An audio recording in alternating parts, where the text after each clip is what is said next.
urge to eat. Pity the poor brutes, Carby. Pity them I do, yet thou dost make me see how little better off are we, free men though we call ourselves. That is truth, Carby. Unpleasant thought though it may be. We do not wish to go on year after year living slavish lives, working, getting nowhere.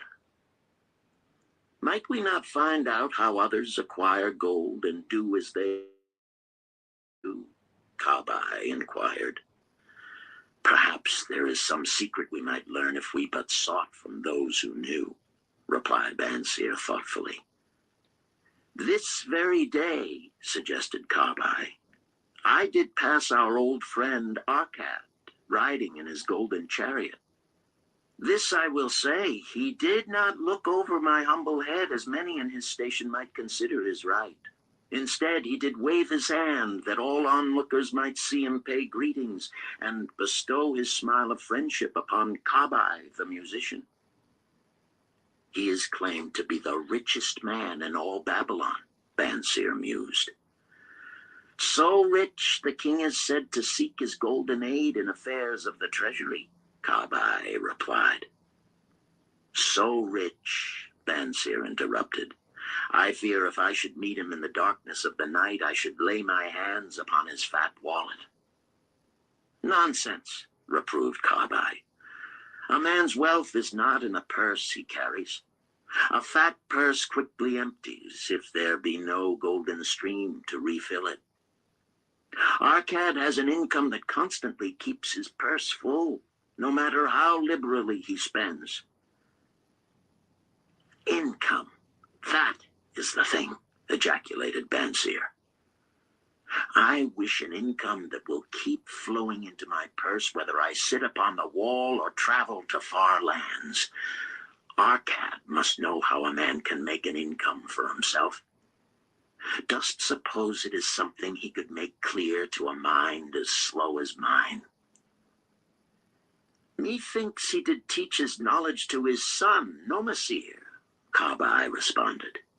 Did he not go to Nineveh and, so it is told at the inn, become, without aid from his father, one of the richest men in that city? Carby, thou bringest to me a rare thought. A new light gleamed in Bansier's eyes. It costs nothing to ask wise advice from a good friend, and Arcad was always that. Never mind though our purses be as empty as the falcon's nest of a year ago. Let that not detain us. We are weary of being without gold in the midst of plenty. We wish to become men of means. Come, let us go to Arcad and ask how we also may acquire incomes for ourselves. Thou speakest with true inspiration, Bansier. Thou bringest to my mind a new understanding.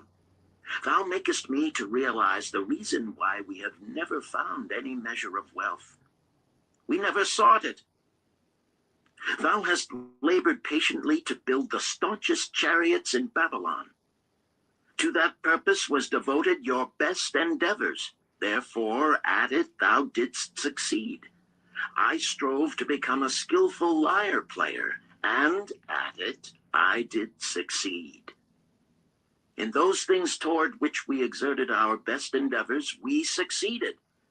The gods were content to let us continue thus. Now at last we see a light, bright like that from the rising sun.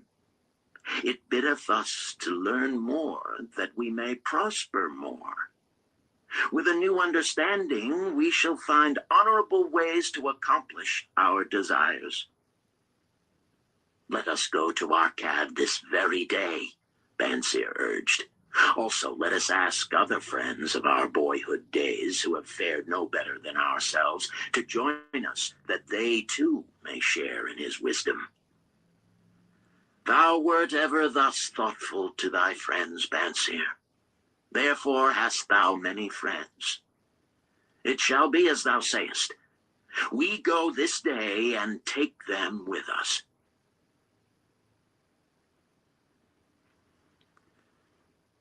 Chapter 2. The Richest Man in Babylon. In old Babylon, there once lived a certain very rich man named Arcad. Far and wide, he was famed for his great wealth. Also was he famed for his liberality. He was generous in his charities. He was generous with his family. He was liberal in his own expenses. But nevertheless, each year his wealth increased more rapidly than he spent it.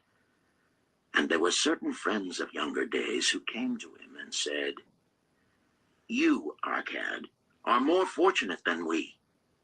You have become the richest man in all Babylon while we struggle for existence.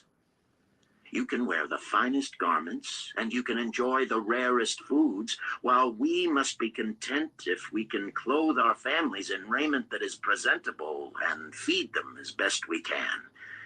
Yet once we were equal. We studied under the same master. We played in the same games, and in neither the studies nor the games did you outshine us. And in the years since, you have been no more an honorable citizen than we.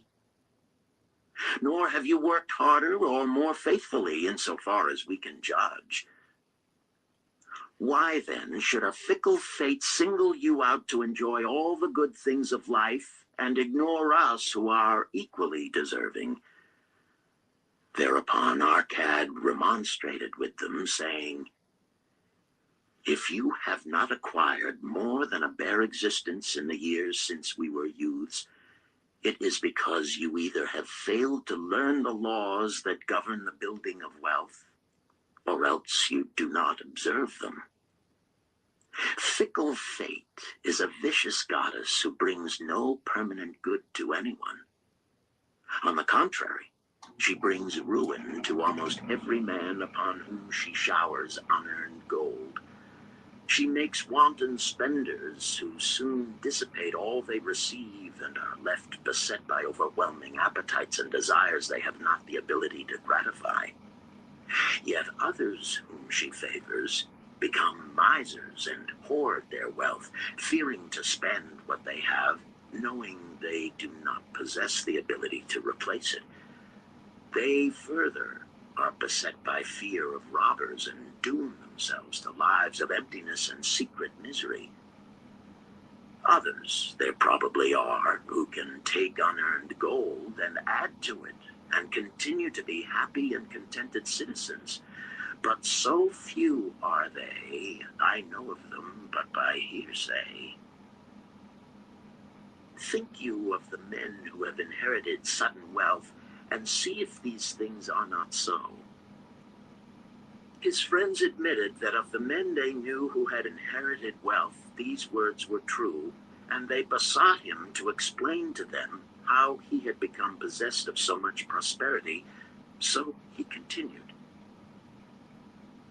"In my youth, I looked about me and saw all the good things there were to bring happiness and contentment, and I realized that wealth increased the potency of all these. Wealth is a power. With wealth, many things are possible. One may ornament the home with the richest of furnishings. One may sail the distant seas. One may feast on the delicacies of far lands. One may buy the ornaments of the gold worker and the stone polisher. One may even build mighty temples for the gods. One may do all these things and many others in which there is delight for the senses and gratification for the soul. And when I realized all this, I decided to myself that I would claim my share of the good things of life. I would not be one of those who stand afar off, enviously watching others enjoy. I would not be content to clothe myself in the cheapest raiment that looked respectable. I would not be satisfied with the lot of a poor man. On the contrary, I would make myself a guest at this banquet of good things." Being, as you know, the son of a humble merchant, one of a large family with no hope of an inheritance, and not being endowed, as you have so frankly said, with superior powers or wisdom, I decided that if I was to achieve what I desired, time and study would be required. As for time, all men have it in abundance. You, each of you, have let slip by sufficient time to have made yourselves wealthy.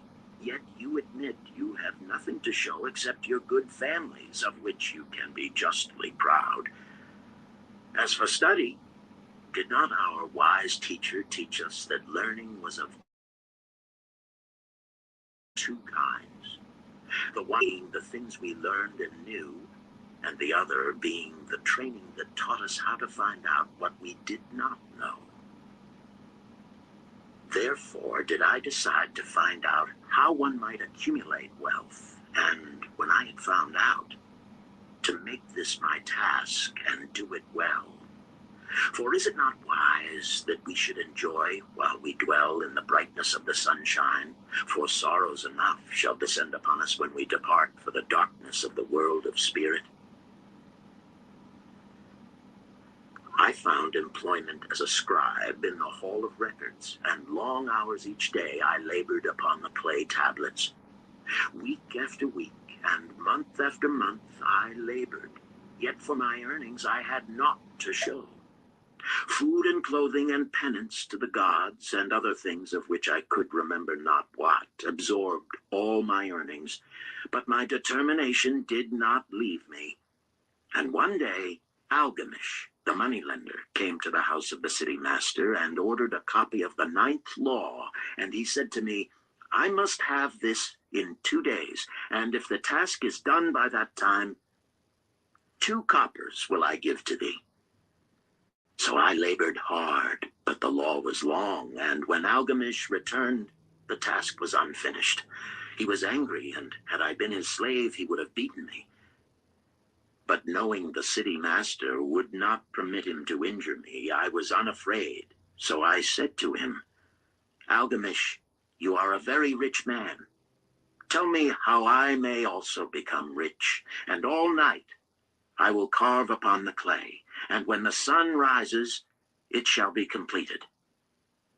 He smiled at me and replied, You are a forward knave, but we will call it a bargain. All that night I carved, though my back pained and the smell of the wick made my head ache until my eyes could hardly see. But when he returned at sunup, the tablets were complete. Now, I said, tell me what you promised. You have fulfilled your part of our bargain, my son, he said to me kindly, and I am ready to fulfill mine. I will tell you these things you wish to know because I am becoming an old man, and an old tongue loves to wag. And when youth comes to age for advice, he receives the wisdom of years. But too often does youth think that age knows only the wisdom of days that are gone, and therefore profits not. But remember this. The sun that shines today is the sun that shone when thy father was born, and will still be shining when thy last grandchild shall pass into the darkness. The thoughts of youth, he continued, are bright lights that shine forth like the meteors that oft make brilliant the sky. But the wisdom of age is like the fixed stars that shine so unchanged that the sailor may depend upon them to steer his course. Mark you well my words, for if you do not, you will fail to grasp the truth that I will tell you, and you will think that your night's work has been in vain. Then he looked at me shrewdly from under his shaggy brows and said in a low, forceful tone, I found the road to wealth when I decided that a part of all I earned was mine to keep. And so will you. Then he continued to look at me with a glance that I could feel pierce me. but said no more. "Is that all?" I asked. "That was sufficient to change the heart of a sheep herder into the heart of a moneylender," he replied. "But all I earn is mine to keep, is it not?" I demanded. "Far from it," he replied. "Do you not pay the garment maker? Do you not pay the sandal maker? Do you not pay for the things you eat? Can you live in Babylon without spending? What have you to show for your earnings of the past month? What for the past year? Fool! You pay to everyone but yourself. Dullard! You labor for others. As well be a slave and work for what your master gives you to eat and wear. If you did keep for yourself 1/10 of all you earn, how much would you have in 10 years? My knowledge of the numbers did not forsake me, and I answered, "As much as I earn in 1 year." "You speak but half the truth," he retorted. "Every gold piece you save is a slave to work for you. Every copper it earns is its child that also can earn for you. If you would become wealthy, then what you save must earn, and its children must earn, that all may help to give to you the abundance you crave. You think I cheat you for your long night's work," he continued. "But I am paying you 1,000 times over if you have the intelligence to grasp the truth I offer you. A part of all you earn is yours to keep. It should not be less than 1/10, no matter how little you earn. It can be as much more as you can afford. Pay yourself first. Do not buy from the clothes maker and the sandal maker more than you can pay out of the rest and still have enough for food and charity and penance to the gods. Wealth, like a tree, grows from a tiny seed. The first copper you save is the seed from which your tree of wealth shall grow. The sooner you plant that seed, the sooner shall the tree grow. And the more faithfully you nourish and water that tree with consistent savings, the sooner may you bask in contentment beneath its shade." So saying, he took his tablets and went away. I thought much about what he had said to me, and it seemed reasonable, so I decided that I would try it. Each time I was paid, I took 1 from each 10 pieces of copper and hid it away. And strange as it may seem, I was no shorter of funds than before. I noticed little difference as I managed to get along without it. But often I was tempted, as my hoard began to grow, to spend it for some of the good things the merchants displayed, brought by camels and ships from the land of the Phoenicians. But I wisely refrained. A 12th month after Algamish had gone, he again returned and said to me, "Son, have you paid to yourself not less than 1/10 of all you have earned for the past year?" I answered proudly, "Yes, master, I have." "That is good," he answered, beaming upon me. "And what have you done with it?" "I have given it to Asmer, the brickmaker, who told me he was traveling over the far seas, and in Tyre he would buy for me the rare jewels of the Phoenicians. When he returns, we shall sell these at high prices and divide the earnings." "Every fool must learn," he growled. "But why trust the knowledge of a brickmaker about jewels? Would you go to the bread maker to inquire about the stars? No, by my tunic, you would go to the astrologer if you had power to think. Your savings are gone, youth. You have jerked your wealth tree up by the roots. But plant another. Try again. And next time, if you would have advice about jewels, go to the jewel merchant. If you would know the truth about sheep, go to the herdsman. Advice is one thing that is freely given away, But watch that you take only what is worth having. He who takes advice about his savings from one who is inexperienced in such matters shall pay with his savings for proving the falsity of their opinions." Saying this, he went away. And it was as he said, for the Phoenicians are scoundrels and sold to Asmer worthless bits of glass that looked like gems. But as Algamish had bid me, I again saved each 10th copper, for I now had formed the habit, and it was no longer difficult. Again, 12 months later, Algamish came to the room of the scribes and addressed me. "What progress have you made since last I saw you?"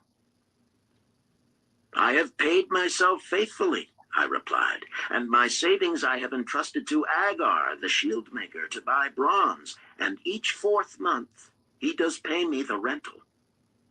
"That is good. And what do you do with the rental?"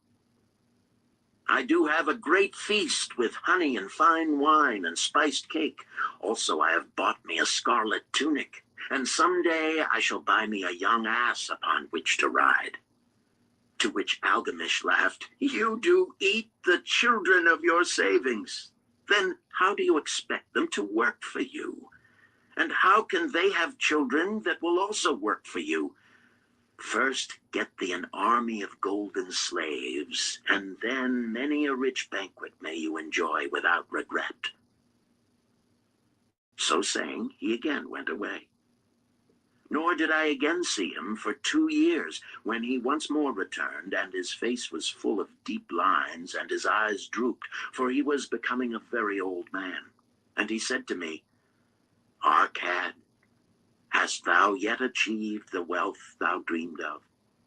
And I answered, "Not yet all that I desire, but some I have, and it earns more, and its earnings earn more." "And do you still take the advice of brickmakers?" "About brickmaking they give me good advice," I retorted. "Arcad," he continued, "you have learned your lessons well. You first learned to live upon less than you could earn. Next, you learned to seek advice from those who were competent through their own experiences to give it. And lastly, you have learned to make gold work for you. You have taught yourself to acquire money and how to use it. Therefore, you are competent for a responsible position. I am old, of spending and give no thought to earning. My interests are great, and I fear too much for me to look after. If you will go to Nippur and look after my lands there, I shall make you my partner, and you shall share in my estate." So I went to Nippur and took charge of his holdings, which were large. And because I was full of ambition, and because I had mastered the 3 laws of successfully handling wealth, I was enabled to increase greatly the value of his properties. So I prospered much. And when the spirit of Algamish departed for the sphere of darkness, I did share in his estate as he had arranged under the law. So spake Arcad, and when he had finished his tale, one of his friends said, "You were indeed fortunate that Algamish made you an heir." "Fortunate only in that I had the desire to prosper before I first met him. For 4 years did I not prove my definiteness of purpose by keeping 1/10 of all I earned? Would you call a fisherman lucky who for years so studied the habits of the fish that with each changing wind he could cast his nets about them? Opportunity is a haughty goddess who wastes no time with those who are unprepared. You had strong willpower to keep on after you lost your first year's savings. You are unusual in that way," spoke up another. "Willpower," retorted Arcad. "What nonsense! Do you think willpower gives a man the strength to lift a burden the camel cannot carry, or to draw a load the oxen cannot budge? Willpower is but the unflinching purpose to carry a task you set for yourself to fulfillment. If I set for myself a task, be it ever so trifling, I shall see it through. How else shall I have confidence in myself to do important things? Should I say to myself, for 100 days as I walk across the bridge into the city, I will pick from the road a pebble and cast it into the stream? I would do it. If on the 7th day I passed by without remembering, I would not say to myself, tomorrow I will cast 2 pebbles, which will do as well. Instead, I would retrace my steps and cast the pebble. Nor on the 20th day would I say to myself, Arcad, this is useless. What does it avail you to cast a pebble every day? Throw in a handful and be done with it. No, I would not say that, nor do it. When I set a task for myself, I complete it. Therefore, I am careful not to start difficult and impractical tasks, because I love leisure. And then another friend spoke up and said, if what is true, and it does seem, as you have said, reasonable, then being so simple, if all men did it, there would not be enough wealth to go around. Forever exert energy, Arcad replied. If a rich man builds him a new palace, is the gold he pays out gone? No, the brickmaker has part of it, and the laborer has part of it, and the artist has part of it, and everyone who labors upon the house has part of it. Yet, when the palace is completed, is it not worth all it cost? And is the ground upon which it stands not worth more because it is there? And is the ground that adjoins it not worth more because it is there? Wealth grows in magic ways. No man can prophesy the limit of it. Have not the Phoenicians built the wealth that seas? What then do you advise us to do that we also may become rich? Asked still another of his friends. The years have passed, and we are no longer young men, and we have nothing put by. I advise that you take the wisdom of Algamish and say to yourselves, a part of all I earn is mine to keep. Say it in the morning when you first arise, say it at noon, say it at night. Say it each hour of every day. Say it to yourself until the words stand out like letters of fire across the sky. Impress yourself with the idea. Fill yourself with the thought. Then take whatever portion seems wise. Let it be not less than 1/10, and lay it by. Arrange your other expenditures to do this if necessary, but lay by that portion first. Soon you will realize what a rich feeling it is to own a treasure upon which you alone have claim. As it grows, it will stimulate you. A new joy of life will thrill you. Greater efforts will come to you to earn more. For of your increased earnings, will not the same percentage be also yours to keep? Then learn to make your treasure work for you. Make it your slave. Make its children and its children's children work for you. Ensure an income for thy future. Look thou at the aged, and forget not that in the days to come thou also will be numbered among them. Therefore invest thy treasure with greatest caution that it be not lost. Usurious rates of return are deceitful sirens that sing but to lure the unwary upon the rocks of loss and remorse. Provide also that thy family may not want should the gods call thee to their realms. For such protection, it is always possible to make provision with small payments at regular intervals. Therefore the provident man delays not in expectation of a large sum becoming available for such a wise purpose. Counsel with wise men. Seek the advice of men whose daily work is handling money.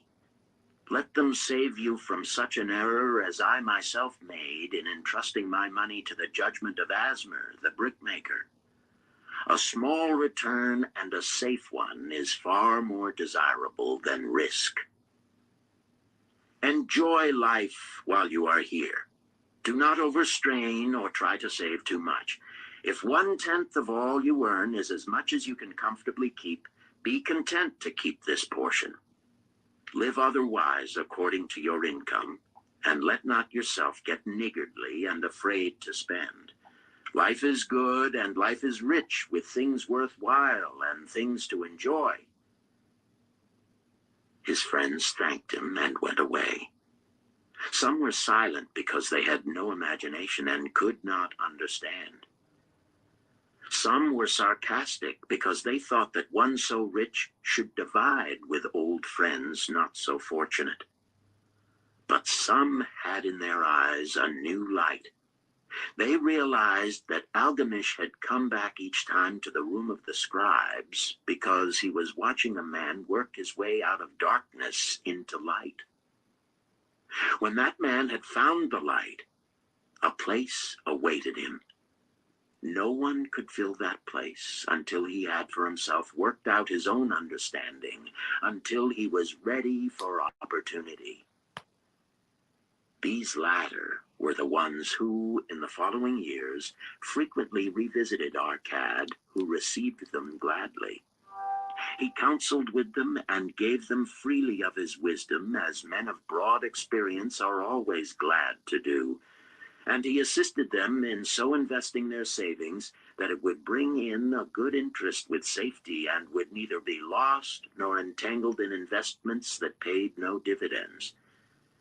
The turning point in these men's lives came upon that day when they realized the truth that had come from Algamish to Arcad, and from Arcad to them.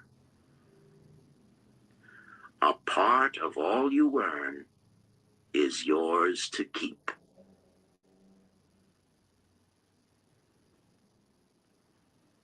Chapter 3.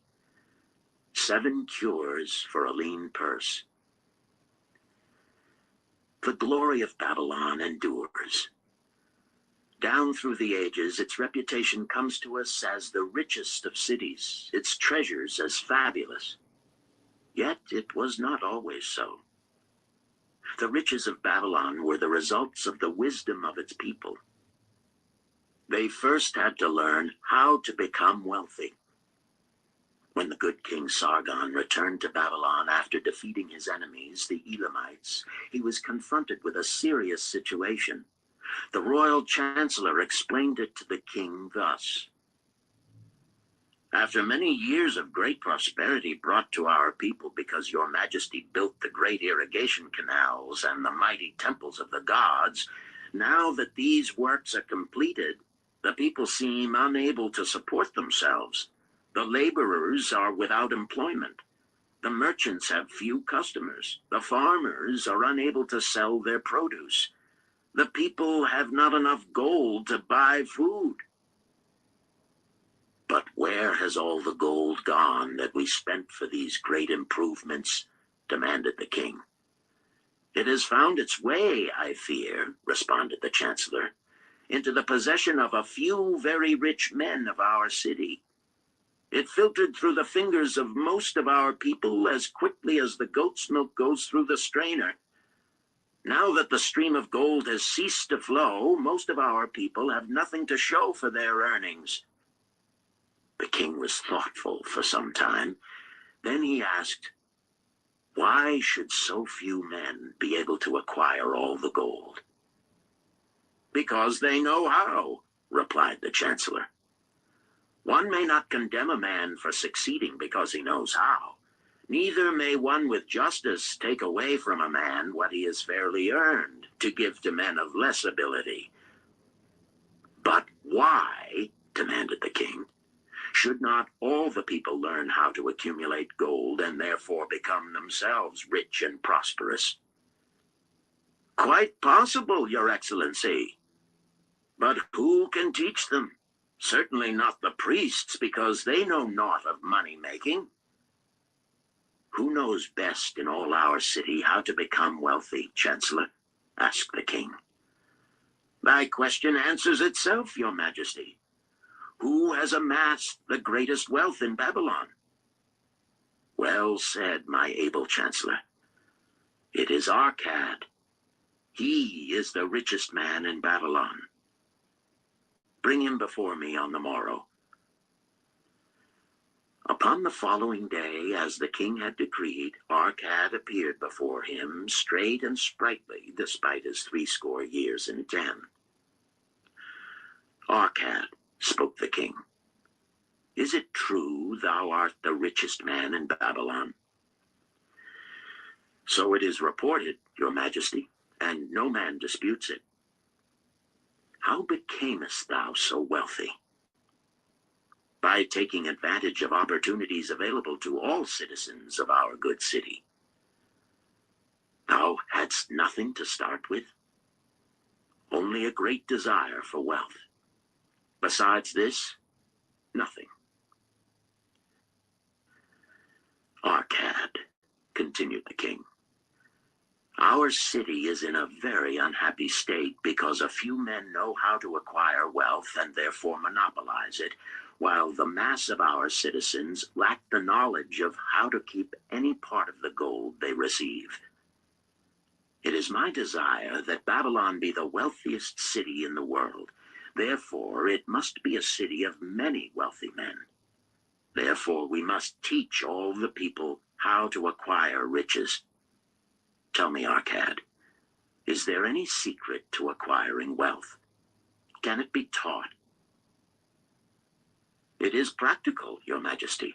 That which one man knows can be taught to others. The king's eyes glowed. Arcad, thou speakest the words I wish to hear. Wilt thou lend thyself to this great cause?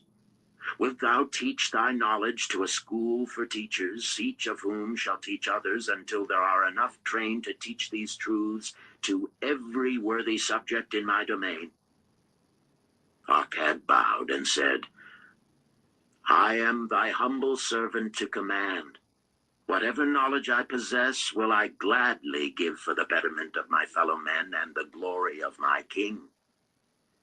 Let your good chancellor arrange for me a class of 100 men, and I will teach them those 7 cures which did fatten my purse, than which there was none leaner in all Babylon.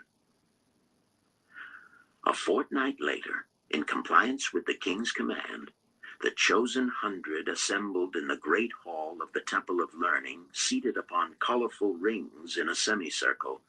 Arcad sat beside a small tabaret upon which smoked a sacred lamp, sending forth a strange and pleasing odor. Behold the richest man in Babylon, whispered a student, nudging his neighbor as Arcad arose. He is but a man, even as the rest of us. As a dutiful subject of our great king, Arcad began, I stand before you in his service.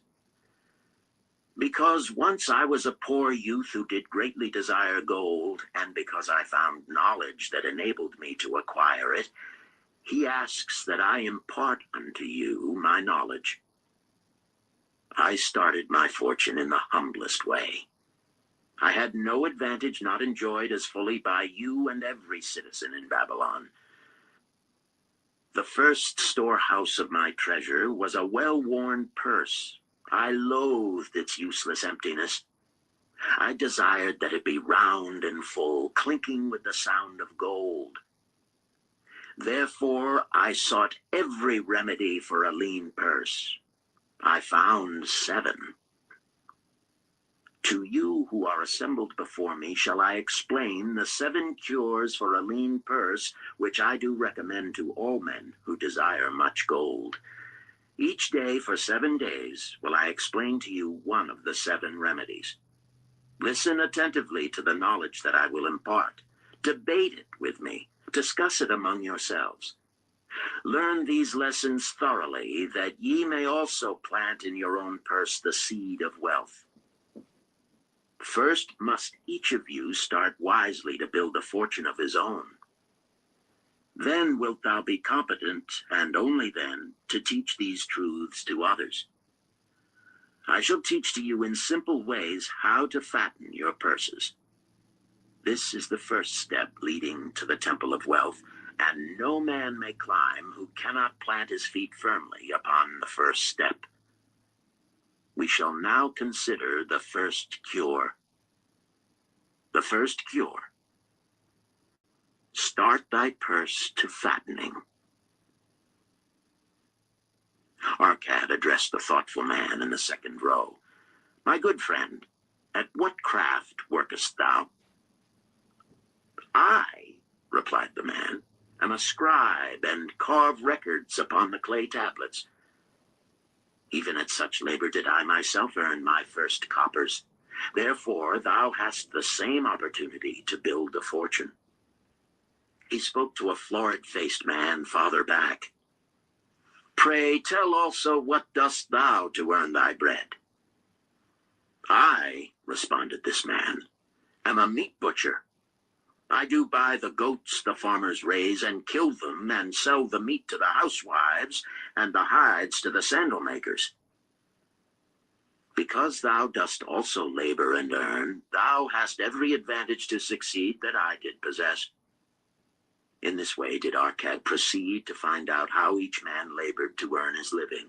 When he had done questioning them, he said, Now, my students, ye can see that there are many trades and labors at which men may earn coins. Each of the ways of earning is a stream of gold from which the worker doth divert by his labors a portion to his own purse. Therefore, into the purse of each of you flows a stream of coins, large or small, according to his ability. Is it not so? Thereupon they agreed that it was so. Then, continued Arcad, if each of you desireth to build for himself a fortune, is it not wise to start by utilizing that source of wealth which he already has established? To this they agreed. Then Arcad turned to a humble man who had declared himself an egg merchant. If thou select one of thy baskets and put into it each morning 10 eggs, and take out from it each evening 9 eggs, what will eventually happen? It will become in time overflowing. Why? Because each day I put in 1 more egg than I take out.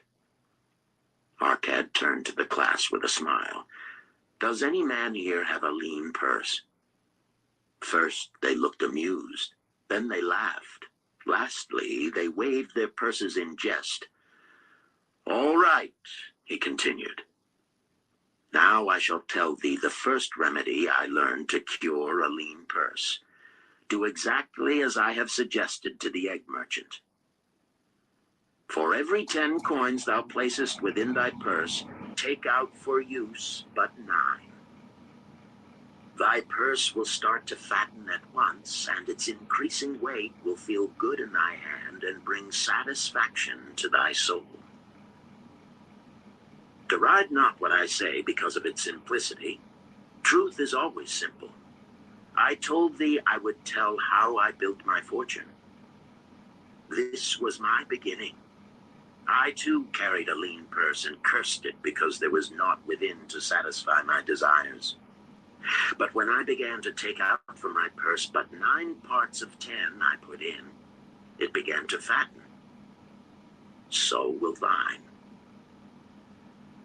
Now I will tell a strange truth, the reason for which I know not. When I ceased to pay out more than 9/10 of my earnings, I managed to get along just as well. I was not shorter than before. Also, ere long, did coins come to me more easily than before. Surely it is a law of the gods that unto him who keepeth and spendeth not a certain part of all his earnings shall gold come more easily. Likewise, him whose purse is empty does gold avoid. Which desirest thou the most? Is it the gratification of thy desires of each day, a jewel, a bit of finery, better raiment, more food, things quickly gone and forgotten? Or is it substantial belongings, gold, lands, herds, merchandise, income-bringing investments? The coins thou takest from thy purse bring the first. The coins thou leavest within it will bring the latter. This, my students, was the first cure I did discover for my lean purse. For each 10 coins I put in, to spend but 9. Debate this among yourselves. If any man proves it untrue, tell me upon the morrow when we shall meet again. The second cure: control thy expenditures. Some of your members, my students, have asked me this: how can a man keep 1/10 of all he earns in his purse when all the coins he earns are not enough for his necessary expenses? So our cat address speaks upon the second day. Yesterday, how many of thee carried lean purses? All of us, answered the class. Yet thou do not all earn the same. Some earn much more than others. Some have much larger families to support. Yet all purses were equally lean. Now I will tell thee an unusual truth about men and sons of men. It is this: that what each of us calls our necessary expenses will always grow to equal our incomes unless we protest to the contrary. Confuse not the necessary expenses with thy desires. Each of you, together with your good families, have more desires than your earnings can gratify. Therefore are thy earnings spent to gratify these desires insofar as they will go. Still thou retainest many ungratified desires. All men are burdened with more desires than they can gratify. Because of my wealth, thinkest thou I may gratify every desire? 'Tis a false idea. There are limits to my time. There are limits to my strength. There are limits to the distance I may travel. There are limits to what I may eat. There are limits to the zest with which I may enjoy.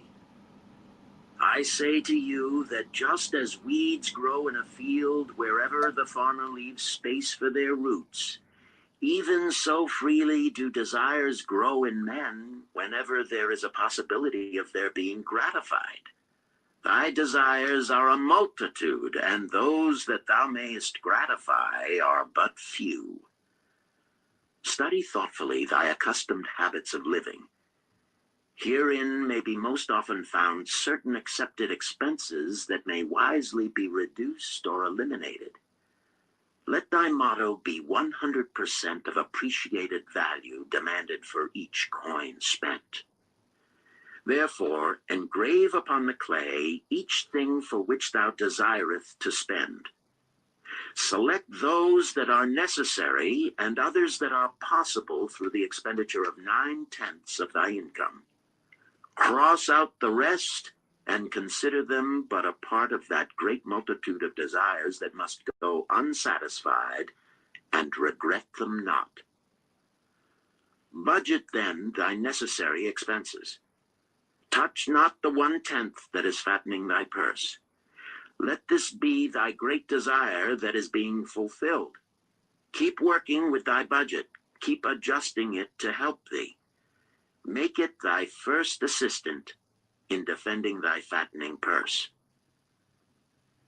Hereupon one of the students, wearing a robe of red and gold, arose and said, I am a free man.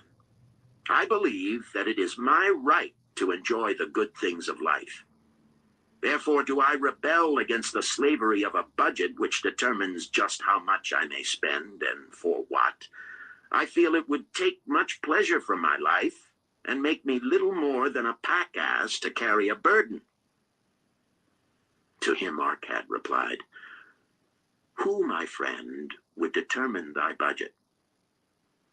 I would make it for myself, responded the protesting one. In that case, were a pack ass to budget his burden, would he include therein jewels and rugs and heavy bars of gold? Not so. He would include hay and grain and a bag of water for the desert trail. The purpose of a budget is to help thy purse to fatten. It is to assist thee to have thy necessities and, insofar as attainable, thy other desires. It is to enable thee to realize thy most cherished desires by defending them from thy casual wishes. Like a bright light in a dark cave, thy budget shows up the leaks from thy purse and enables thee to stop them and control thy expenditures for definite and gratifying purposes. This, then, is the second cure for a lean purse. Budget thy expenses, that thou mayest have coins to pay for thy necessities, to pay for thy enjoyments, and to gratify thy worthwhile desires without spending more than 9/10 of thy earnings. The third cure. Make thy gold multiply. Behold, thy lean purse is fattening. Thou hast disciplined thyself to leave therein 1/10 of all thou earnest. Thou hast controlled thy expenditures to protect thy growing treasure. Next, we will consider means to put thy treasure to labor and to increase. Gold in a purse is gratifying to own and satisfieth a miserly soul, but earns nothing. The gold we may retain from our earnings is but the start. The earnings it will make shall build our fortunes. So spoke our cat upon the third day to his class. How, therefore, may we put our gold to work? My first investment was unfortunate, for I lost all. Its tale I will relate later. My first profitable investment was a loan I made to a man named Agar, a shield maker. Once each year did he buy large shipments of bronze brought from across the sea to use in his trade. Lacking sufficient capital to pay the merchants, he would borrow from those who had extra coins. He was an honorable man. His borrowing he would repay, together with a liberal rental as he sold his shields. Each time I loaned to him, I loaned back also the rental he had paid to me. Therefore, not only did my capital increase, but its earnings likewise increased. Most gratifying was it to have these sums returned to my purse. I tell you, my students, a man's wealth is not in the coins he carries in his purse. It is the income he buildeth, the golden stream that continually floweth into his purse and keepeth it always bulging. That is what every man desireth. That is what thou, each one of thee, desireth. An income that continueth to come whether thou work or travel. Great income I have acquired, so great that I am called a very rich man.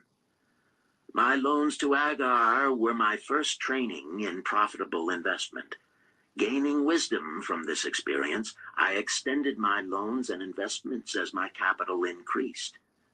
From a few sources at first, from many sources later, flowed into my purse a golden stream of wealth available for such wise uses as I should decide. Behold, from my humble earnings, I had begotten a horde of golden slaves, each laboring and earning more gold. As they labored for me, so their children also labored, and their children's children, until great was the income from their combined efforts. Gold increaseth rapidly when making reasonable earnings, as thou wilt see from the following. A farmer, when his first son was born, took 10 pieces of silver to a moneylender and asked him to keep it on rental for his son until he became 20 years of age. This the moneylender did, and agreed the rental should be 1/4 of its value each 4 years. The farmer asked, because this sum he had set aside as belonging to his son, that the rental be added to the principal. When the boy had reached the age of 20 years, the farmer again went to the moneylender to inquire about the silver. The moneylender explained that because this sum had been increased by compound interest, the original 10 pieces of silver had now grown to 30½ pieces. The farmer was well pleased, and because the son did not need the coins, he left them with the moneylender. When the son became 50 years of age, the father meantime having passed to the other world, the moneylender paid the son in settlement 167 pieces of silver. Thus, in 50 years, had the investment multiplied itself at rental almost 17 times. This, then, is the third cure for a lean purse: to put each coin to laboring, that it may reproduce its kind, even as the flocks of the field, and help bring to thee income, a stream of wealth that shall flow constantly into thy purse. The fourth cure: guard thy treasures from loss. Misfortune loves a shining mark. Gold in a man's purse must be guarded with firmness, else it be lost.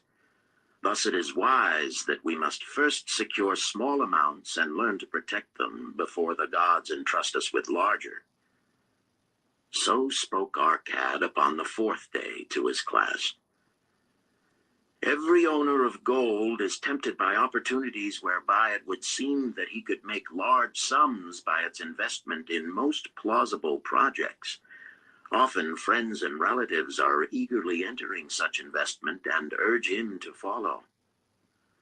The first sound principle of investment is security for thy principal. Is it wise to be intrigued by larger earnings when thy principal may be lost? I say not. The penalty of risk is probable loss. Study carefully before parting with thy treasure each assurance that it may be safely reclaimed. Be not misled by thine own romantic desires to make wealth rapidly. Before thou loan it to any man, assure thyself of his ability to repay and his reputation for doing so, that thou mayest not unwittingly be making him a present of thy hard-earned treasure.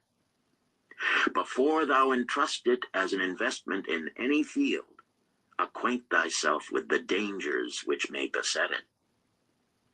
My own first investment was a tragedy to me at the time. The guarded savings of a year I did entrust to a brickmaker named Asmer, who was traveling over the far seas, and in Tyre agreed to buy for me the rare jewels of the Phoenicians. These we would sell upon his return and divide the profits. The Phoenicians were scoundrels and sold them bits of glass. My treasure was lost. Today, my training would show to me at once the folly of entrusting a brickmaker to buy jewels. Therefore do I advise thee from the wisdom of my experiences, be not too confident of thine own wisdom in entrusting thy treasures to the possible pitfalls of investments. Better by far to consult the wisdom of those experienced in handling money for profit. Such advice is freely given for the asking, and may readily possess a value equal in gold to the sum thou considerest investing. In truth, such is its actual value if it save thee from loss. This, then, is the fourth cure for a lean purse, and of great importance if it prevent thy purse from being emptied once it has become well filled. Guard thy treasure from loss by investing only where thy principal is safe, where it may be reclaimed if desirable, and where thou wilt not fail to collect a fair rental. Consult with wise men. Secure the advice of those experienced in the profitable handling of gold. Let their wisdom protect thy treasure from unsafe investments. This ends Disc 1. The Richest Man in Babylon, Disc 2. The fifth cure. Make of thy dwelling a profitable investment. If a man setteth aside 9 parts of his earnings upon which to live and enjoy life, and if any part of this 9 parts he can turn into a profitable investment without detriment to his well-being, then so much faster will his treasures grow. So spake Arcad to his class at their 5th lesson. All too many of our men of Babylon do raise their families in unseemly quarters. They do pay to exacting landlords liberal rentals for rooms where their wives have not a spot to raise the blooms that gladden a woman's heart, and their children have no place to play their games except in the unclean alleys. No man's family can fully enjoy life unless they do have a plot of ground wherein children can play in the clean earth, and where the wife may raise not only blossoms, but good rich herbs to feed her family. To a man's heart it brings gladness to eat the figs from his own trees and the grapes of his own vines, to own his own domicile and to have it a place he is proud to care for, putteth confidence in his heart and greater effort behind all his endeavors. Therefore do I recommend that every man own the roof that sheltereth him and his. Nor is it beyond the ability of any well-intentioned man to own his home. Hath not our great king so widely extended the walls of Babylon that within them much land is now unused and may be purchased at sums most reasonable? Also I say to you, my students, that the money-lenders gladly consider the desires of men who seek homes and land for their families. Readily may thou borrow to pay the brickmaker and the builder for such commendable purposes, if thou can show a reasonable portion of the necessary sum which thou thyself hast provided for the purpose. Then when the house be built, thou canst pay the money-lender with the same regularity as thou didst pay the landlord, because each payment will reduce thy indebtedness to the money-lender. A few years will satisfy his loan. Then will thy heart be glad, because thou wilt own in thy own right a valuable property, and thy only cost will be the king's taxes. Also wilt thy good wife go more often to the river to wash thy robes, that each time returning she may bring a goatskin of water to pour upon the growing things. Thus come many blessings to the man who owneth his own house, and greatly will it reduce his cost of living, making available more of his earnings for pleasures and the gratification of his desires. This, then, is the 5th cure for a lean purse. Own thy own home. The 6th cure. Ensure a future income. The life of every man proceedeth from his childhood to his old age. This is the path of life, and no man may deviate from it, unless the gods call him prematurely to the world beyond. Therefore do I say that it behooves a man to make preparation for a suitable income in the days to come, when he is no longer young, and to make preparations for his family, should he be no longer with them to comfort and support them. This lesson shall instruct thee in providing a full purse when time has made thee less able to earn. So Arcad addressed his class upon the 6th day. The man who, because of his understanding of the laws of wealth, acquireth a growing surplus, should give thought to those future days. He should plan certain investments or provisions that may endure safely for many years, yet will be available when the time arrives which he has so wisely anticipated. There are diverse ways by which a man may provide with safety for his future. He may provide a hiding place and there bury a secret treasure. Yet no matter with what skill it be hidden, it may nevertheless become the loot of thieves. For this reason I recommend not this plan. A man may buy houses or lands for this purpose. If wisely chosen as to their usefulness and value in the future, they are permanent in their value and their earnings, or their sale will provide well for his purpose. A man may loan a small sum to the moneylender and increase it at regular periods. The rental which the moneylender adds to this will largely add to its increase. I do know a sandal maker named Ansan who explained to me not long ago that each week for 8 years he had deposited with his moneylender 2 pieces of silver. The moneylender had but recently given him an accounting over which he greatly rejoiced. The total of his small deposits with their rental at the customary rate of 1/4 their value for each 4 years had now become 1,040 pieces of silver. I did gladly encourage him further by demonstrating to him with my knowledge of the numbers that in 12 years more, if he would keep his regular deposits of but 2 pieces of silver each week, the moneylender would then owe him 4,000 pieces of silver, a worthy competence for the rest of his life. Surely when such a small payment made with regularity doth produce such profitable results, no man can afford not to insure a treasure for his old age and the protection of his family, no matter how prosperous his business and his investments may be. I would that I might say more about this.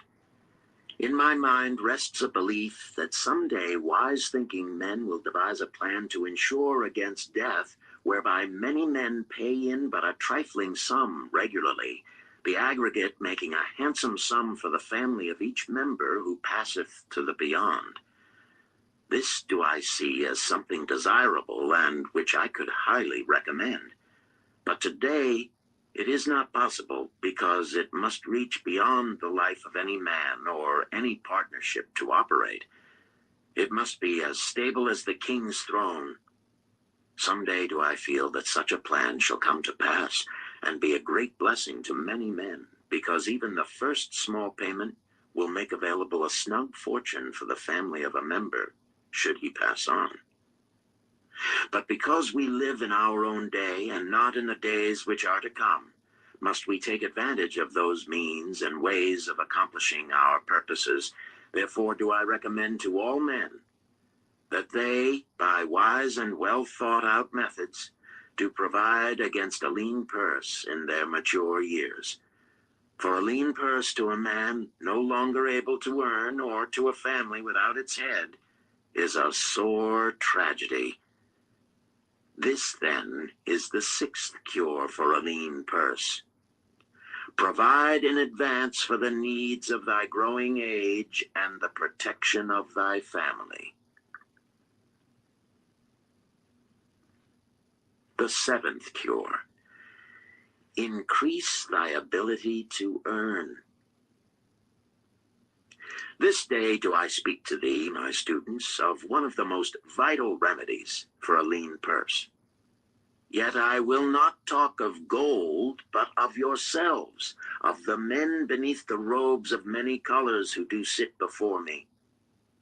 I will talk to you of those things within the minds and lives of men which do work for or against their success. So did Arcad address his class upon the 7th day. Not long ago came to me a young man seeking to borrow. When I questioned him the cause of his necessity, he complained that his earnings were insufficient to pay his expenses.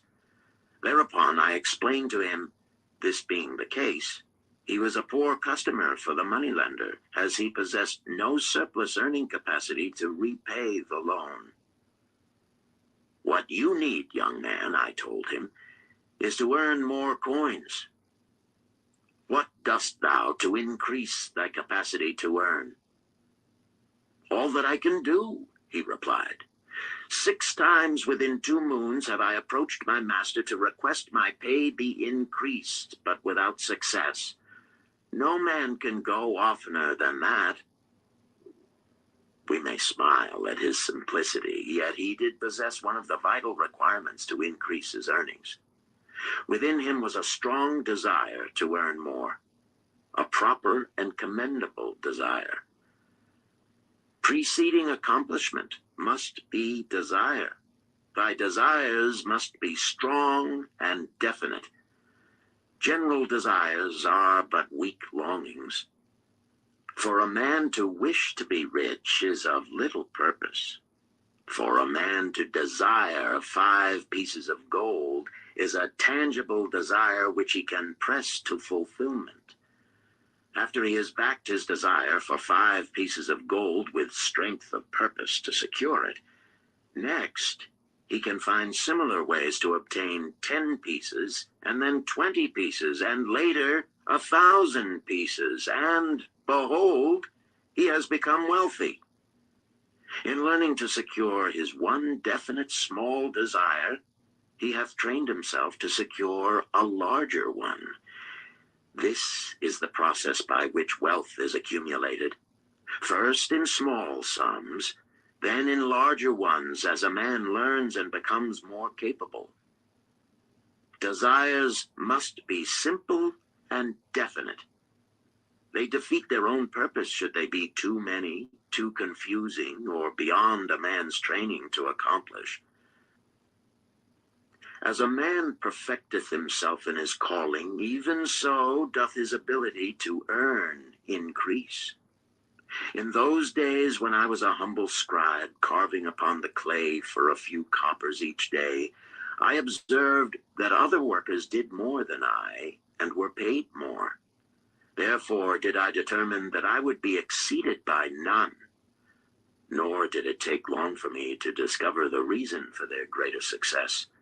More interest in my work, more concentration upon my task, more persistent effort, and behold, few men could make more tablets in a day than I. With reasonable promptness, my increased skill was rewarded, nor was it necessary for me to go 6 times to my master to request recognition. The more of wisdom we know, the more we may earn. That man who seeks to learn more of his craft shall be richly rewarded. If he is an artisan, he may seek to learn the methods and the tools of those most skillful in the same line. If he laboreth at the law or at healing, he may consult and exchange knowledge with others of his calling. If he be a merchant, he may continually seek better goods that can be purchased at lower prices. Always do the affairs of men change and improve, because keen-minded men seek greater skill that they may better serve those upon whose patronage they depend. Therefore, I urge all men to be in the front rank of progress and not to stand still, lest they be left behind. Many things come to make a man's life rich with gainful experiences. Such things as the following a man must do if he respects himself. He must pay his debts with all the promptness within his power, not purchasing that for which he is unable to pay. He must take care of his family that they may think and speak well of him. He must make a will of record that in case the gods call him, proper and honorable division of his property be accomplished. He must have compassion upon those who are injured and smitten by misfortune, and aid them within reasonable limits. He must do deeds of thoughtfulness to those dear to him. Thus, the 7th and last remedy for a lean purse is to cultivate thy own powers, to study and become wiser, to become more skillful, to so act as to respect thyself. Thereby shalt thou acquire confidence in thyself to achieve thy carefully considered desires. These, then, are the 7 cures for a lean purse, which, out of the experience of a long and successful life, I do urge for all men who desire wealth. There is more gold in Babylon, my students, than thou dreamest of. There is abundance for all. Go thou forth and practice these truths, that thou mayest prosper and grow wealthy, as is thy right. Go thou forth and teach these truths, that every honorable subject of his majesty may also share liberally in the ample wealth of our beloved city. Chapter 4. Meet the Goddess of Good Luck. Babylonian proverb. If a man be lucky, there is no foretelling the possible extent of his good fortune. Pitch him into the Euphrates, and like as not, he will swim out with a pearl in his hand. The desire to be lucky is universal. It was just as strong in the breasts of men 4,000 years ago in ancient Babylon as it is in the hearts of men today. We all hope to be favored by the whimsical goddess of luck. Is there some way we can meet her and attract not only her favorable attention, but her generous favors? Is there a way to attract good luck? That is just what the men of ancient Babylon wished to know. It is exactly what they decided to find out. They were shrewd men and keen thinkers. That explains why their city became the richest and most powerful city of their time. In that distant past, they had no schools or colleges. Nevertheless, they had a center of learning, and a very practical one it was. Among the towered buildings in Babylon was one that ranked in importance with the palace of the king, the hanging gardens, and the temples of the gods. You will find scant mention of it in the history books, more likely no mention at all, yet it exerted a powerful influence upon the thought of that time. This building was the temple of learning, where the wisdom of the past was expounded by voluntary teachers, and where subjects of popular interest were discussed in open forums. Within its walls, all men met as equals. The humblest of slaves could dispute with impunity the opinions of a prince of the royal house.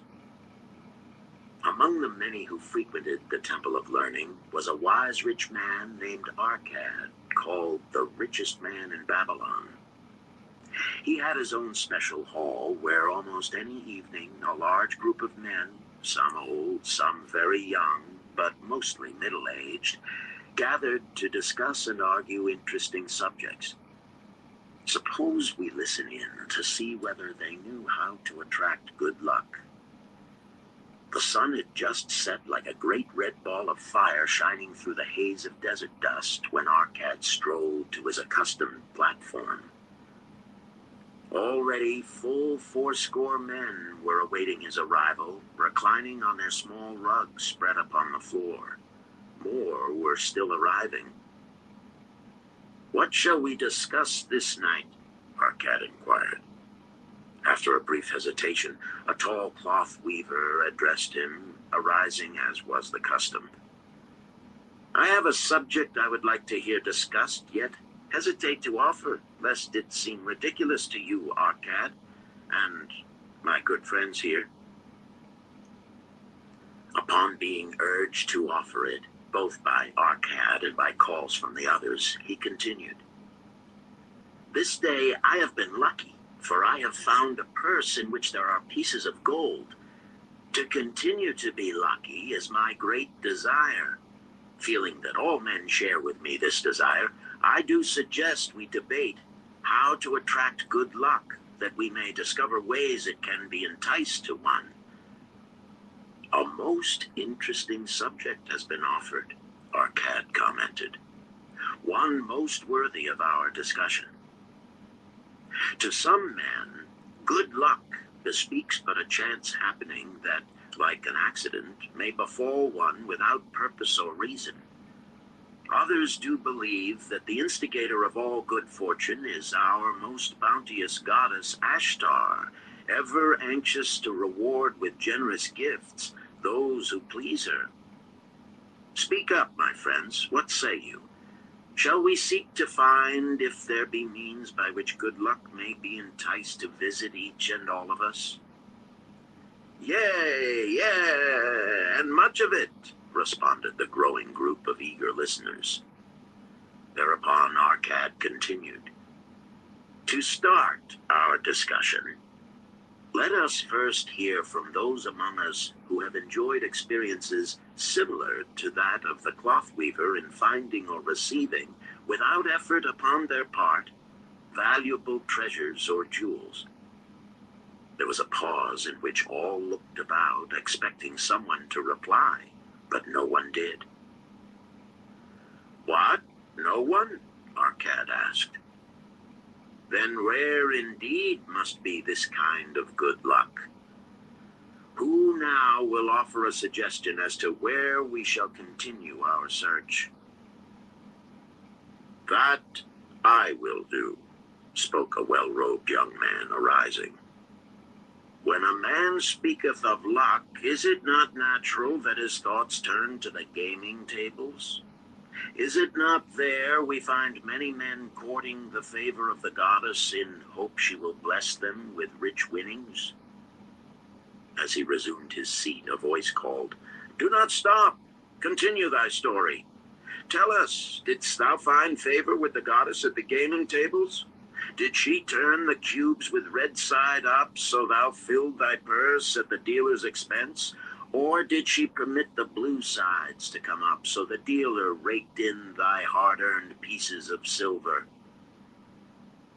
The young man joined the good-natured laughter, then replied, I am not averse to admitting she seemed not to know I was even there. But how about the rest of you? Have you found her waiting about such places to roll the cubes in your favor?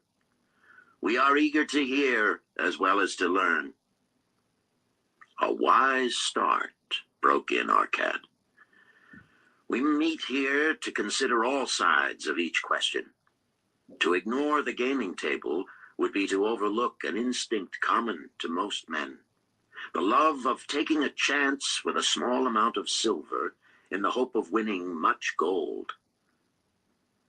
That doth remind me of the races but yesterday, called out another listener. If the goddess frequents the gaming tables, certainly she does not overlook the races where the gilded chariots and the foaming horses offer far more excitement. Tell us honestly, Arcad, didst she whisper to you to place your bet upon those gray horses from Nineveh yesterday? I was standing just behind thee, and could scarce believe my ears when I heard thee place thy bet upon the grays. Thou knowest as well as any of us that no team in all Assyria can beat our beloved bays in a fair race. Didst the goddess whisper in thy ear to bet upon the grays because at the last turn the inside black would stumble and so interfere with our bays that the grays would win the race and score an unearned victory? Arcad smiled indulgently at the banter. What reason have we to feel the good goddess would take that much interest in any man's bet upon a horse race? To me, she is a goddess of love and dignity whose pleasure it is to aid those who are in need and to reward those who are deserving. I look to find her, not at the gaming tables or the races where men lose more gold than they win, but in other places where the doings of men are more worthwhile and more worthy of reward. In tilling the soil, in honest trading, in all of man's occupations, there is opportunity to make a profit upon his efforts and his transactions. Perhaps not all the time will he be rewarded, because sometimes his judgment may be faulty, and other times the winds and the weather may defeat his efforts. Yet, if he persists, he may usually expect to realize his profit. This is so because the chances of profit are always in his favor. But when a man playeth the games, the situation is reversed, for the chances of profit are always against him, and always in favor of the gamekeeper. The game is so arranged that it will always favor the keeper.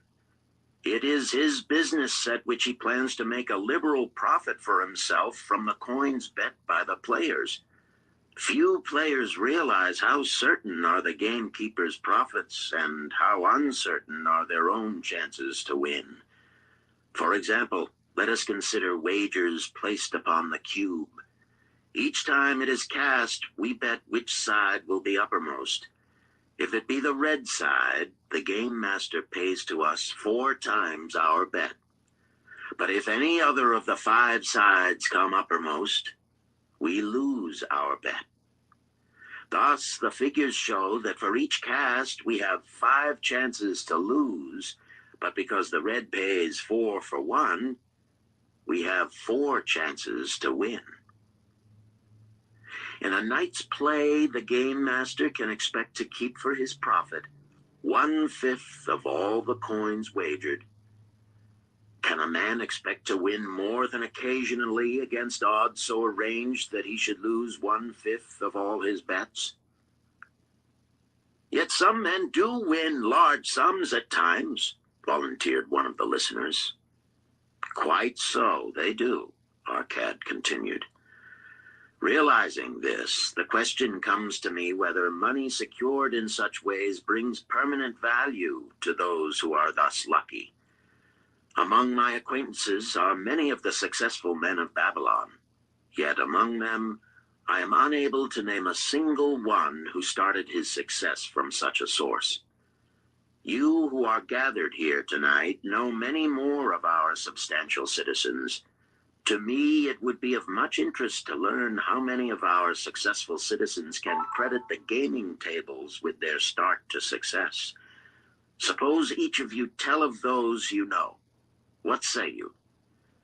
After a prolonged silence, a wag ventured, "Wouldst thy inquiry include the gamekeepers?"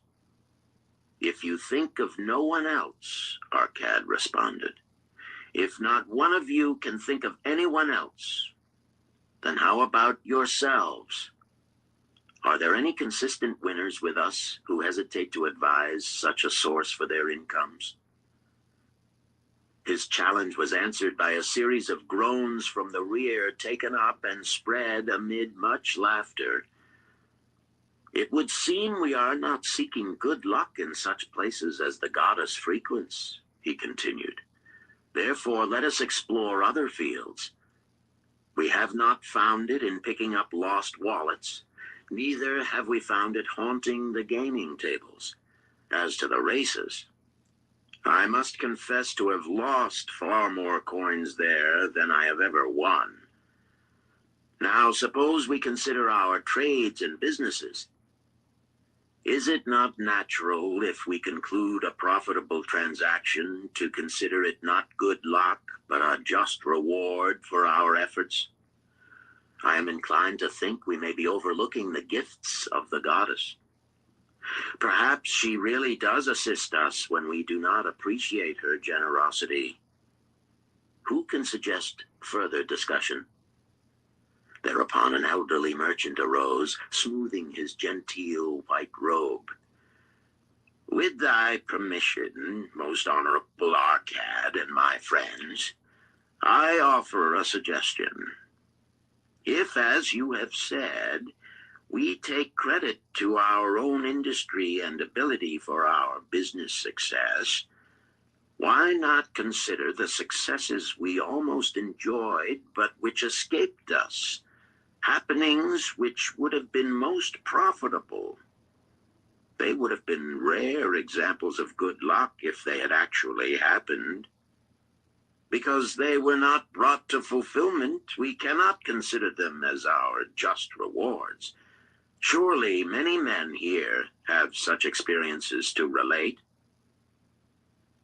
"Here is a wise approach," Arcad approved. "Who among you have had good luck within your grasp only to see it escape?" Many hands were raised, among them that of the merchant. Arkad motioned to him to speak. As you suggested this approach, we should like to hear first from you. I will gladly relate a tale, he resumed, that doth illustrate how closely unto a man good luck may approach, and how blindly he may permit it to escape, much to his loss and later regret. Many years ago, when I was a young man, just married and well started to earning, my father did come one day and urge most strongly that I enter upon an investment. The son of one of his good friends had taken notice of a barren tract of land not far beyond the outer walls of our city. It lay high above the canal where no water could reach it. The son of my father's friend devised a plan to purchase this land, build 3 large water wheels that could be operated by oxen, and thereby raise the life-giving waters to the fertile soil. This accomplished, he planned to divide it into small tracts and sell to the residents of the city for herb patches.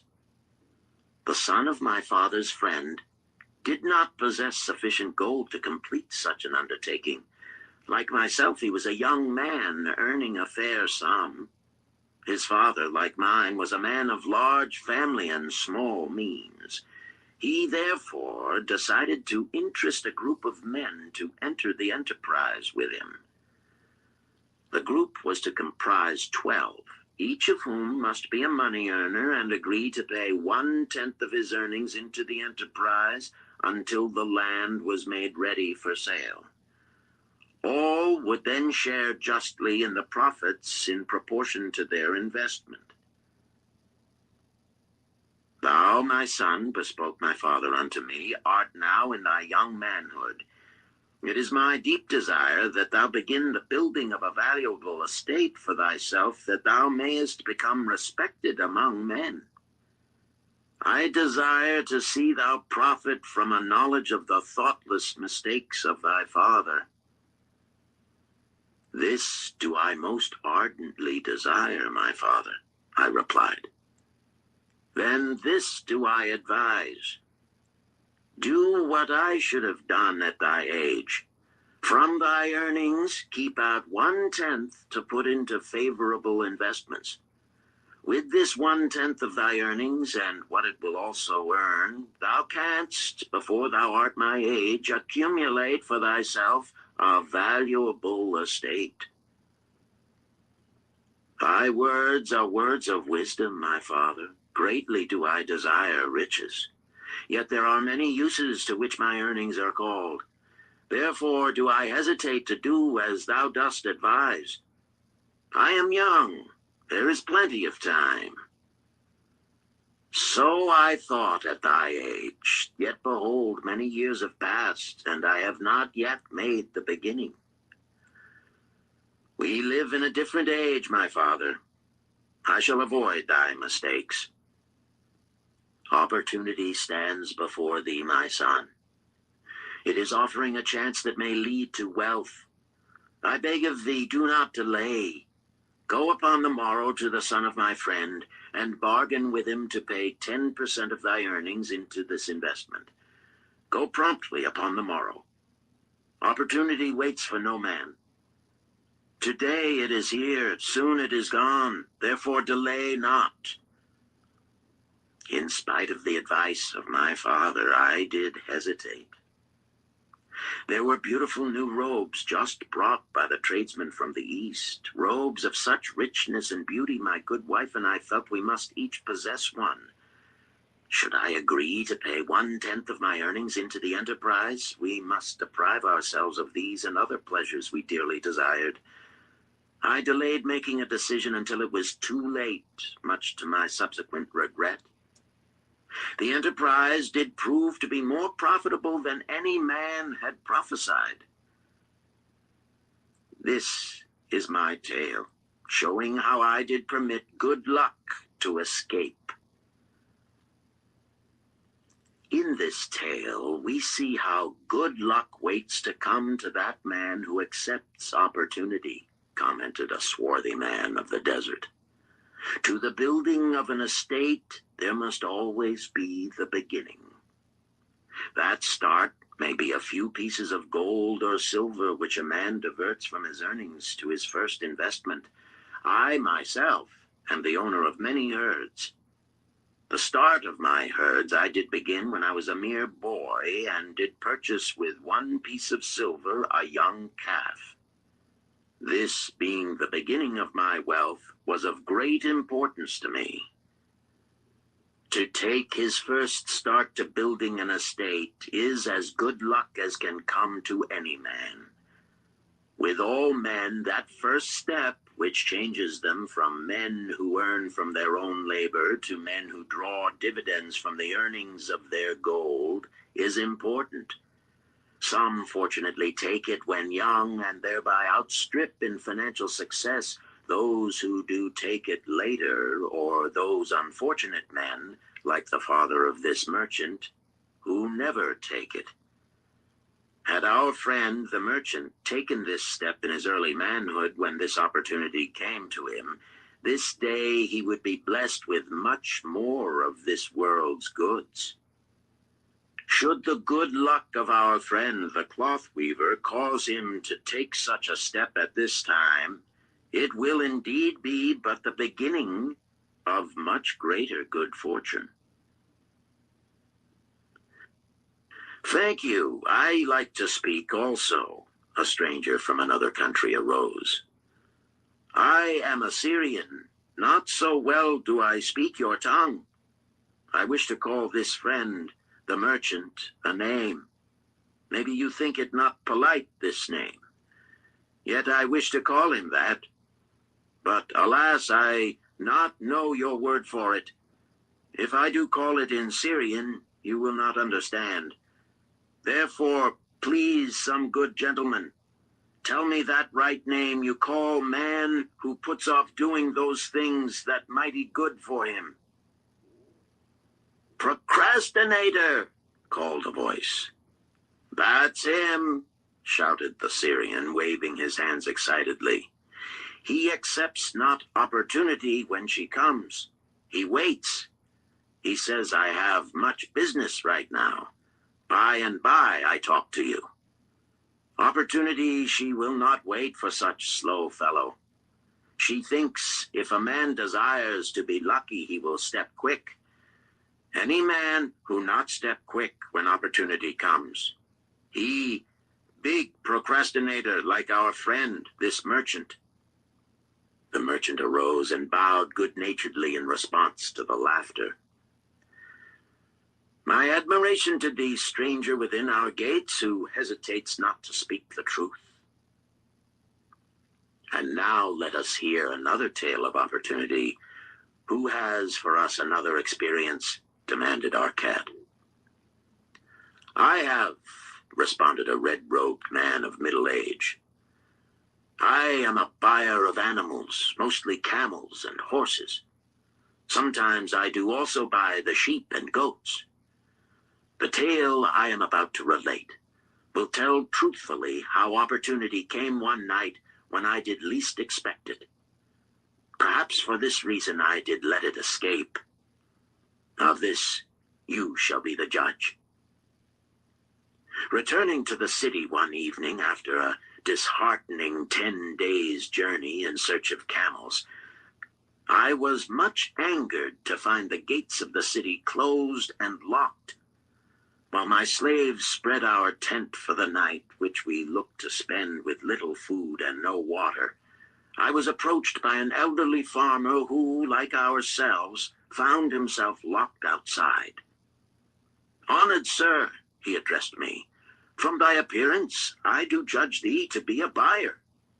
If this be so, much would I like to sell to thee the most excellent flock of sheep just driven up. Alas, my good wife lies very sick with the fever. I must return with all haste.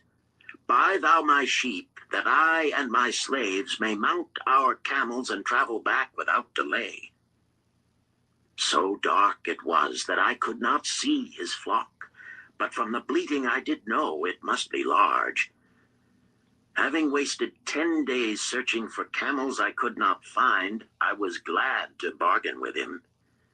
In his anxiety, he did set a most reasonable price.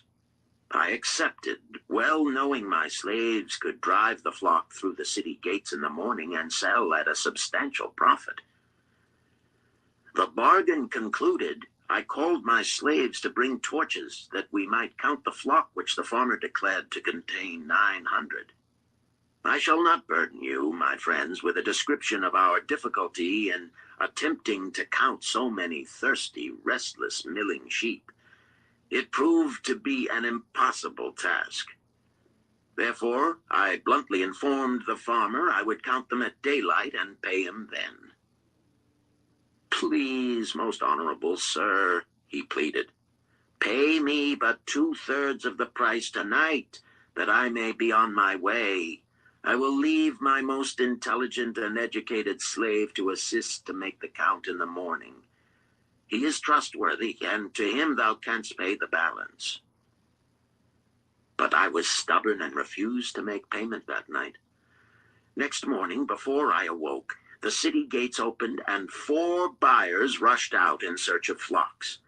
They were most eager and willing to pay high prices because the city was threatened with siege and food was not plentiful. Nearly 3 times the price at which he had offered the flock to me did the old farmer receive for it. Thus was rare good luck allowed to escape. Here is a tale most unusual, commented Arcad. What wisdom? The wisdom of making a payment immediately when convinced our bargain is wise, suggested a venerable saddle-maker. If the bargain be good, then dost thou need protection against thy own weaknesses as much as against any other man. We mortals are changeable. Alas, I must say more apt to change our minds when right than wrong. Wrong, we are stubborn indeed. Right, we are prone to vacillate and let opportunity escape. My first judgment is my best. Yet always have I found it difficult to compel myself to proceed with a good bargain when made. Therefore, as a protection against my own weaknesses, I do make a prompt deposit thereon. This doth save me from later regrets for the good luck that should have been mine. Thank you. Again I like to speak. The Syrian was upon his feet once more. These tales much alike. Each time opportunity fly away for same reason. Each time she come to procrastinator, bringing good plan. Each time they hesitate, not say, right now, best time, I do it quick. How can men succeed that way? Wise are thy words, my friend, responded the buyer. Good luck fled from procrastination in both these tales. Yet this is not unusual. The spirit of procrastination is within all men. We desire riches, yet how often, when opportunity doth appear before us, that spirit of procrastination from within doth urge various delays in our acceptance. In listening to it, we do become our own worst enemies. In my younger days, I did not know it by this long word our friend from Syria doth enjoy. I did think at first it was my own poor judgment that did cause me loss at many profitable trades. Later I did credit it to my stubborn disposition. At last I did recognize it for what it was, a habit of needless delaying where action was required, action prompt and decisive. How I did hate it when its true character stood revealed. With the bitterness of a wild ass hitched to a chariot, I did break loose from this enemy to my success. Thank you. I like ask question from Mr. Merchant, the Syrian was speaking. You wear fine robes, not like those of poor man. You speak like successful man. Tell us, do you listen now when procrastination whispers in your ear? Like our friend the buyer, I also had to recognize and conquer procrastination, responded the merchant. To me, it proved to be an enemy ever watching and waiting to thwart my accomplishments. The tale I did relate is but one of many similar instances I could tell to show how it drove away my opportunities. 'Tis not difficult to conquer once understood. No man willingly permits the thief to rob his bins of grain, nor does any man willingly permit an enemy to drive away his customers and rob him of his profits. When once I did recognize that such acts as these my enemy was committing, with determination I conquered him. So must every man master his own spirit of procrastination before he can expect to share in the rich treasures of Babylon. What sayest, Arcad? Because thou art the richest man in Babylon, many do proclaim thee to be the luckiest. Dost agree with me that no man can arrive at a full measure of success until he hath completely crushed the spirit of procrastination within him? It is even as thou sayest, Arcad admitted. During my long life, I have watched generation following generation marching forward along those avenues of trade, science, and learning that lead to success in life. Opportunities came to all these men.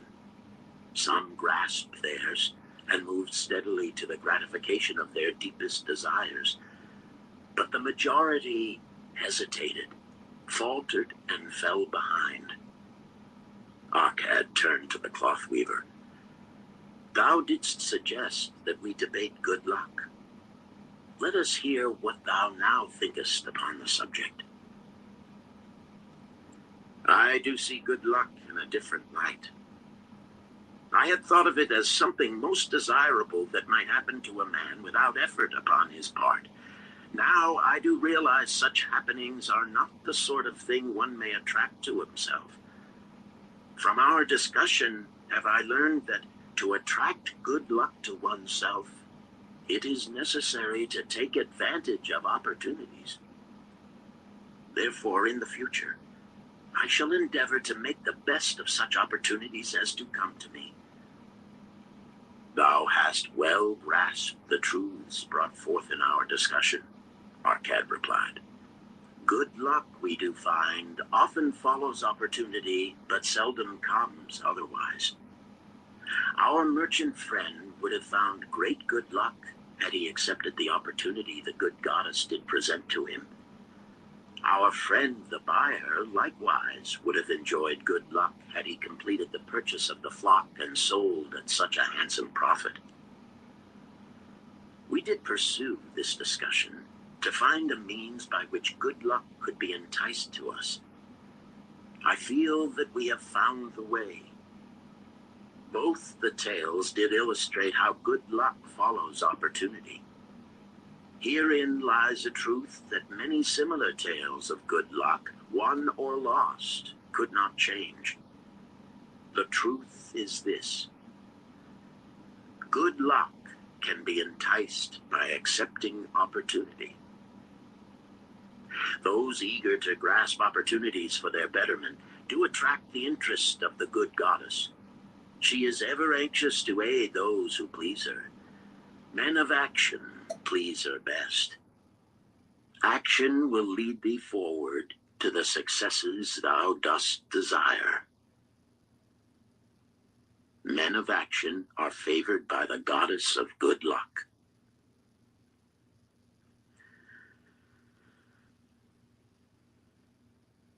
Chapter 5. The 5 Laws of Gold. A bag heavy with gold, or a clay tablet carved with words of wisdom. If thou hadst thy choice, which wouldst thou choose? By the flickering light from the fire of desert shrubs, the suntanned faces of the listeners gleamed with interest. "The gold! The gold!" chorused the 27. Old Calabab smiled knowingly. "Hark!" he resumed, raising his hand. "Hear the wild dogs out there in the night? They howl and wail because they are lean with hunger. Yet feed them, and what do they? Fight and strut. Then fight and strut some more, giving no thought to the morrow that will surely come.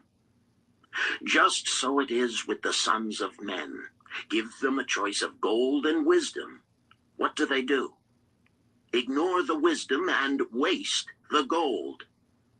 On the morrow they wail because they have no more gold.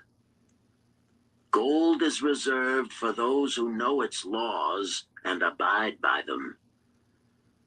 Calabab drew his white robe close about his lean legs, for a cool night wind was blowing. "Because thou hast served me faithfully upon our long journey, because thou cared well for my camels, because thou toiled uncomplainingly across the hot sands of the desert, because thou fought bravely the robbers that sought to despoil my merchandise, I will tell thee this night the tale of the 5 laws of gold, such a tale as thou never hast heard before. Hark ye with deep attention to the words I speak, for if you grasp their meaning and heed them, in the days that come, thou shalt have much gold." He paused impressively. Above, in a canopy of blue, the stars shone brightly in the crystal-clear skies of Babylonia. Behind the group loomed their faded tents tightly staked against possible desert storms. Beside the tents were neatly stacked bales of merchandise covered with skins. Nearby, the camel herd sprawled in the sand, some chewing their cuds contentedly, others snoring in hoarse discord. "Thou hast told us many good tales, Calabab," spoke up the chief packer. "We look to thy wisdom to guide us upon the morrow when our service with thee shall be at an end. I have but told thee of my adventures in strange and distant lands, but this night I shall tell thee of the wisdom of Arkad, the wise rich man." "Much have we heard of him," acknowledged the chief packer, "for he was the richest man that ever lived in Babylon." The richest man he was, and that because he was wise in the ways of gold, even as no man had ever been before him. This night shall I tell you of his great wisdom as it was told to me by Nomasir, his son, many years ago in Nineveh, when I was but a lad.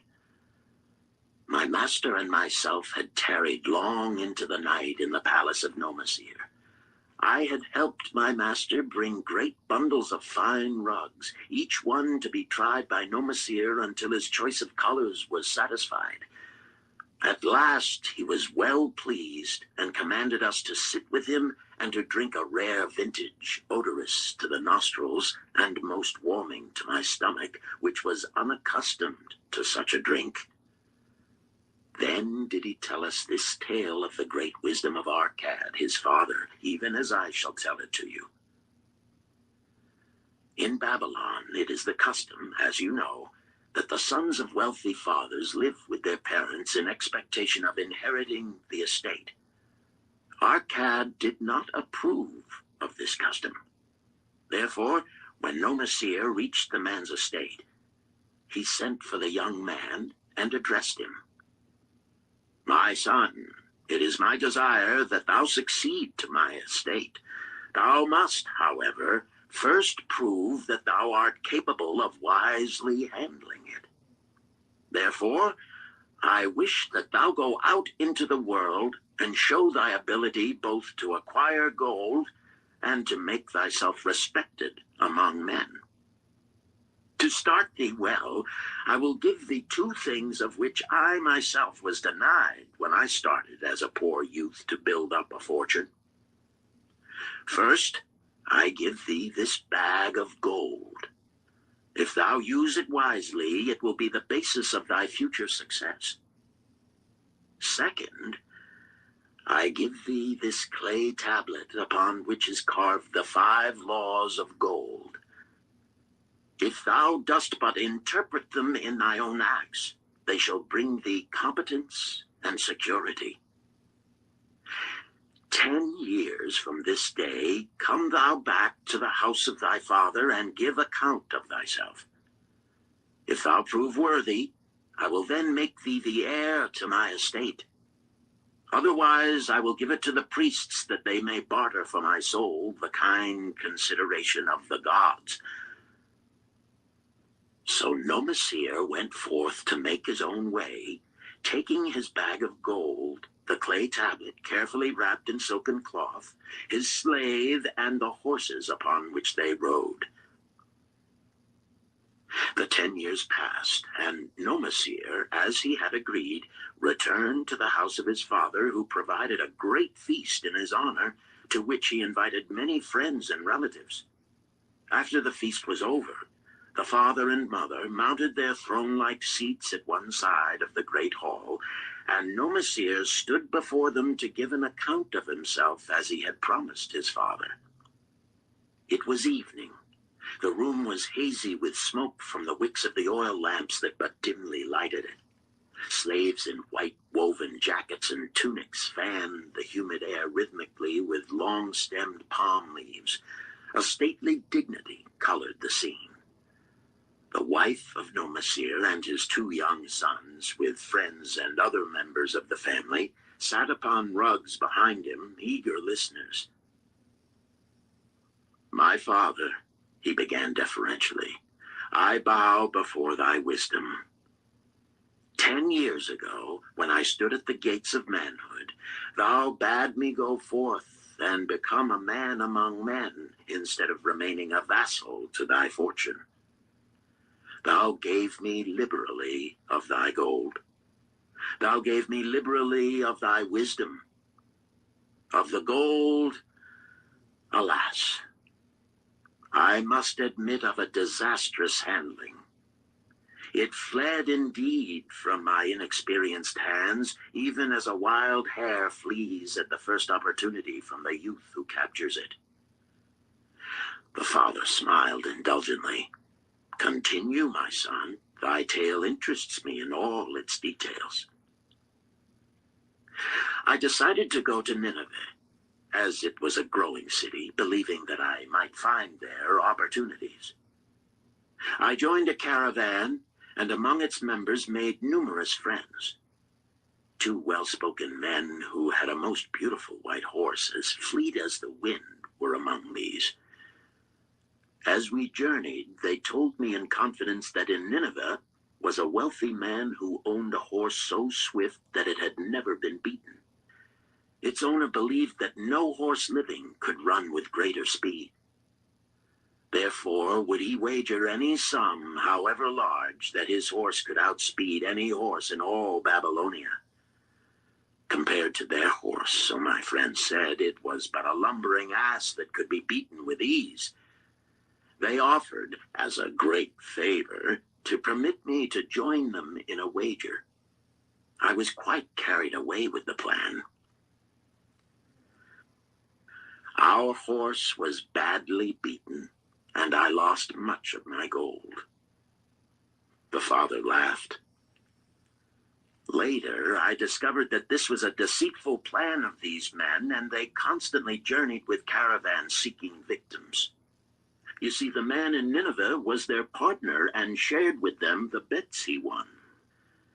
This shrewd deceit taught me my first lesson in looking out for myself. I was soon to learn another, equally bitter. In the caravan was another young man with whom I became quite friendly. He was the son of wealthy parents and, like myself, journeying to Nineveh to find a suitable location. Not long after our arrival, he told me that a merchant had died, and his shop with its rich merchandise and patronage could be secured at a paltry price. saying that we would be equal partners, but first he must return to Babylon to secure his gold.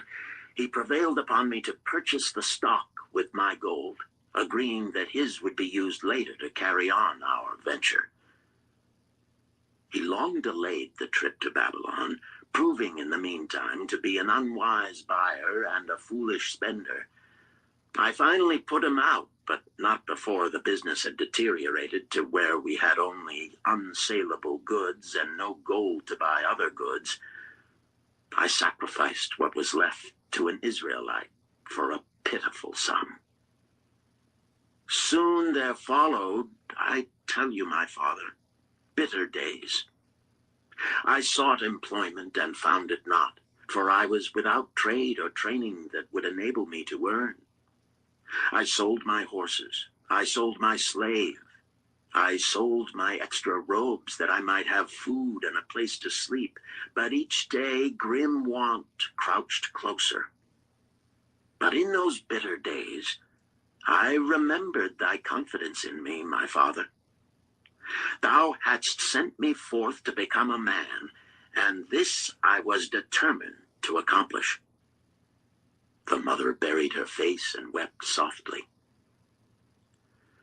At this time, I bethought me of the table thou had given to me, upon which thou had carved the 5 laws of gold. Thereupon I read most carefully thy words of wisdom, and realized that had I but sought wisdom first, my gold would not have been lost to me. I learned by heart each law, and determined that when once more the goddess of good fortune smiled upon me, I would be guided by the wisdom of age, and not by the inexperience of youth. For the benefit of you who are seated here this night, I will read the wisdom of my father as engraved upon the clay tablet which he gave to me 10 years ago. The 5 laws of gold. 1. Gold cometh gladly and in increasing quantity to any man who will put by not less than 1/10 of his earnings to create an estate for his future and that of his family. 2. Gold laboreth diligently and contentedly for the wise owner who finds for it profitable employment, multiplying even as the flocks of the field. 3. Gold clingeth to the protection of the cautious owner who invests it under the advice of men wise in its handling. 4. Gold slippeth away from the man who invests it in businesses or purposes with which he is not familiar, or which are not approved by those skilled in its keep. 5. Gold flees the man who would force it to impossible earnings, or who followeth the alluring advice of tricksters and schemers, or who trusts it to his own inexperience and romantic desires in investment. These are the 5 laws of gold as written by my father. I do proclaim them as of greater value than gold itself, as I will show by the continuance of my tale. He again faced his father. I have told thee of the depth of poverty and despair to which my inexperience brought me. However, there is no chain of disasters that will not come to an end. Mine came when I secured employment managing a crew of slaves working upon the new outer wall of the city. Profiting from my knowledge of the first law of gold, I saved a copper from my first earnings, adding to it at every opportunity until I had a piece of silver. It was a slow procedure, for one must live. I did spend grudgingly, I admit, because I was determined to earn back before the 10 years were over as much gold as you, my father, had given to me. One day, the slave master with whom I had become quite friendly said to me, "Thou art a thrifty youth who spends not wantonly what he earns. Hast thou gold put by that is not earning?" Yes, I replied. It is my greatest desire to accumulate gold, to replace that which my father gave to me and which I have lost. 'Tis a worthy ambition, I will grant. And do you know that the gold which you have saved can work for you and earn much more gold? Alas, my experience has been bitter, for my father's gold has fled from me, and I am in much fear lest my own do the same. If thou hast confidence in me, I will give thee a lesson in the profitable handling of gold, he replied. Within a year, the outer wall will be complete and ready for the great gates of bronze that will be built at each entrance to protect the city from the king's enemies. In all Nineveh, there is not enough metal to make these gates, and the king has not thought to provide it. Here is my plan. A group of us will pool our gold and send a caravan to the mines of copper and tin, which are distant, and bring to Nineveh the metal for the gates. When the king says, "Make the great gates," we alone can supply the metal, and a rich price he will pay. If the king will not buy from us, we will yet have the metal which can be sold for a fair price. In his offer, I recognized an opportunity to abide by the third law and invest my savings under the guidance of wise men. Nor was I disappointed. Our pool was a success, and my small store of gold was greatly increased by the transaction. In due time, I was accepted as a member of this same group in other ventures. They were men wise in the profitable handling of gold. They talked over each plan presented with great care before entering upon it. They would take no chance on losing their principal or tying it up in unprofitable investments from which their gold could not be recovered. Such foolish things as the horse race and the partnership into which I had my experience would have had scant consideration with them. They immediately pointed out their weaknesses.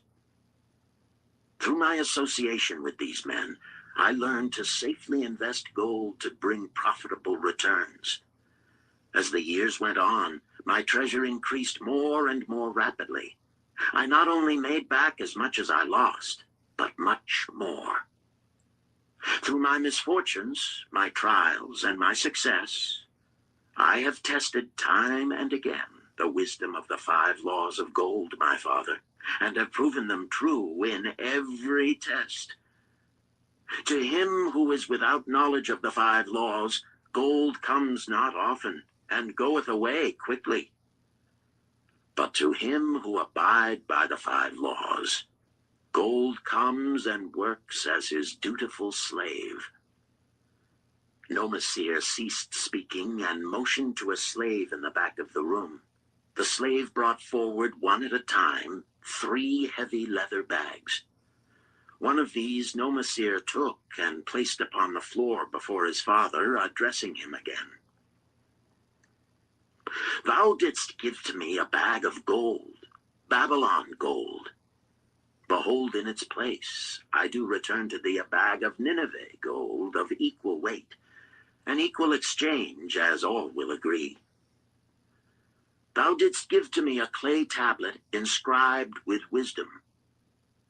Behold, in its stead, I do return 2 bags of gold." So saying, he took from the slave the other 2 bags, and likewise placed them upon the floor before his father. "This I do to prove to thee, my father, of how much greater value I consider thy wisdom than thy gold. Yet, who can measure in bags of gold the value of wisdom? Without wisdom, gold is quickly lost by those who have it. But with wisdom, gold can be secured by those who have it not, as these 3 bags of gold do prove.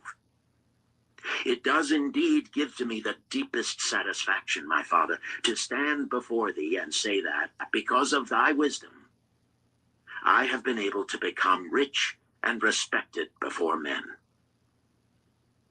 The father placed his hand fondly upon the head of Nomasir. Thou hast learned well thy lessons, and I am indeed fortunate to have a son to whom I may entrust my wealth.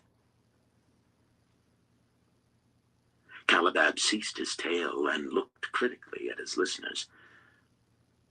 What means this to thee, this tale of Nomasir? He continued. Who among thee can go to thy father or to the father of thy wife and give an account of wise handling of his earnings? What would these venerable men think were you to say, I have traveled much and learned much and labored much and earned much, yet alas, of gold I have little. Some I spent wisely, some I spent foolishly, and much I lost in unwise ways. Dost still think it but an inconsistency of fate that some men have much gold and others have naught? Then you err. Men have much gold when they know the 5 laws of gold and abide thereby. Because I learned these 5 laws in my youth and abided by them, I have become a wealthy merchant. Not by some strange magic did I accumulate my wealth. Wealth that comes quickly goeth the same way. Wealth that stayeth to give enjoyment and satisfaction to its owner comes gradually, because it is a child born of knowledge and persistent purpose. To earn wealth is but a slight burden upon the thoughtful man. Bearing the burden consistently from year to year accomplishes the final purpose. The 5 laws of gold offer to thee a rich reward for their observance. Each of these 5 laws is rich with meaning, and lest thou overlook this in the briefness of my tale, I will now repeat them. I do know them each by heart, because in my youth I could see their value and would not be content until I knew them word for word. The first law of gold. Gold cometh gladly and in increasing quantity to any man who will put by not less than 1/10 of his earnings to create an estate for his future and that of his family. Any man who will put by 1/10 of his earnings consistently and invest it wisely will surely create a valuable estate that will provide an income for him in the future and further guarantee safety for his family in case the gods call him to the world of darkness. This law always saith that gold cometh gladly to such a man. I can truly certify this in my own life. The more gold I accumulate, the more readily it comes to me and in increased quantities. The gold which I save earns more, even as yours will, and its earnings earn more, and this is the working out of the first law. The second law of gold. Gold laboreth diligently and contentedly for the wise owner who finds for it profitable employment, multiplying even as the flocks of the field. Gold indeed is a willing worker. It is ever eager to multiply when opportunity presents itself. To every man who hath a store of gold set by, opportunity comes for its most profitable use. As the years pass, it multiplies itself in surprising fashion. The third law of gold. Gold clingeth to the protection of the cautious owner who invests it under the advice of men wise in its handling. Gold indeed clingeth to the cautious owner, even as it flees the careless owner. The man who seeks the advice of men wise in handling gold soon learneth not to jeopardize his treasure, but to preserve in safety and to enjoy in contentment its consistent increase. This ends Disc 2. The Richest Man in Babylon, Disc 3. The fourth law of gold. Gold slippeth away from the man who invests it in businesses or purposes with which he is not familiar, or which are not approved by those skilled in its keep. To the man who hath gold, yet is not skilled in its handling, many uses for it appear most profitable. Too often these are fraught with danger of loss, and if properly analyzed by wise men, show small possibility of profit. Therefore, the inexperienced owner of gold who trusts to his own judgment and invests it in businesses or purposes with which he is not familiar, too often finds his judgment imperfect and pays with his treasure for his inexperience. Wise indeed is he who investeth his treasures under the advice of men skilled in the ways of gold. The fifth law of gold. Gold flees the man who would force it to impossible earnings, or who followeth the alluring advice of tricksters and schemers, or who trusts it to his own inexperience and romantic desires in investment. Fanciful propositions that thrill like adventure tales always come to the new owner of gold. These appear to endow his treasure with magic powers that will enable it to make impossible earnings. Yet heed ye the wise men, for verily they know the risks that lurk behind every plan to make great wealth suddenly. Forget not the rich men of Nineveh, who would take no chance of losing their principal or tying it up in unprofitable investments. This ends my tale of the 5 laws of gold. In telling it to thee, I have told the secrets of my own success. Yet they are not secrets, but truths which every man must first learn and then follow, who wishes to step out of the multitude that, like yon wild dogs, must worry each day for food to eat. Tomorrow we enter Babylon. Look, see the fire that burns eternal above the temple of Bel? We are already in sight of the golden city. Tomorrow each of thee shall have gold, the gold thou hast so well earned by thy faithful services. 10 years from this night, what can you tell about this gold? If there be men among you who, like Nomasir, will use a portion of their gold to start for themselves an estate and be thenceforth wisely guided by the wisdom of Arkad, 10 years from now, 'tis a safe wager, like the son of Arkad, they will be rich and respected among men. Our wise acts accompany us through life to please us and to help us, just as surely our unwise acts follow us to plague and torment us. Alas, they cannot be forgotten. In the front rank of the torments that do follow us are the memories of the things we should have done, of the opportunities which came to us, and we took not. Rich are the treasures of Babylon, so rich no man can count their value in pieces of gold. Each year they grow richer and more valuable.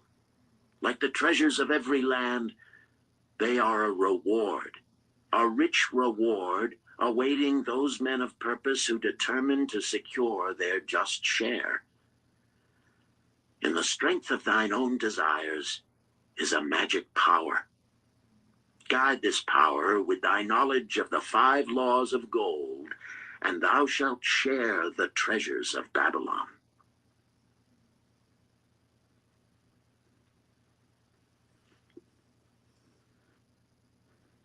Chapter 6. The Gold Lender of Babylon. 50 pieces of gold. Never before had Rodan, the spearmaker of old Babylon, carried so much gold in his leather wallet. Happily down the king's highway from the palace of his most liberal majesty he strode. Cheerfully the gold clinked as the wallet at his belt swayed with each step, the sweetest music he had ever heard. 50 pieces of gold, all his. He could hardly realize his good fortune. What power in those clinking discs! They could purchase anything he wanted. A grand house, land, cattle, camels, horses, chariots, whatever he might desire. What use should he make of it? This evening, as he turned into a side street toward the home of his sister, he could think of nothing he would rather possess than those same glittering, heavy pieces of gold, his to keep. It was upon an evening some days later that a perplexed Rodan entered the shop of Mathon, the lender of gold and dealer in jewels and rare fabrics. Glancing neither to the right nor the left at the colorful articles artfully displayed, he passed through to the living quarters at the rear. Here he found the genteel Mathon lounging upon a rug partaking of a meal served by a black slave. "I would counsel with thee, for I know not what to do." Rodan stood stolidly, feet apart, hairy breast exposed by the gaping front of his leather jacket. Mathon's narrow, sallow face smiled a friendly greeting. "What indiscretions hast thou done that thou shouldst seek the lender of gold? Hast been unlucky at the gaming table? Or hath some plump dame entangled thee? For many years have I known thee, yet never hast thou sought me to aid thee in thy troubles. No, not such as that. I seek no gold. Instead, I crave thy wise advice. Hear, what this man doth say. No one comes to the lender of gold for advice. My ears must play me false. They listen true. Can this be so? Rodan, the spear-maker, doth display more cunning than all the rest, for he comes to Mathon not for gold, but for advice. Many men come to me for gold to pay for their follies, but as for advice, they want it not. Yet who is more able to advise than the lender of gold to whom many men come in trouble? Thou shalt eat with me, Rodan, he continued. Thou shalt be my guest for the evening. Ando, he commanded of the black slave, draw up a rug for my friend Rodan, the spear-maker, who comes for advice. He shall be mine honored guest. Bring to him much food, and get for him my largest cup. Choose well of the best wine, that he may have satisfaction in the drinking. Now tell me, what troubles thee? It is the king's gift. The king's gift? The king did make thee a gift, and it gives thee trouble? What manner of gift?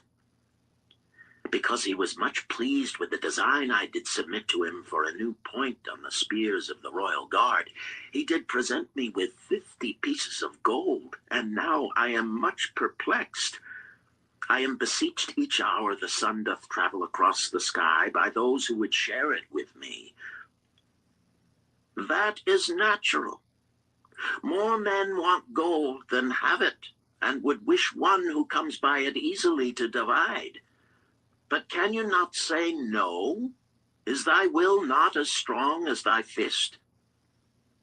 To many I can say no, yet sometimes it would be easier to say yes. Can one refuse to share with one's sister to whom he is deeply devoted? Surely thy own sister would not wish to deprive thee of enjoying thy reward. But it is for the sake of Araman, her husband, whom she wishes to see a rich merchant. She does feel that he has never had a chance, and she beseeches me to loan to him this gold, that he may become a prosperous merchant and repay me from his profits. My friend, resumed Mathon, 'tis a worthy subject thou bringest to discuss. Gold bringeth unto its possessor responsibility and a changed position with his fellow men. It bringeth fear lest he lose it, or it be tricked away from him. It bringeth a feeling of power and ability to do good. Likewise, It bringeth opportunities whereby his very good intentions may bring him into difficulties. Didst ever hear of the farmer of Nineveh who could understand the language of animals? I wot not, for 'tis not the kind of tale men like to tell over the bronze caster's forge. I will tell it to thee, for thou shouldst know that to borrowing and lending there is more than the passing of gold from the hands of one to the hands of another. This farmer, who could understand what the animals said to each other, did linger in the farmyard each evening just to listen to their words. One evening he did hear the ox bemoaning to the ass the hardness of his lot. I do labor pulling the plow from morning until night, no matter how hot the day, or how tired my legs, or how the bow doth chafe my neck, still must I work. But you are a creature of leisure. You are trapped with a colorful blanket and do nothing more than carry our master about where he wishes to go. When he goes nowhere, you do rest and eat the green grass all the day. Now the ass, in spite of his vicious heels, was a goodly fellow and sympathized with the ox.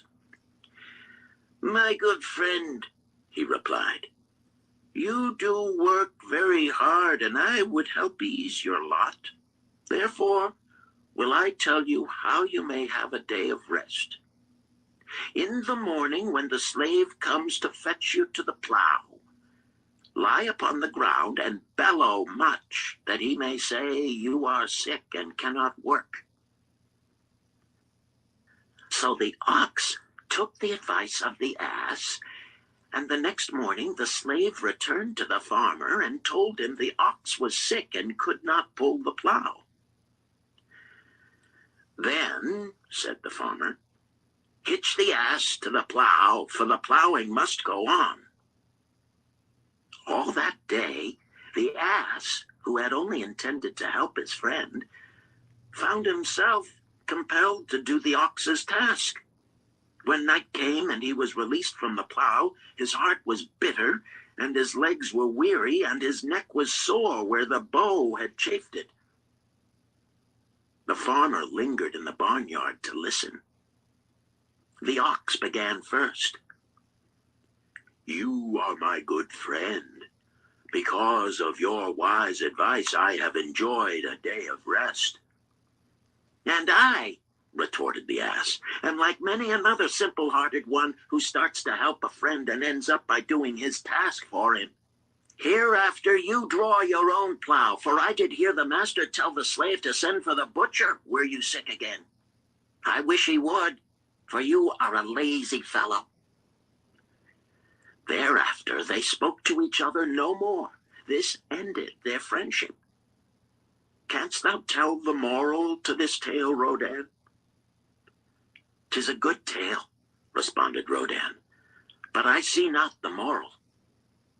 I thought not that you would, but it is there, and simple too. Just this. If you desire to help thy friend, do so in a way that will not bring thy friend's burdens upon thyself. I had not thought of that. It is a wise moral. I wish not to assume the burdens of my sister's husband. But tell me, you lend to many.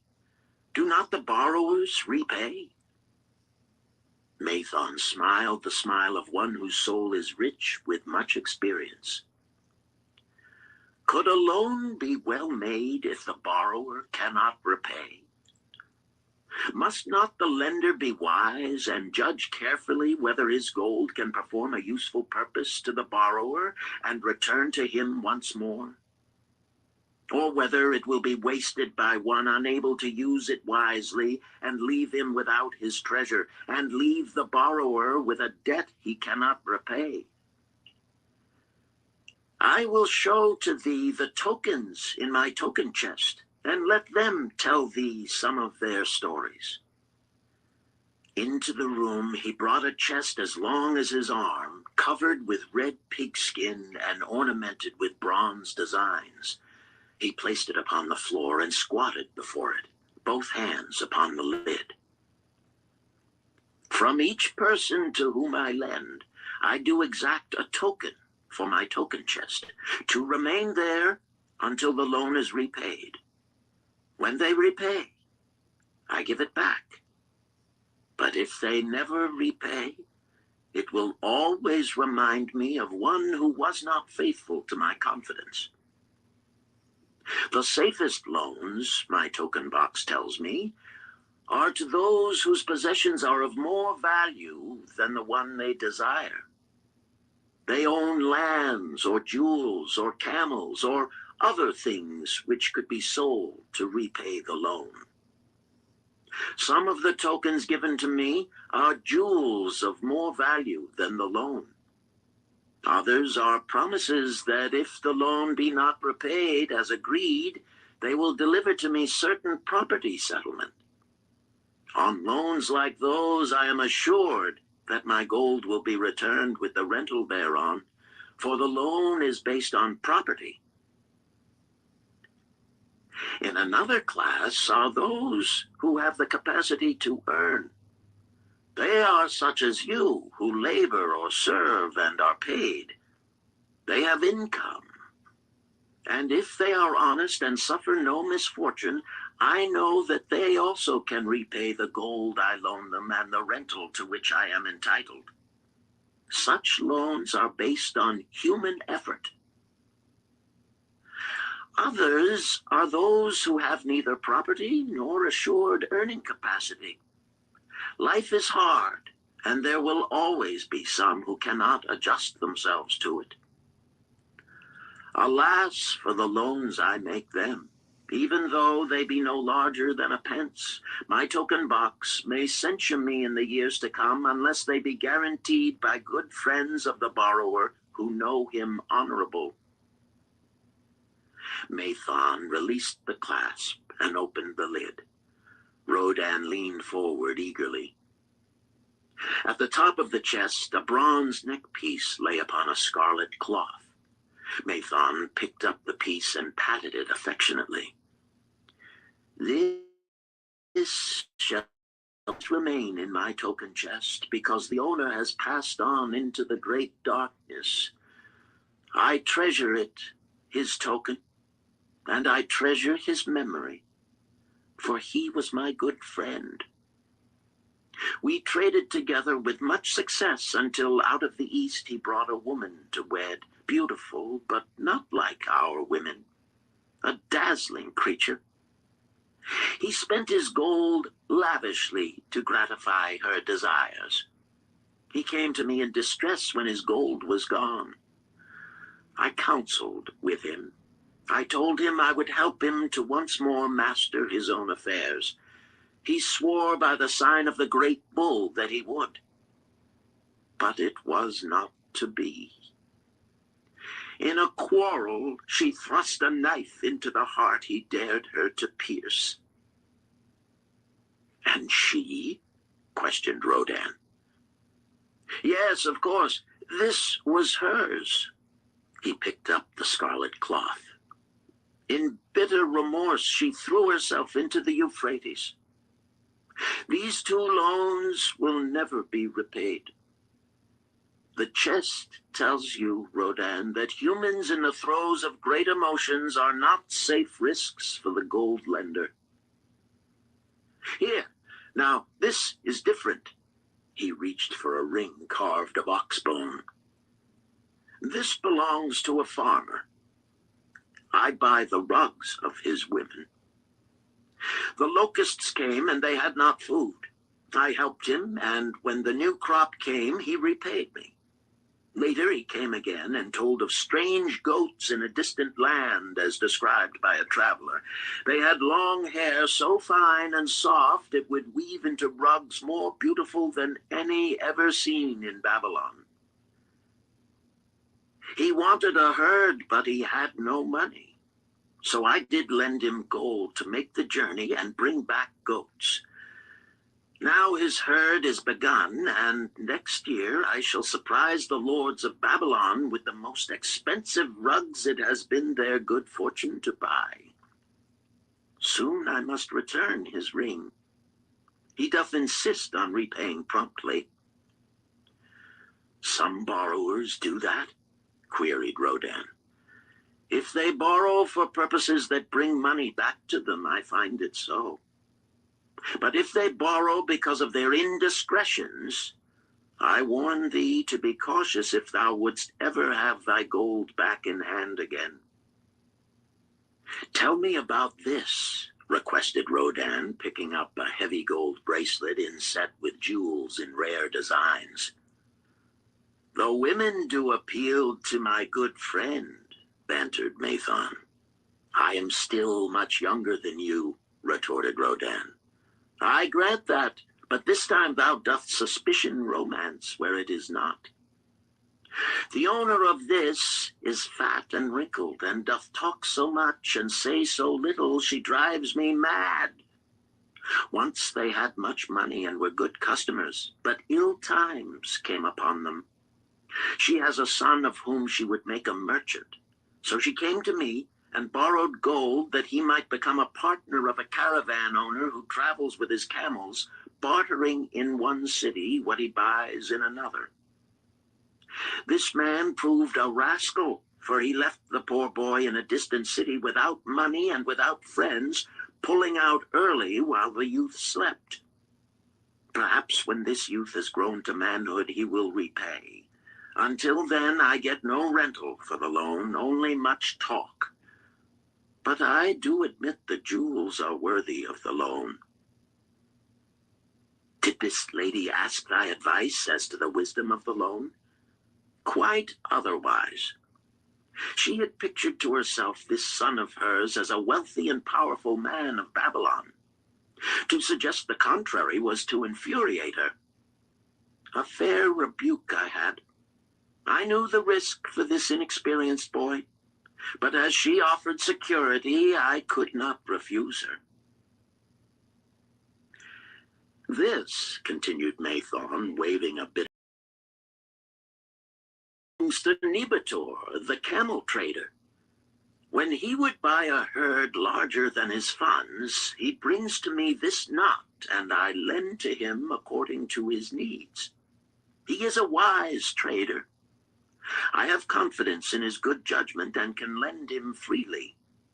Many other merchants of Babylon have my confidence because of their honorable behavior. Their tokens come and go frequently in my token box. Good merchants are an asset to our city, and it profits me to aid them to keep trade moving that Babylon be prosperous. Mathon picked out a beetle carved in turquoise and tossed it contemptuously on the floor. A bug from Egypt. The lad who owns this does not care whether I ever receive back my gold. When I reproach him, he replies, "How can I repay when ill fate pursues me? You have plenty more. What can I do?" The token is his father's, a worthy man of small means who did pledge his land and herd to back his son's enterprises. The youth found success at first, and then was overzealous to gain great wealth. His knowledge was immature. His enterprises collapsed. Youth is ambitious. Youth would take shortcuts to wealth and the desirable things for which it stands. To secure wealth quickly, youth often borrows unwisely. Youth, never having had experience, cannot realize that hopeless debt is like a deep pit into which one may descend quickly and where one may struggle vainly for many days.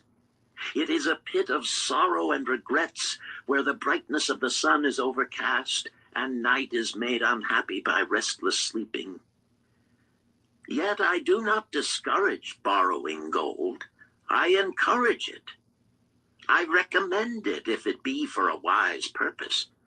I myself made my first real success as a merchant with borrowed gold.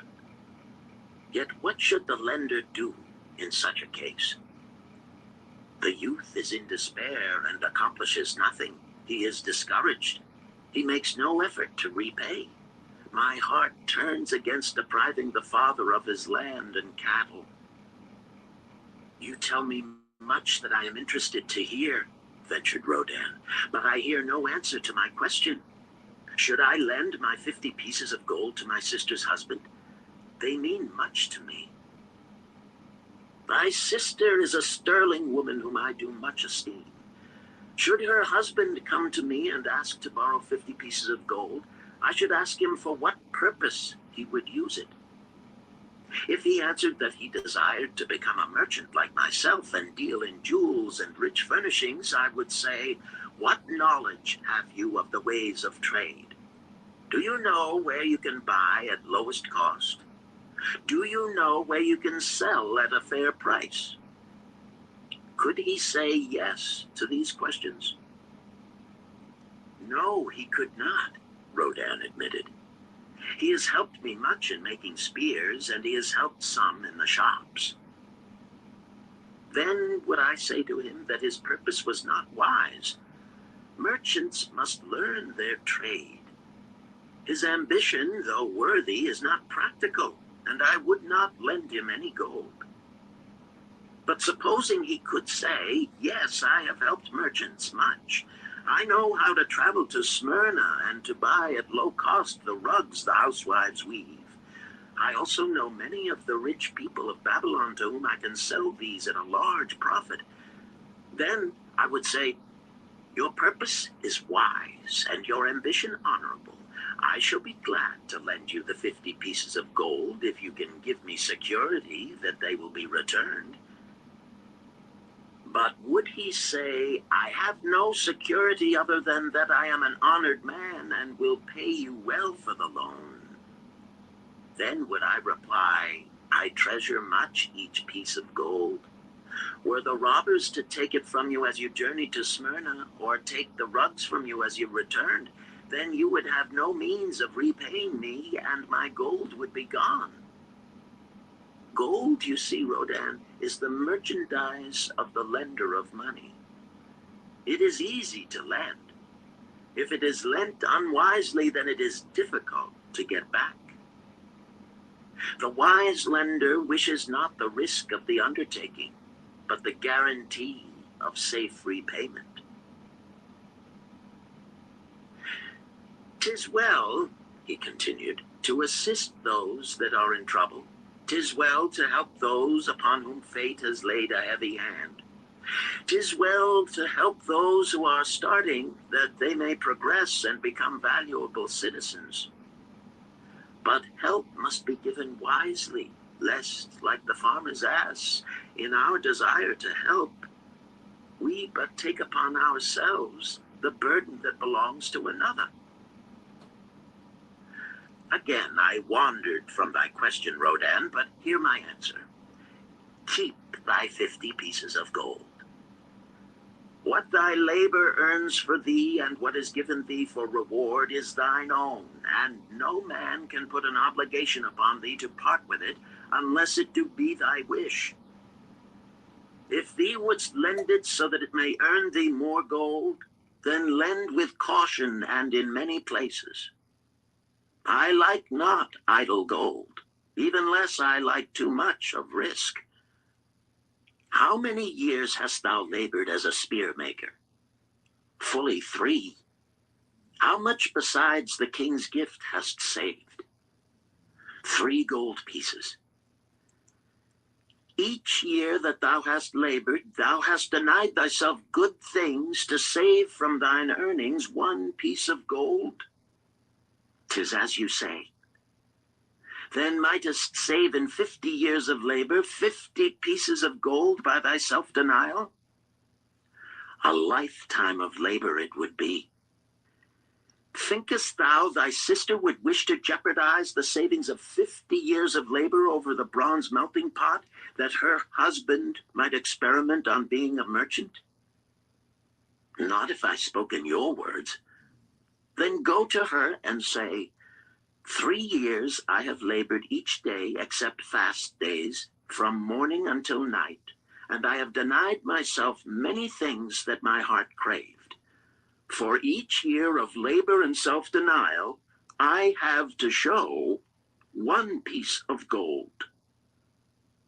Thou art my favored sister, and I wish that thy husband may engage in business in which he will prosper greatly, if he will submit to me a plan that seems wise and possible to my friend Mathon. Then will I gladly lend to him my savings of an entire year, that he may have an opportunity to prove that he can succeed.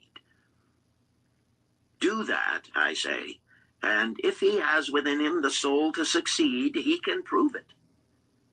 If he fails, he will not owe thee more than he can hope some day to repay. I am a gold lender because I own more gold than I can use in my own trade. I desire my surplus gold to labor for others and thereby earn more gold. I do not wish to take risk of losing my gold, for I have labored much and denied myself much to secure it. Therefore, I will no longer lend any of it where I am not confident that it is safe and will be returned to me. Neither will I lend it where I am not convinced that its earnings will be promptly paid to me. I have told to thee, Rodan, a few of the secrets of my token chest. From them you may understand the weakness of men and their eagerness to borrow that which they have no certain means to repay. From this you can see how often their high hopes of the great earnings they could make if they but had gold are but false hopes they have not the ability or training to fulfill.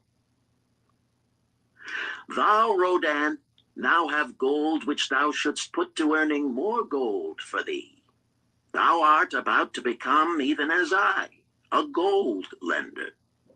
If thou dost safely preserve thy treasure, it will produce liberal earnings for thee, and be a rich source of pleasure and profit during all thy days. But if thou dost let it escape from thee, it will be a source of constant sorrow and regret as long as thy memory doth last. What desirest thou most of this gold in thy wallet? To keep it safe. Wisely spoken, replied Mathon approvingly. Thy first desire is for safety. Thinkest thou that in the custody of thy sister's husband it would be truly safe from possible loss? I fear not, for he is not wise in guarding gold. Then be not swayed by foolish sentiments of obligation to trust thy treasure to any person. If thou wouldst help thy family or thy friends, find other ways than risking the loss of thy treasure. Forget not that gold slippeth away in unexpected ways from those unskilled in guarding it. As well waste thy treasure in extravagance as let others lose it for thee. What next after safety dost desire of this treasure of thine? That it earn more gold. Again thou speakest with wisdom. It should be made to earn and grow larger. Gold wisely lent may even double itself with its earnings before a man like you groweth old. If you risk losing it, you risk losing all that it would earn as well. Therefore, be not swayed by the fantastic plans of impractical men who think they see ways to force thy gold to make earnings unusually large. Such plans are the creations of dreamers unskilled in the safe and dependable laws of trade. Be conservative in what thou expectest to earn, that thou mayest keep and enjoy thy treasure. To hire it out with a promise of usurious returns is to invite loss. Seek to associate thyself with men and enterprises whose success is established, that thy treasure may earn liberally under their skillful use and be guarded safely by their wisdom and experience. Thus mayest thou avoid the misfortunes that follow most of the sons of men to whom the gods see fit to entrust gold. When Rodan would thank him for his wise advice, he would not listen, saying, "The king's gift shall teach thee much wisdom." If wouldst keep thy 50 pieces of gold, thou must be discreet indeed. Many uses will tempt thee. Much advice will be spoken to thee. Numerous opportunities to make large profits will be offered thee. The stories from my token box should warn thee, before thou let any piece of gold leave thy pouch, to be sure that thou hast a safe way to pull it back again. Should my further advice appeal to thee, return again. It is gladly given. Ere thou goest, read this which I have carved beneath the lid of my token box. It applies equally to the borrower and the lender. Better a little caution than a great regret.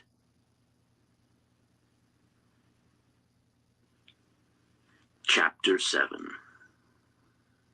The Walls of Babylon. Old Banzar, grim warrior of another day, stood guard at the passageway leading to the top of the ancient walls of Babylon. Up above, valiant defenders were battling to hold the walls. Upon them depended the future existence of this great city with its hundreds of thousands of citizens. Over the walls came the roar of the attacking armies, the yelling of many men, the trampling of thousands of horses, the deafening boom of the battering rams pounding the bronzed gates. In the street behind the gate lounged the spearmen, waiting to defend the entrance should the gates give way. They were but few for the task. The main armies of Babylon were with their king, far away in the east on a great expedition against the Elamites. No attack upon the city having been anticipated during their absence, the defending forces were small. Unexpectedly from the north bore down the mighty armies of the Assyrians, and now the walls must hold or Babylon was doomed. About Banzar were great crowds of citizens, white-faced and terrified, eagerly seeking news of the battle.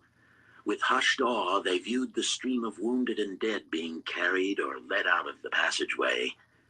Here was the crucial point of attack. After 3 days of circling about the city, the enemy had suddenly thrown his great strength against this section and this gate. The defenders from the top of the wall fought off the climbing platforms and the scaling ladders of the attackers with arrows, burning oil, and, if any reached the top, spears. Against the defenders, thousands of the enemy's archers poured a deadly barrage of arrows.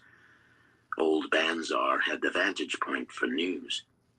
He was closest to the conflict and first to hear of each fresh repulse of the frenzied attackers. An elderly merchant crowded close to him, his palsied hands quivering. tell me, he pleaded. They cannot get in. My sons are with the good king. There is no one to protect my old wife. My goods, they will steal all. My food, they will leave nothing. We are old, too old to defend ourselves, too old for slaves. We shall starve, we shall die. Tell me they cannot get in. Calm thyself, good merchant, the guard responded. The walls of Babylon are strong.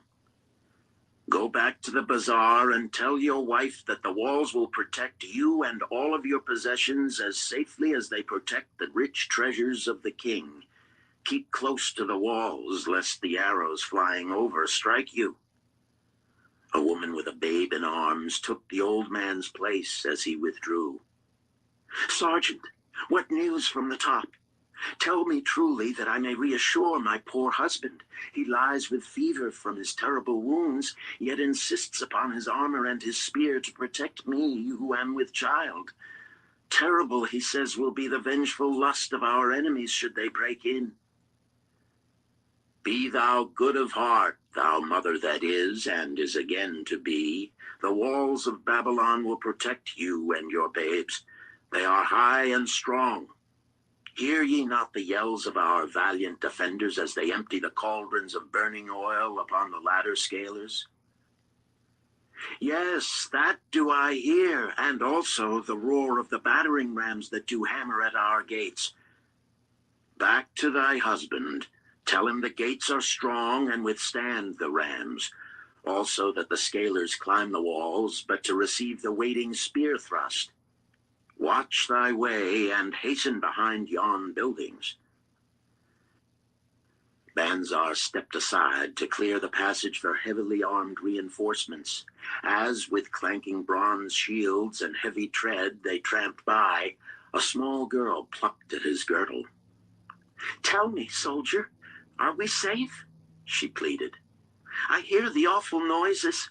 I see the men all bleeding. I am so frightened. What will become of our family, of my mother, little brother, and the baby?" The grim old campaigner blinked his eyes and thrust forward his chin as he beheld the child. "Be not afraid, little one," he reassured her. "The walls of Babylon will protect you and mother and little brother and the baby. It was for the safety of such as you that the good Queen Semiramis built them over 100 years ago. Never have they been broken through. Go back and tell your mother and little brother and the baby that the walls of Babylon will protect them and they need have no fear." Day after day, old Banzar stood at his post and watched the reinforcements file up the passageway, there to stay and fight until, wounded or dead, they came down once more. Around him, unceasingly crowded the throngs of frightened citizens, eagerly seeking to learn if the walls would hold. To all he gave his answer with the fine dignity of an old soldier: "The walls of Babylon will protect you." For 3 weeks and 5 days the attack waged with scarcely ceasing violence. Harder and grimmer set the jaw of Banzar as the passage behind, wet with the blood of the many wounded, was churned into mud by the never-ceasing streams of men passing up and staggering down. Each day the slaughtered attackers piled up in heaps before the wall. Each night they were carried back and buried by their comrades. Upon the 5th night of the 4th week, the clamor without diminished. The first streaks of daylight illuminated the plains, disclosed great clouds of dust raised by the retreating armies. A mighty shout went up from the defenders. There was no mistaking its meaning. It was repeated by the waiting troops behind the walls. It was echoed by the citizens upon the streets. It swept over the city with the violence of a storm. People rushed from the houses. The streets were jammed with a throbbing mob. The pent-up fear of weeks found an outlet in the wild chorus of joy. From the top of the high tower of the Temple of Bel burst forth the flames of victory. Skyward floated the column of blue smoke to carry the message far and wide. The walls of Babylon had once again repulsed a mighty and vicious foe, determined to loot her rich treasures and to ravish and enslave her citizens. Babylon endured century after century because it was fully protected. It could not afford to be otherwise. The walls of Babylon were an outstanding example of man's need and desire for protection. This desire is inherent in the human race. It is just as strong today as it ever was, but we have developed broader and better plans to accomplish the same purpose. In this day, behind the impregnable walls of insurance, savings accounts, and dependable investments, we can guard ourselves against the unexpected tragedies that may enter any door and seat themselves before any fireside. We cannot afford to be without adequate protection.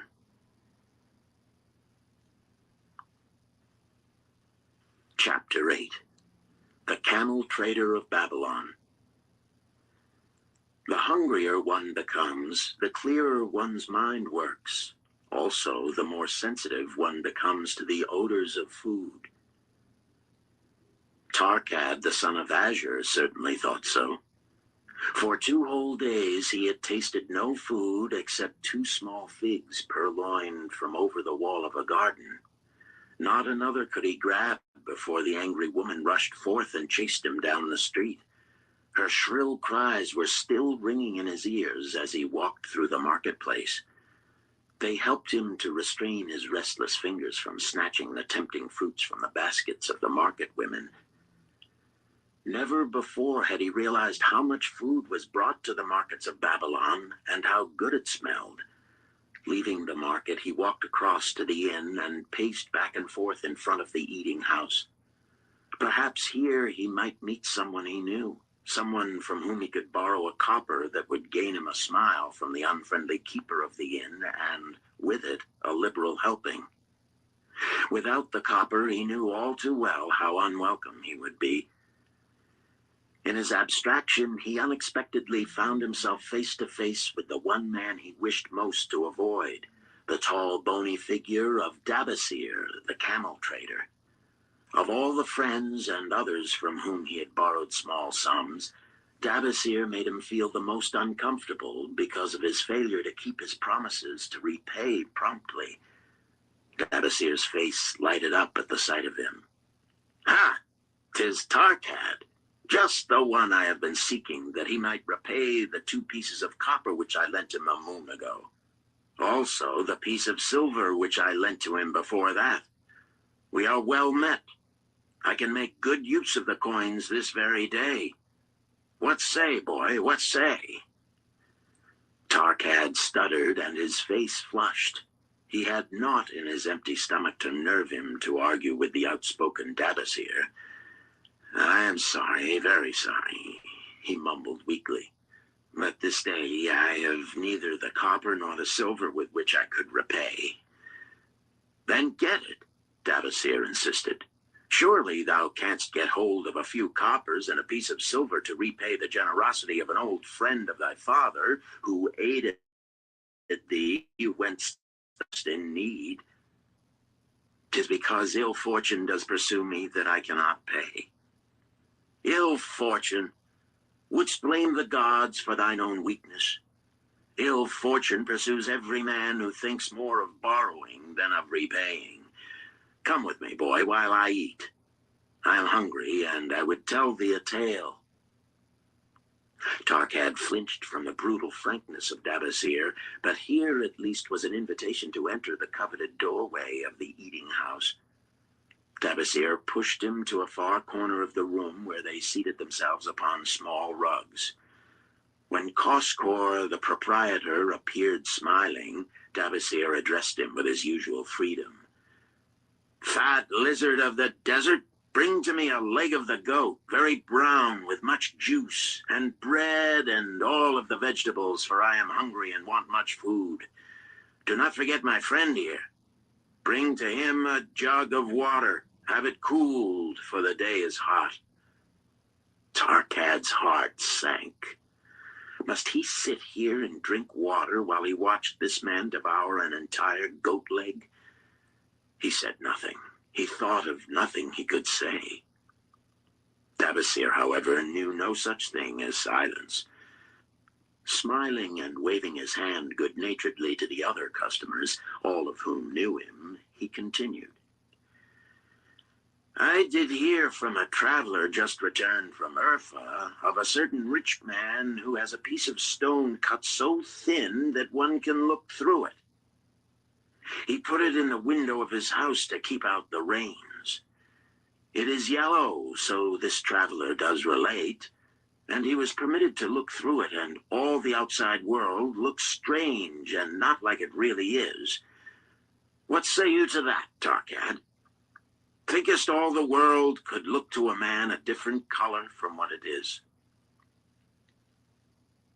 "I dare say," responded the youth, much more interested in the fat leg of goat placed before Dabasir. "Well, I know it to be true, for I myself have seen the world all of a different color from what it really is, and the tale I am about to tell relates how I came to see it in its right color once more." "Dabasir will tell a tale," whispered a neighboring diner to his neighbor and dragged his rug close. Other diners brought their food and crowded in a semicircle. They crunched noisily in the ears of Tarkat and brushed him with their meaty bones. He alone was without food. Dabasir did not offer to share with him, nor even motion him to a small corner of the hard bread that was broken off and had fallen from the platter to the floor. "The tale that I am about to tell," began Dabasir, pausing to bite a goodly chunk from the goat leg, "relates to my early life and how I came to be a camel trader. Did anyone know that I once was a slave in Syria?" A murmur of surprise ran through the audience, to which Dabasir listened with satisfaction. "When I was a young man," continued Dabasir after another vicious onslaught on the goat leg, "I learned the trade of my father, the making of saddles. I worked with him in his shop and took to myself a wife. Being young and not greatly skilled, I could earn but little, just enough to support my excellent wife in a modest way. I craved good things which I could not afford. Soon I found that the shopkeepers would trust me to pay later, even though I could not pay at the time. Being young and without experience, I did not know that he who spends more than he earns is sowing the winds of needless self-indulgence from which he is sure to reap the whirlwinds of trouble and humiliation. So I indulged my whims for fine raiment and bought luxuries for my good wife and our home beyond our means. I paid as I could, and for a while all went well. But in time I discovered I could not use my earnings both to live upon and to pay my debts. Creditors began to pursue me to pay for my extravagant purchases, and my life became miserable.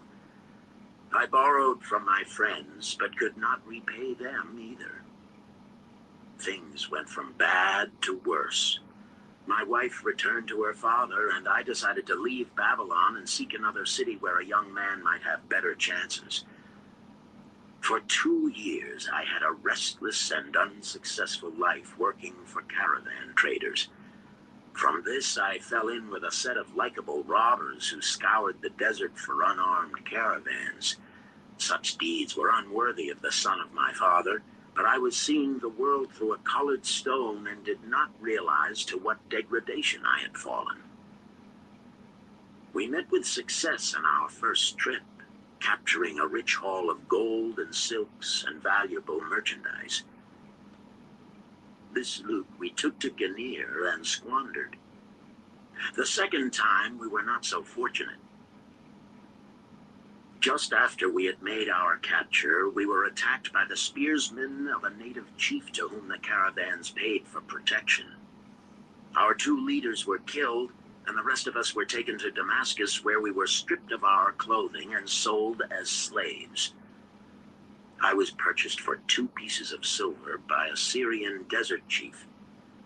With my hair shorn and but a loincloth to wear, I was not so different from the other slaves.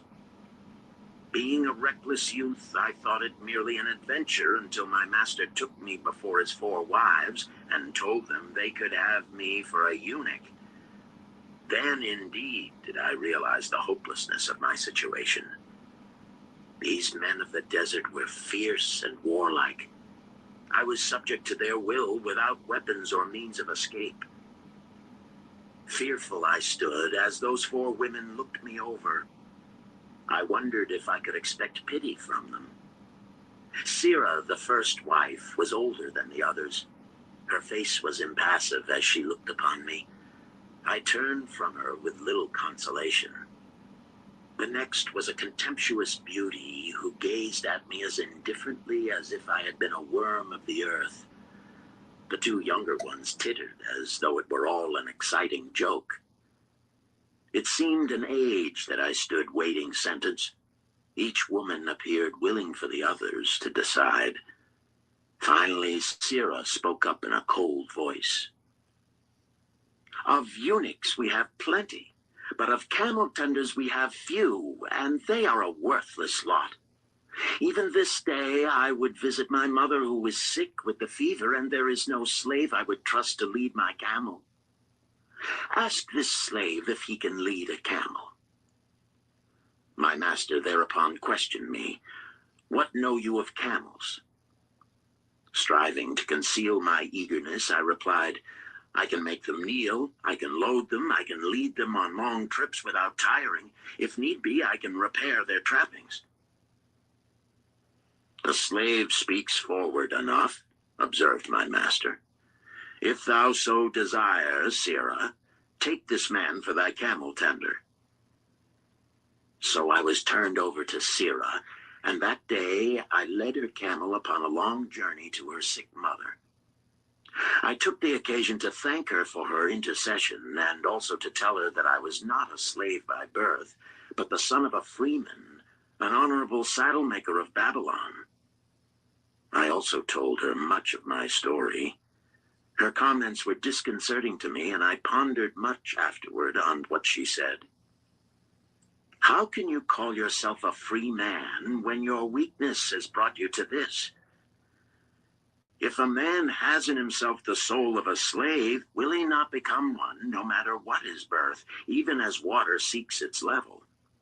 If a man has within him the soul of a free man, will he not become respected and honored in his own city in spite of his misfortune?" For over a year I was a slave and lived with the slaves, but I could not become as one of them. One day Sirrah asked me, "In the eventime, when the other slaves can mingle and enjoy the society of each other, why dost thou sit in thy tent alone?" To which I responded, "I am pondering what you have said to me. I wonder if I have the soul of a slave. I cannot join them, so I must sit apart." "I, too, must sit apart," she confided. "My dowry was large, and my lord married me because of it. Yet he does not desire me. What every woman longs for is to be desired. Because of this, and because I am barren and have neither son nor daughter, must I sit apart. Were I a man, I would rather die than be such a slave, but the conventions of our tribe make slaves of women." "What think thou of me by this time?" I asked her suddenly. "Have I the soul of a man, or have I the soul of a slave? Have you a desire to repay the just debts you owe in Babylon?" she parried. "Yes, I have the desire, but I see no way." "If thou contentedly let the years slip by and make no effort to repay, then thou hast but the contemptible soul of a slave. No man is otherwise who cannot respect himself, and no man can respect himself who does not repay honest debts. But what can I do who am a slave in Syria?" "Stay a slave in Syria, thou weakling." "I am not a weakling," I denied hotly. "Then prove it." "How?" "Does not thy great king fight his enemies in every way he can and with every force he has? Thy debts are thy enemies. They ran thee out of Babylon. You left them alone, and they grew too strong for thee. Hadst fought them as a man, thou couldst have conquered them and been one honored among the townspeople.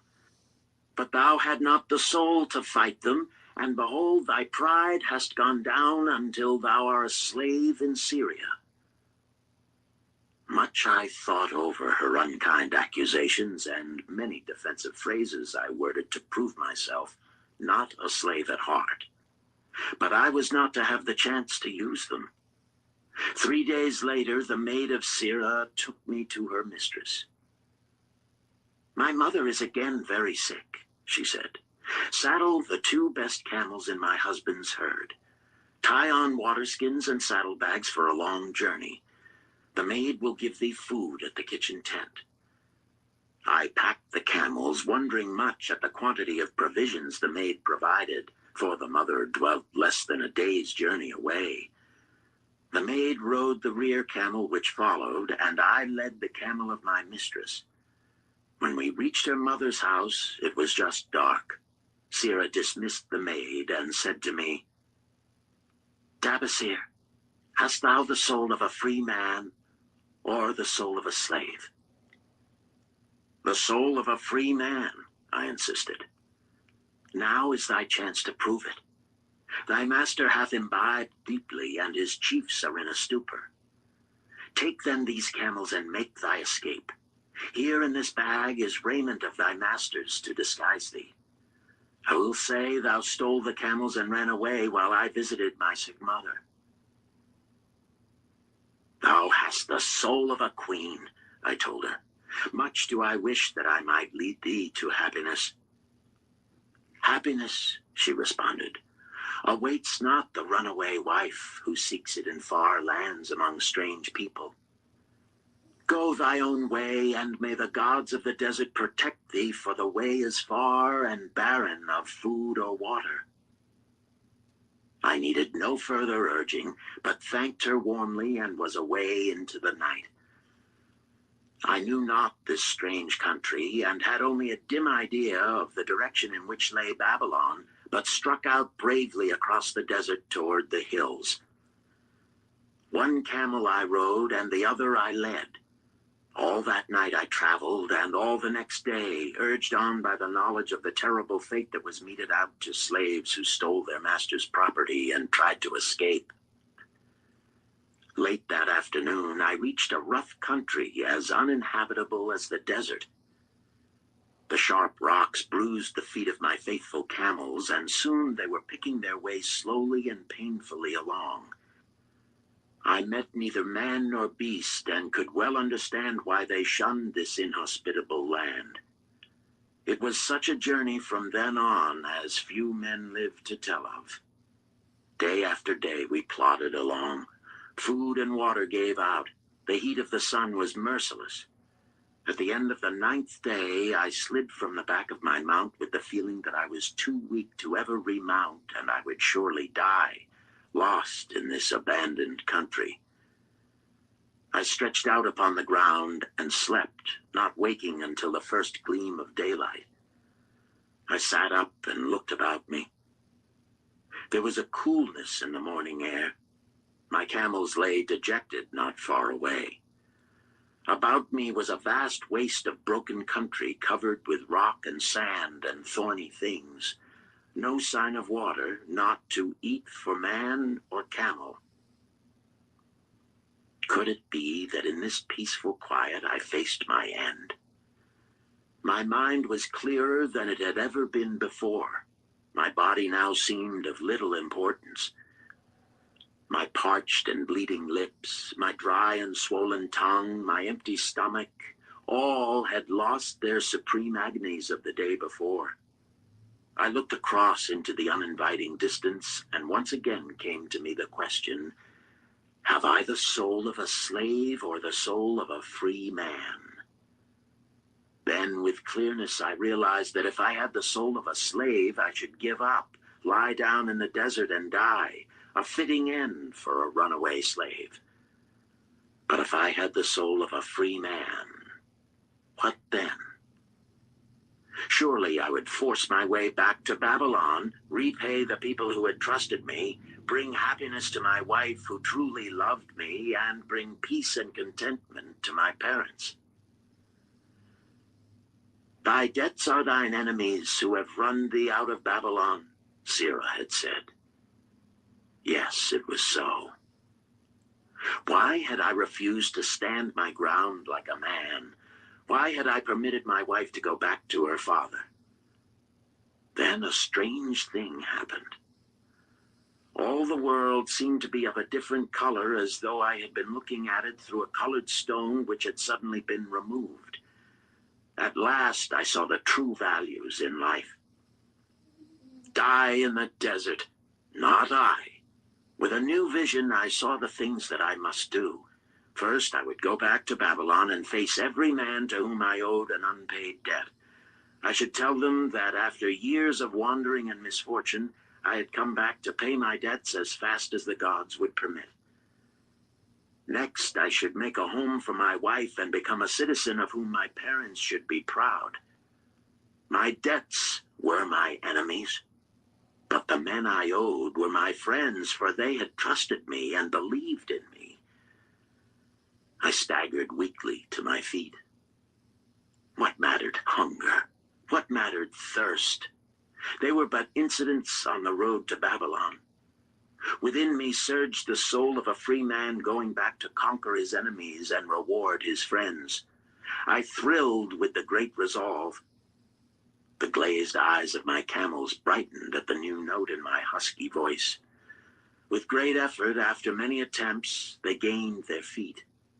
With pitiful perseverance, they pushed on toward the north, where something within me said we would find Babylon. We found water. We passed into a more fertile country where were grass and fruit. We found the trail to Babylon because the soul of a free man looks at life as a series of problems to be solved and solves them, while the soul of a slave whines, "What can I do who am but a slave?" How about thee, Tarkad? Does thy empty stomach make thy head exceedingly clear? Art ready to take the road that leads back to self-respect? Canst thou see the world in its true color? Hast thou the desire to pay thy honest debts, however many they may be, and once again be a man respected in Babylon? Moisture came to the eyes of the youth. He rose eagerly to his knees. Thou hast shown me a vision. Already I feel the soul of a free man surge within me. But how fared you upon your return? Questioned an interested listener. Where the determination is, the way can be found, Dabasir replied. I now had the determination, so I set out to find a way. First, I visited every man to whom I was indebted and begged his indulgence until I could earn that with which to repay. Most of them met me gladly. Several reviled me, but others offered to help me.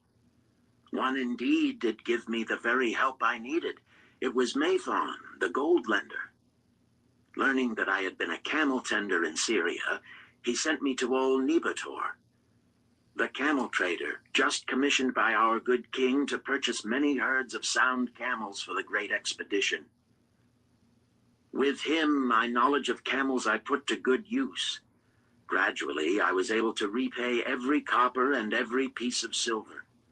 Then at last I could hold up my head and feel that I was an honorable man among men. Again Davasir turned to his food. "Kaskor, thou snail," he called loudly to be heard in the kitchen. "The food is cold. Bring me more meat fresh from the roasting. Bring thou also a very large portion for Tarkad, the son of my old friend, who is hungry and shall eat with me." So ended the tale of Davasir, the camel trader of old Babylon. He found his own soul when he realized a great truth, a truth that had been known and used by wise men long before his time. It has led men of all ages out of difficulties and into success, and it will continue to do so for those who have the wisdom to understand its magic power. It is for any man to use who reads these lines. Where the determination is, the way can be found.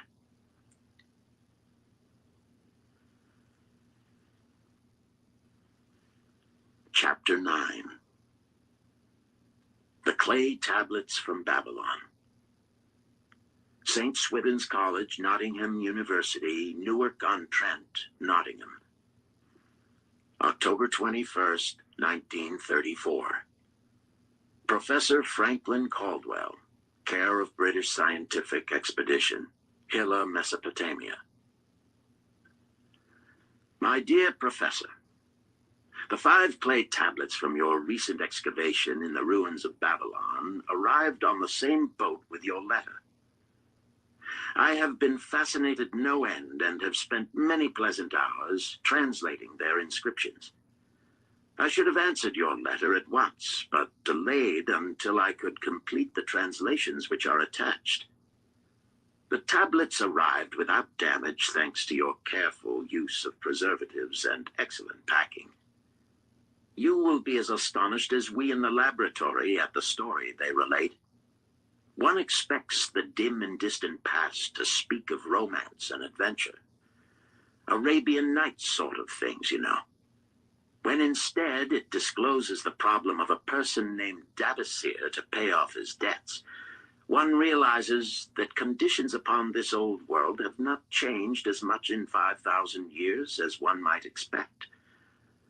It's odd, you know, but these old inscriptions rather rag me, as the students say.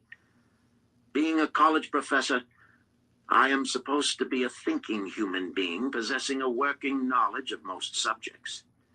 Yet here comes this old chap out of the dust-covered ruins of Babylon to offer a way I had never heard of to pay off my debts, and at the same time acquire gold to jingle in my wallet. Pleasant thought, I say, and interesting to prove whether it will work as well nowadays as it did in old Babylon. Mrs. Shrewsbury and myself are planning to try out his plan upon our own affairs, which could be much improved.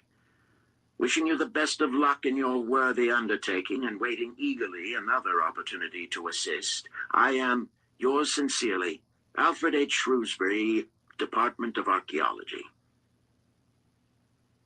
Tablet 1.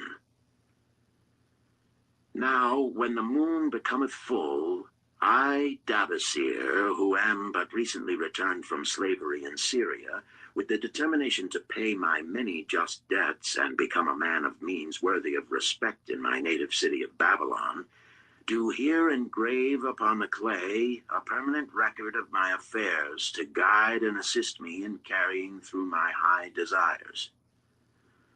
Under the wise advice of my good friend Mathon, the gold lender, I am determined to follow an exact plan that he doth say will lead any honorable man out of debt into means and self-respect.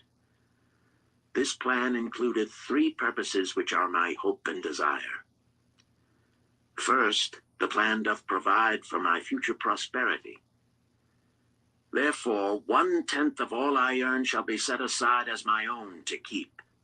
For Mathon speaketh wisely when he saith, that man who keepeth in his purse both gold and silver that he need not spend is good to his family and loyal to his king. The man who hath but a few coppers in his purse is indifferent to his family and indifferent to his king. But the man who hath naught in his purse is unkind to his family and disloyal to his king, for his own heart is bitter. Therefore, the man who wisheth to achieve must have coin that he may keep to jingle in his purse, that he have in his heart love for his family and loyalty to his king. Second, the plan doth provide that I shall support and clothe my good wife who hath returned to me with loyalty from the house of her father. For Mathon doth say that to take good care of a faithful wife putteth self-respect into the heart of a man, and addeth strength and determination to his purposes. Therefore 7/10 of all I earn shall be used to provide a home, clothes to wear, and food to eat, with a bit extra to spend, that our lives be not lacking in pleasure and enjoyment. But he doth further enjoin the greatest care that we spend not greater than 7/10 of what I earn for these worthy purposes. Herein lieth the success of the plan. I must live upon this portion, and never use more, nor buy what I may not pay for out of this portion. This ends Disc 3. The Richest Man in Babylon, Disc 4. Tablet 2. Third, the plan doth provide that out of my earnings my debts shall be paid. Therefore, each time the moon is full, 2/10 of all I have earned shall be divided honorably and fairly among those who have trusted me and to whom I am indebted. Thus in due time will all my indebtedness be surely paid. Therefore do I here engrave the name of every man to whom I am indebted, and the honest amount of my debt. Faru the cloth weaver, 2 silver, 6 copper. Sinjar the couch maker, 1 silver. Amar my friend, 3 silver, 1 copper. Zankar my friend, 4 silver, 7 copper. Askamir my friend, 1 silver, 3 copper. Haransir the jewel maker, 6 silver, 2 copper. Diarbakir my father's friend, 4 silver, 1 copper. Alkahad the house owner, 14 silver. Mathon the gold lender, 9 silver. Birajik the farmer, 1 silver, 7 copper. From here on, disintegrated, cannot be deciphered. Tablet 3. To these creditors do I owe in total 119 pieces of silver and 141 pieces of copper. Because I did owe these sums and saw no way to repay, in my folly I did permit my wife to return to her father, and didst leave my native city and seek easy wealth elsewhere, only to find disaster and to see myself sold into the degradation of slavery. Now that Mathon doth show me how I can repay my debts in small sums of my earnings, do I realize the great extent of my folly in running away from the results of my extravagances. Therefore have I visited my creditors and explained to them that I have no resources with which to pay except my ability to earn, and that I intend to apply 2/10 of all I earn upon my indebtedness evenly and honestly. This much can I pay, but no more. Therefore, if they be patient, in time my obligations will be paid in full. Amar, whom I thought my best friend, reviled me bitterly, and I left him in humiliation. Birajik, the farmer, pleaded that I pay him first, as he didst badly need help. Alkahad, the house owner, was indeed disagreeable, and insisted that he would make me trouble unless I didst soon settle in full with him. All the rest willingly accepted my proposal. Therefore am I more determined than ever to carry through, being convinced that it is easier to pay one's just debts than to avoid them. Even though I cannot meet the needs and demands of a few of my creditors, I will deal impartially with all. Tablet 4. Again the moon shines full. I have worked hard with a free mind. My good wife hath supported my intentions to pay my creditors. Because of our wise determination, I have earned during the past moon, buying camels of sound wind and good legs for Nebertor, the sum of 19 pieces of silver. This I have divided according to the plan. 1/10 have I set aside to keep as my own. 7/10 have I divided with my good wife to pay for our living. 2/10 have I divided among my creditors as evenly as could be done in coppers. I did not see Amar, but left it with his wife. Birajik was so pleased that he would kiss my hand. Old Alkahad alone was grouchy and said I must pay faster. To which I replied that if I were permitted to be well fed and not worried, that alone would enable me to pay faster. All the others thanked me and spoke well of my efforts. Therefore, at the end of one moon, my indebtedness is reduced by almost 4 pieces of silver, and I possess almost 2 pieces of silver besides, upon which no man hath claim. My heart is lighter than it hath been for a long time. Again the moon shines full. I have worked hard, but with poor success. Few camels have I been able to buy. Only 11 pieces of silver have I earned. Nevertheless, my good wife and I have stood by the plan, even though we have bought no new raiment and eaten little but herbs. Again, I paid ourselves 1/10 of the 11 pieces, while we lived upon 7/10.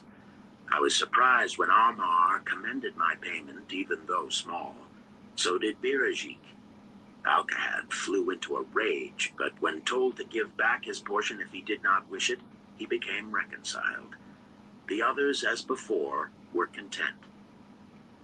Again the moon shines full, and I am greatly rejoiced. I intercepted a fine herd of camels and bought many sound ones. Therefore my earnings were 42 pieces of silver. This moon my wife and myself have bought much-needed sandals and raiment. Also we have dined well on meat and fowl. More than 8 pieces of silver we have paid to our creditors. Even Alcahad did not protest. Great is the plan, for it leadeth us out of debt, and giveth us wealth which is ours to keep. 3 times the moon hath been full since I last carved upon this clay. Each time I paid to myself 1/10 of all I earned. Each time my good wife and I have lived upon 7/10, even though at times it was difficult. Each time have I paid to my creditors 2/10. In my purse I now have 21 pieces of silver that are mine. It maketh my head to stand straight upon my shoulders, and maketh me proud to walk among my friends. My wife keepeth well our home, and is becomingly gowned. We are happy to live together. The plan is of untold value. Hath it not made an honorable man of an ex-slave? Tablet 5. Again the moon shines full, and I remember that it is long since I carved upon the clay. 12 moons in truth have come and gone. But this day I will not neglect my record, because upon this day I have paid the last of my debts. This is the day upon which my good wife and my thankful self celebrate with great feasting that our determination hath been achieved.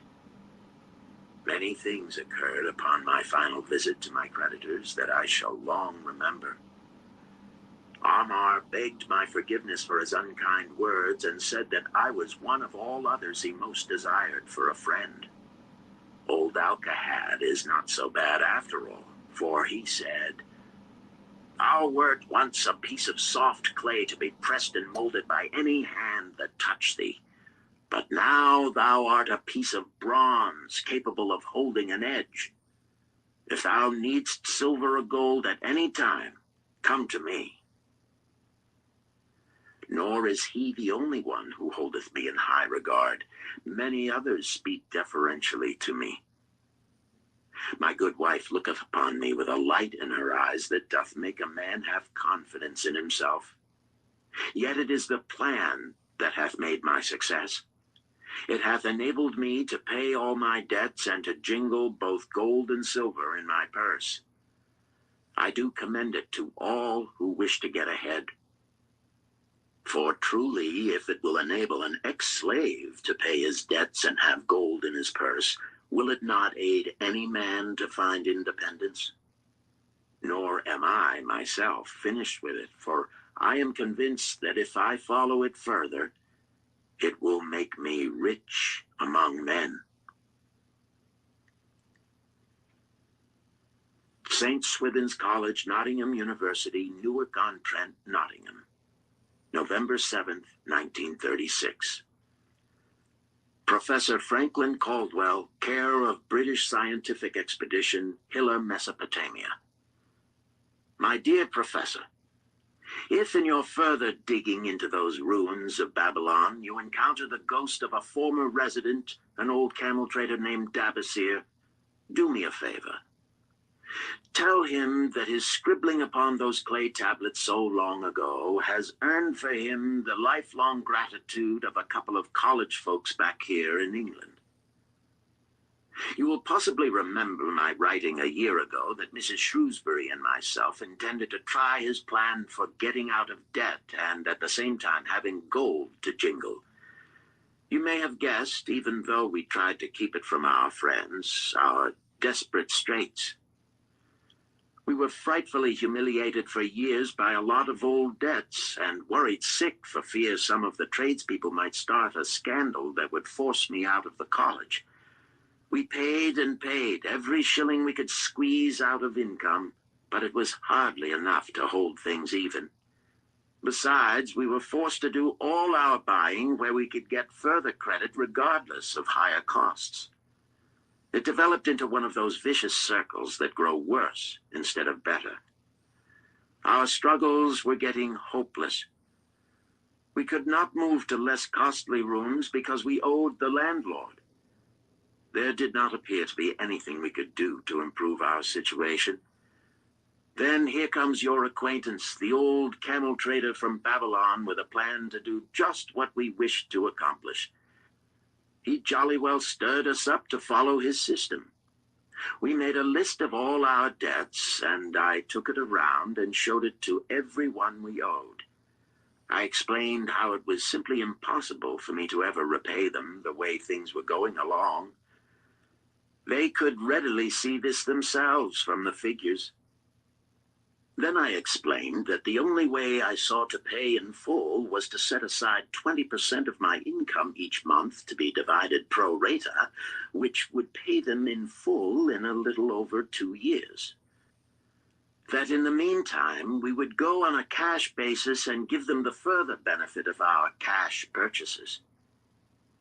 They were really quite decent. Our greengrocer, a wise old chap, put it in a way that helped to bring around the rest. If you pay for all you buy and then pay some on what you owe, that is better than you have done, for you ain't paid down the account none in 3 years. Finally, I secured all their names to an agreement binding them not to molest us as long as the 20% of income was paid regularly. Then we began scheming on how to live upon 70%. We were determined to keep that extra 10% to jingle. The thought of silver and possibly gold was most alluring. It was like having an adventure to make the change. We enjoyed figuring this way and that to live comfortably upon that remaining 70%. We started with rent and managed to secure a fair reduction. Next, we put our favorite brands of tea and such under suspicion, and were agreeably surprised how often we could purchase superior qualities at less cost. It is too long a story for a letter, but anyhow, it did not prove difficult. We managed, and right cheerfully at that.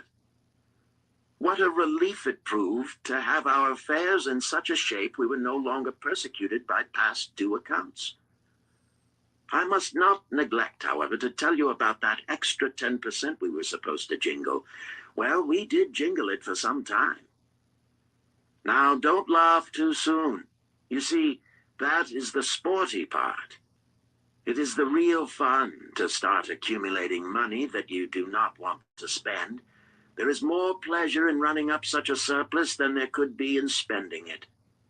After we had jingled to our heart's content, we found a more profitable use for it. We took up an investment upon which we could pay that 10% each month. This is proving to be the most satisfying part of our regeneration. It is the first thing we pay out of my check. There is a most gratifying sense of security to know our investment is growing steadily. By the time my teaching days are over, it should be a snug sum, large enough so the income will take care of us from then on. All this out of my same old check. Difficult to believe, yet absolutely true. All our debts being gradually paid, and at the same time our investment increasing. Besides, we get along financially even better than before. Who would believe there could be such a difference in results between following a financial plan and just drifting along?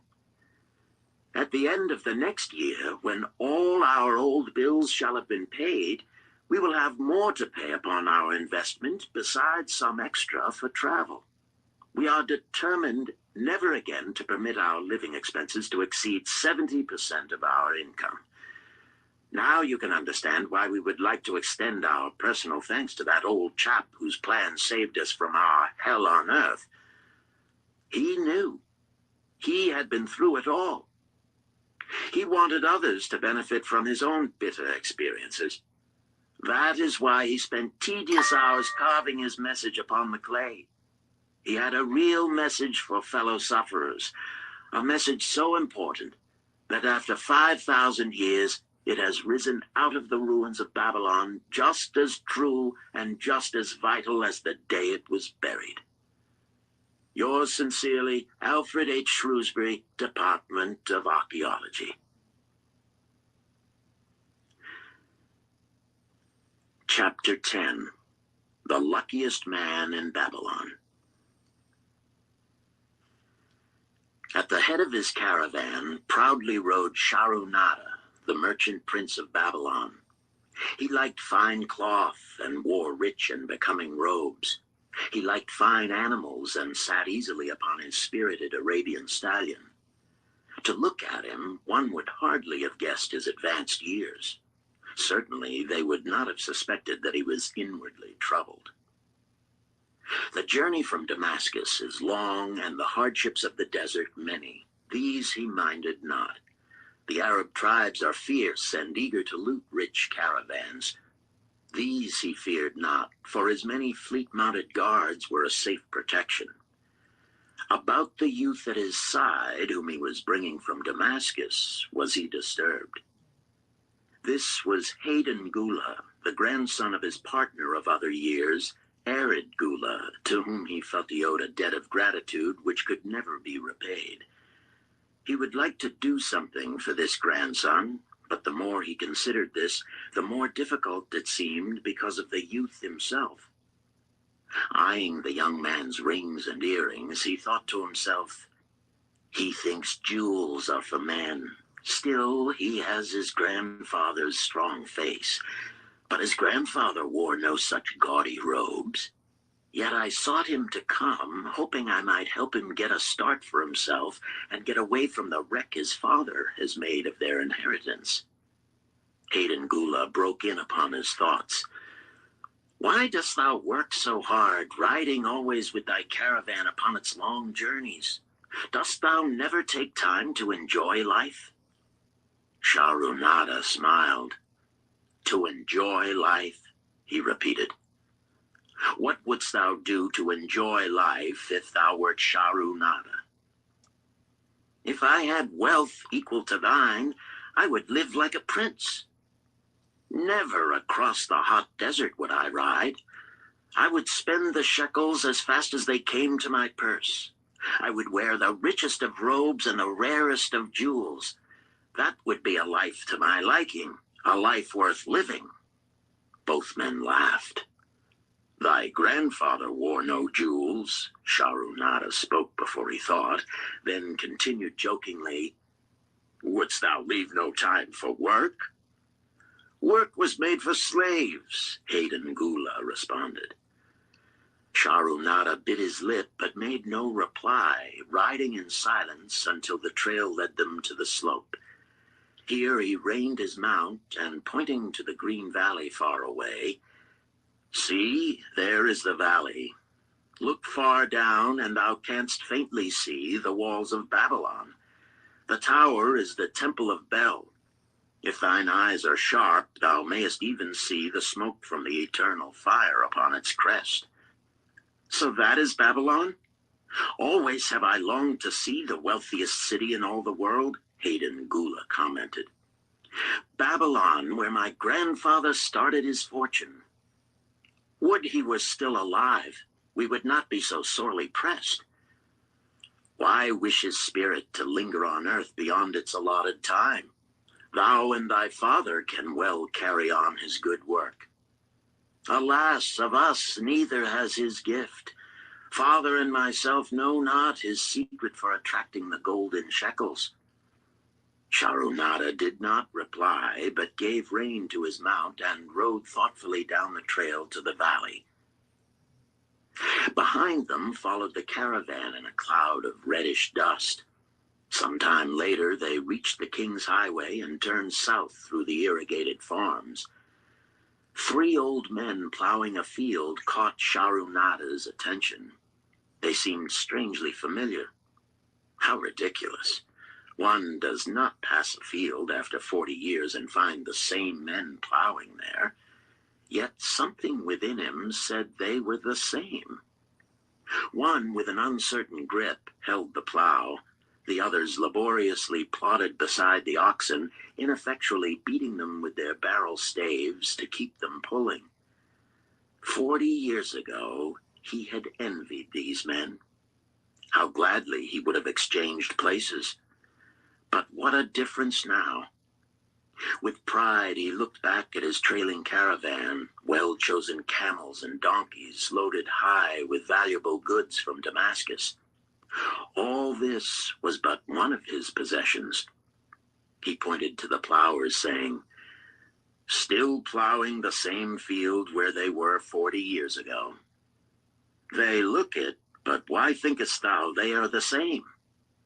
"I saw them there," Sharunada replied. Recollections were racing rapidly through his mind. Why could he not bury the past and live in the present? Then he saw, as in a picture, the smiling face of Arid Gula. The barrier between himself and the cynical youth beside him dissolved. But how could he help such a superior youth with his spendthrift ideas and bejeweled hands? Work he could offer in plenty to willing workers, but not for men who considered themselves too good for work. Yet he owed it to Arid Gula to do something, not a half-hearted attempt. He and Arid Gula had never done things that way. They were not that sort of men. A plan came almost in a flash. There were objections. He must consider his own family and his own standing. It would be cruel. It would hurt. Being a man of quick decisions, he waived objections and decided to act. "Wouldst thou be interested in hearing how thy worthy grandfather and myself joined in the partnership which proved so profitable?" he questioned. "Why not just tell me how thou madest the golden shekels? That is all I need to know," the young man parried. Sharunada ignored the reply and continued. "We start with those men plowing. I was no older than thou. As the column of men in which I marched approached, good old Megiddo, the farmer, scoffed at the slipshod way in which they plowed. Megiddo was chained next to me. 'Look at the lazy fellows,' he protested. 'The plow holder makes no effort to plow deep, nor do the beaters keep the oxen in the furrow. How can they expect to raise a good crop with poor plowing?'" "Didst thou say Megiddo was chained to thee?" Hayden Gula asked in surprise. "Yes, with bronze collars about our necks and a length of heavy chain between us. Next to him was Zabado, the sheep thief. I had known him in Harun. At the end was a man we called Pirate because he told us not his name. We judged him as a sailor, as he had entwined serpents tattooed upon his chest in sailor fashion. The column was made up thus, so the men could walk in fours." "Thou wert chained as a slave?" Hayden Gula asked incredulously. "Did not thy grandfather tell thee I was once a slave? He often spoke of thee, but never hinted of this. He was a man thou couldst trust with innermost secrets. Thou, too, are a man I may trust, am I not right?" Sharunada looked him squarely in the eye. "Thou mayest rely upon my silence, but I am amazed. Tell me, how didst thou come to be a slave?" Sharunada shrugged his shoulders. "Any man may find himself a slave.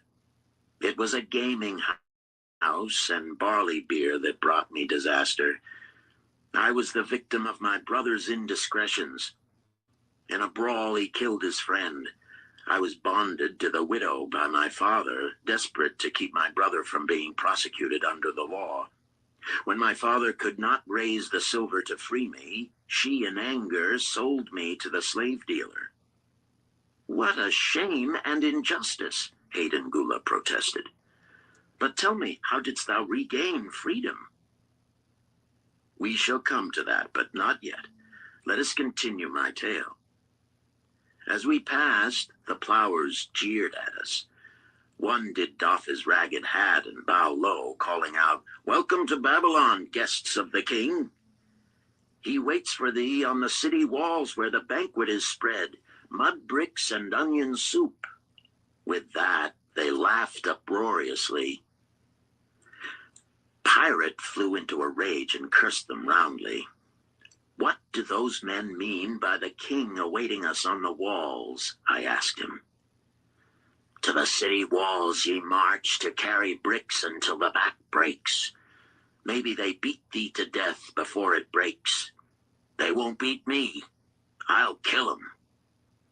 Then Megiddo spoke up. "It doesn't make sense to me to talk of masters beating willing, hard-working slaves to death.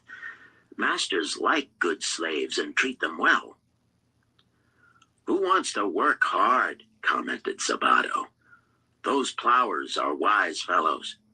They're not breaking their backs, just letting on as if they be." "Thou can't get ahead by shirking," Megiddo protested. "If thou plow a hectare, that's a good day's work, and any master knows it. But when thou plow only a half, that's shirking. I don't shirk. I like to work, and I like to do good work, for work is the best friend I've ever known. It has brought me all the good things I've had, my farm and cows and crops, everything." "Yea, and where be these things now?" scoffed Sabato. "I figure it pays better to be smart and get by without working. You watch Sabato. If we're sold to the walls, he'll be carrying the water bag or some easy job, when thou, who like to work, will be breaking thy back carrying bricks." He laughed his silly laugh. Terror gripped me that night. I could not sleep. I crowded close to the guard rope, and when the others slept, I attracted the attention of Godoso, who was doing the first guard watch. He was one of those brigand Arabs, the sort of rogue who, if he robbed thee of thy purse, would think he must also cut thy throat. "Tell me, Godoso," I whispered, "when we get to Babylon, will we be sold to the walls?" "Why want to know?" he questioned cautiously. "Canst thou not understand?" I pleaded. "I am young. I want to live. I don't want to be worked or beaten to death on the walls. Is there any chance for me to get a good master?"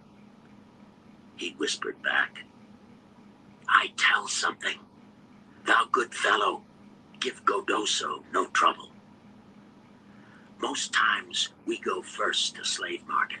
Listen now. When buyers come, tell 'em you good worker, like to work hard for good master, make 'em want to buy. You not make 'em buy, next day you carry brick. Mighty hard work." After he walked away, I lay in the warm sand looking up at the stars and thinking about work. What Megiddo had said about it being his best friend made me wonder if it would be my best friend. Certainly it would be if it helped me out of this. When Megiddo awoke, I whispered my good news to him.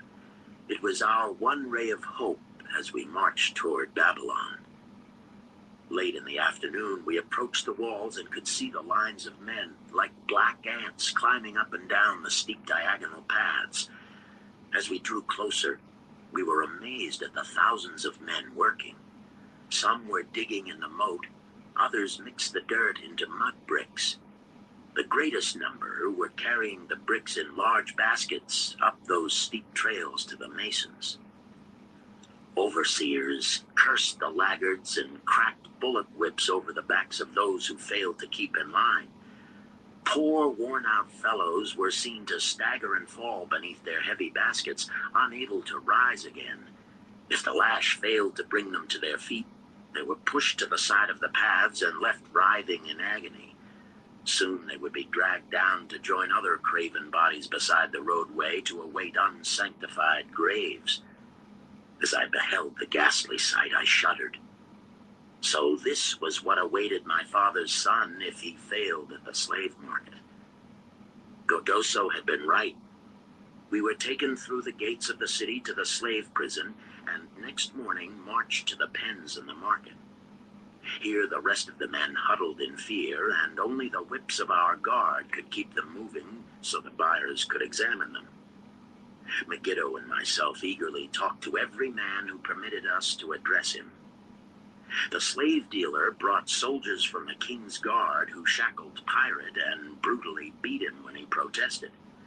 As they led him away, I felt sorry for him. Megiddo felt that we would soon part. When no buyers were near, he talked to me earnestly to impress upon me how valuable work would be to me in the future. Some men hate it. They make it their enemy. Better to treat it like a friend. Make thyself like it. Don't mind because it is hard.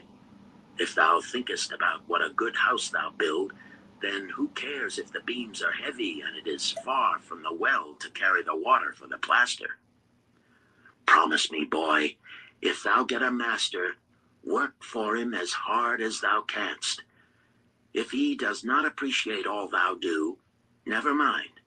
Remember, work well done does good to the man who does it. It makes him a better man. He stopped as a burly farmer came to the enclosure and looked at us critically. Megiddo asked about his farm and crops, soon convincing him that he would be a valuable man. After violent bargaining with the slave dealer, the farmer drew a fat purse from beneath his robe, and soon Megiddo had followed his new master out of sight. A few other men were sold during the morning. At noon, Godoso confided to me that the dealer was disgusted and would not stay over another night, but would take all who remained at sundown to the king's buyer. I was becoming desperate when a fat, good-natured man walked up to the wall and inquired if there was a baker among us. I approached him, saying, "Why should a good baker like thyself seek another baker of inferior ways? Would it not be easier to teach a willing man like myself thy skilled ways? Look at me. I am young, strong, and like to work. Give me a chance, and I will do my best to earn gold and silver for thy purse." He was impressed by my willingness and began bargaining with the dealer, who had never noticed me since he had bought me, but now waxed eloquent on my abilities, good health, and good disposition. I felt like a fat ox being sold to a butcher. At last, much to my joy, the deal was closed. I followed my new master away, thinking I was the luckiest man in Babylon. My new home was much to my liking.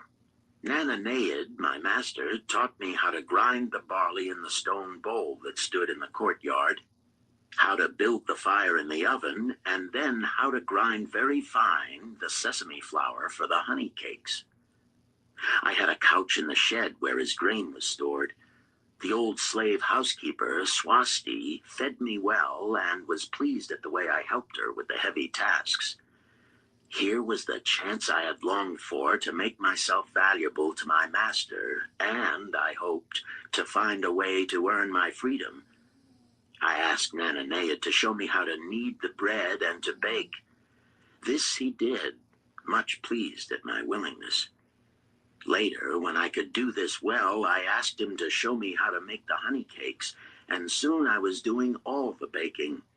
My master was glad to be idle, but Swasti shook her head in disapproval. "No work to do is bad for any man," she declared. I felt it was time for me to think of a way by which I might start to earn coins to buy my freedom. As the baking was finished at noon, I thought Nananeid would approve if I found profitable employment for the afternoons and might share my earnings with me. Then the thought came to me, why not bake more of the honey cakes and peddle them to hungry men upon the streets of the city? I presented my plan to Nananead this way. If I can use my afternoons after the baking is finished to earn for thee coins, would it be only fair for thee to share my earnings with me, that I might have money of my own to spend for those things which every man desires and needs? Fair enough, he admitted. When I told him of my plan to peddle our honey cakes, he was well pleased. Here is what we will do, he suggested.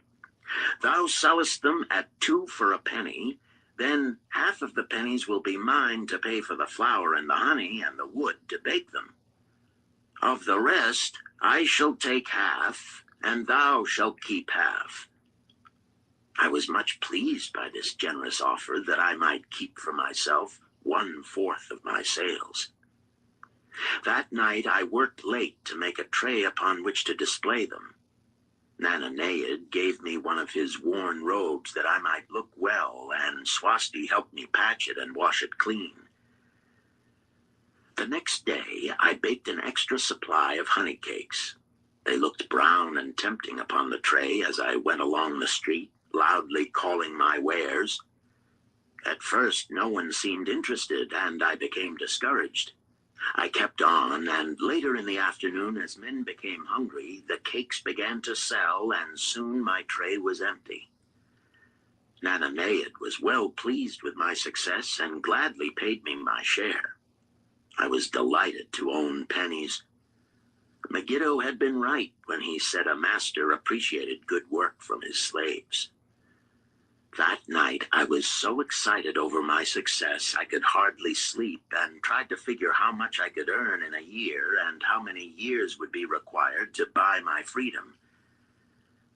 As I went forth with my tray of cakes every day, I soon found regular customers. One of these was none other than thy grandfather, Arid Gula.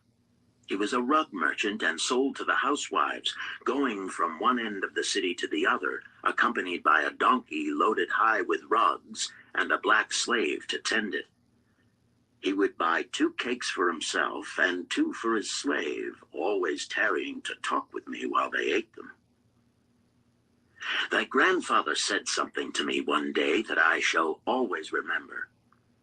I like thy cakes, boy, but better still, I like the fine enterprise with which thou offerest them. Such spirit can carry thee far on the road to success. But how canst thou understand, Hayden Gula, what such words of encouragement could mean to a slave boy, lonesome in a great city, struggling with all he had in him to find a way out of his humiliation? As the months went by, I continued to add pennies to my purse. It began to have a comforting weight upon my belt. Work was proving to be my best friend, just as Megiddo had said. I was happy, but Swasti was worried. Thy master, I fear to have him spend so much time at the gaming houses, she protested. I was overjoyed one day to meet my friend Megiddo upon the street. He was leading 3 donkeys loaded with vegetables to the market. I am doing mighty well, he said. My master does appreciate my good work, for now I am a foreman. See, he does trust the marketing to me, and also he is sending for my family. Work is helping me to recover from my great trouble. Someday it will help me to buy my freedom and once more own a farm of my own. Time went on, and Nananead became more and more anxious for me to return from selling. He would be waiting when I returned and would eagerly count and divide our money. He would also urge me to seek further markets and increase my sales. Often I went outside the city gates to solicit the overseers of the slaves building the walls. I hated to return to the disagreeable sights, but found the overseers liberal buyers. One day I was surprised to see Zabado waiting in line to fill his basket with bricks. He was gaunt and bent, and his back was covered with welts and sores from the whips of the overseers. I was sorry for him and handed him a cake which he crushed into his mouth like a hungry animal. Seeing the greedy look in his eyes, I ran before he could grab my tray. "Why dost thou work so hard?" Arid Gula said to me one day. "Almost the same question thou asked of me today, dost thou remember?" I told him what Megiddo had said about work and how it was proving to be my best friend. I showed him with pride my wallet of pennies and explained how I was saving them to buy my freedom. "When thou art free, what wilt thou do?" he inquired. "Then," I answered, "I intend to become a merchant." At that he confided in me, something I had never suspected. "Thou knowest not that I also am a slave. I am in partnership with my master." "Stop," demanded Hayden Gula. "I will not listen to lies defaming my grandfather. He was no slave." His eyes blazed in anger. Sharunada remained calm. "I honor him for rising above his misfortune and becoming a leading citizen of Damascus. Art thou his grandson, cast of the same mold? Art thou man enough to face true facts, or dost thou prefer to live under false illusions?" Hayden Gula straightened in his saddle. In a voice suppressed with deep emotion, he replied, "My grandfather was beloved by all. Countless were his good deeds. When the famine came, did not his gold buy grain in Egypt, and did not his caravan bring it to Damascus and distribute it to the people so none would starve? Now thou sayest he was but a despised slave in Babylon. Had he remained a slave in Babylon, that he might well have been despised. But when, through his own efforts, he became a great man in Damascus, the gods indeed condoned his misfortunes and honored him with their respect." Sharunada replied. "After telling me that he was a slave," Sharunada continued, "he explained how anxious he had been to earn his freedom. Now that he had enough money to buy this, he was much disturbed as to what he should do.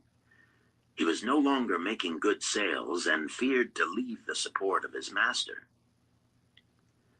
I protested his indecision. "Cling no longer to thy master. Get once again the feeling of being a free man. Act like a free man and succeed like one. Decide what thou desirest to accomplish, and then work will aid thee to achieve it." He went on his way, saying he was glad I had shamed him for his cowardice. One day I went outside the gates again and was surprised to find a great crowd gathering there. When I asked a man for an explanation, he replied, "Hast thou not heard? An escaped slave who murdered one of the king's guards has been brought to justice and will this day be flogged to death for his crime. Even the king himself is to be here." So dense was the crowd about the flogging post, I feared to go near lest my tray of honey cakes be upset. Therefore I climbed up the unfinished wall to see over the heads of the people. I was fortunate in having a view of Nebuchadnezzar himself as he rode by in his golden chariot. Never had I beheld such grandeur, such robes and hangings of gold cloth and velvet. I could not see the flogging, though I could hear the shrieks of the poor slave. I wondered how one so noble as our handsome king could endure to see such suffering. Yet when I saw he was laughing and joking with his nobles, I knew he was cruel and understood why such inhuman tasks were demanded of the slaves building the walls. After the slave was dead, his body was hung upon a pole by a rope attached to his leg so all might see. As the crowd began to thin, I went close. On the hairy chest, I saw tattooed 2 entwined serpents. It was Pirate. The next time I met Arid Gula, he was a changed man. Full of enthusiasm, he greeted me. "Behold, the slave thou knewest is now a free man. There was magic in thy words. Already my sales and my profits are increasing. My wife is overjoyed. She was a free woman, the niece of my master. She much desires that we move to a strange city where no man shall know I was once a slave. Thus our children shall be above reproach for their father's misfortune. Work has become my best helper. It has enabled me to recapture my confidence and my skill to sell." I was overjoyed that I had been able, even in a small way, to repay him for the encouragement he had given me. One evening, Swasti came to me in deep distress. "Thy master is in trouble. I fear for him. Some months ago, he lost much at the gaming tables. He pays not the farmer for his grain, nor his honey. He pays not the moneylender. They are angry and threaten him." "Why should we worry over his folly? We are not his keepers," I replied thoughtlessly. "Foolish youth, thou understandest not. To the moneylender didst he give thy title to secure a loan? Under the law he can claim thee and sell thee. I know not what to do. He is a good master. Why, oh, why should such trouble come upon him?" Not were Swasti's fears groundless. While I was doing the baking next morning, the moneylender returned with a man he called Sasi. This man looked me over and said I would do. The moneylender waited not for my master to return, but told Swasti to tell him he had taken me. With only the robe on my back and the purse of pennies hanging safely from my belt, I was hurried away from the unfinished baking. I was whirled away from my dearest hopes as the hurricane snatches the tree from the forest and casts it into the surging sea. Again, a gaming house and barley beer had caused me disaster. Sasi was a blunt, gruff man. As he led me across the city, I told him of the good work I had been doing for Nananeid and said I hoped to do good work for him. His reply offered no encouragement. "I like not this work. My master likes it not. The king has told him to send me to build a section of the Grand Canal. Master tells Sasi to buy more slaves, work hard, and finish quick. Bah! How can any man finish a big job quick?" Picture a desert with not a tree, just low shrubs and a sun burning with such fury the water in our barrels became so hot we could scarcely drink it. Then picture rows of men going down into the deep excavation and lugging heavy baskets of dirt up soft, dusty trails from daylight until dark. Picture food served in open troughs from which we helped ourselves like swine. We had no tents, no straw for beds. That was the situation in which I found myself. I buried my wallet in a marked spot, wondering if I would ever dig it up again. At first I worked with good will, but as the months dragged on, I felt my spirit breaking. Then the heat fever took hold of my weary body. I lost my appetite and could scarcely eat the mutton and vegetables. At night I would toss in unhappy wakefulness. In my misery, I wondered if Zabado had not the best plan, to shirk and keep his back from being broken in work. Then I recalled my last sight of him and knew his plan was not good. I thought of Pirate with his bitterness and wondered if it might be just as well to fight and kill. The memory of his bleeding body reminded me that his plan was also useless. Then I remembered my last sight of Megiddo. His hands were deeply calloused from hard work, but his heart was light and there was happiness on his face. His was the best plan. Yet I was just as willing to work as Megiddo. He could not have worked harder than I. Why did not my work bring me happiness and success? Was it work that brought Megiddo happiness, or was happiness and success merely in the laps of the gods? Was I to work the rest of my life without gaining my desires, without happiness and success? All of these questions were jumbled in my mind, and I had not an answer. Indeed, I was sorely confused. Several days later, when it seemed that I was at the end of my endurance and my questions still unanswered, Sasi sent for me. A messenger had come from my master to take me back to Babylon. I dug up my precious wallet, wrapped myself in the tattered remnants of my robe, and was on my way. As we rode, the same thoughts of a hurricane whirling me hither and thither kept racing through my feverish brain. I seemed to be living the weird words of a chant from my native town of Harun.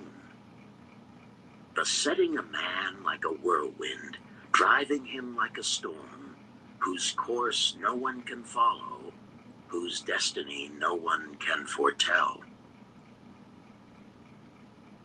Was I destined to be ever thus punished for I knew not what? What new miseries and disappointments awaited me? When we rode to the courtyard of my master's house, imagine my surprise when I saw Erid Gula awaiting me. He helped me down and hugged me like a long-lost brother. As we went our way, I would have followed him as a slave should follow his master, but he would not permit me. He put his arm about me, saying, "I hunted everywhere for thee. When I had almost given up hope, I did meet Swasti, who told me of the moneylender who directed me to thy noble owner. A hard bargain he did drive, and made me pay an outrageous price. But thou art worth it. Thy philosophy and thy enterprise have been my inspiration to this new success." "Megiddo's philosophy, not mine," I interrupted. "Megiddo's and thine. Thanks to thee both, we are going to Damascus, and I need thee for my partner." "See," he exclaimed, "in one moment thou wilt be a free man." So saying, he drew from beneath his robe the clay tablet carrying my title. This he raised above his head and hurled it to break in 100 pieces upon the cobblestones. With glee he stamped upon the fragments until they were but dust. Tears of gratitude filled my eyes. I knew I was the luckiest man in Babylon. Work, thou see, by this, in the time of my greatest distress, didst prove to be my best friend. My willingness to work enabled me to escape from being sold to join the slave gangs upon the walls. It also so impressed thy grandfather, he selected me for his partner. Then Hayden Gula questioned, "Was work my grandfather's secret key to the golden shekels?" "It was the only key he had when I first knew him," Sharunada replied. "Thy grandfather enjoyed working. The gods appreciated his efforts and rewarded him liberally." "I begin to see," Hayden Gula was speaking thoughtfully. "Work attracted as many friends who admired his industry and the success it brought. Work brought him the honors he enjoyed so much in Damascus. Work brought him all those things I have approved. And I thought work was fit only for slaves."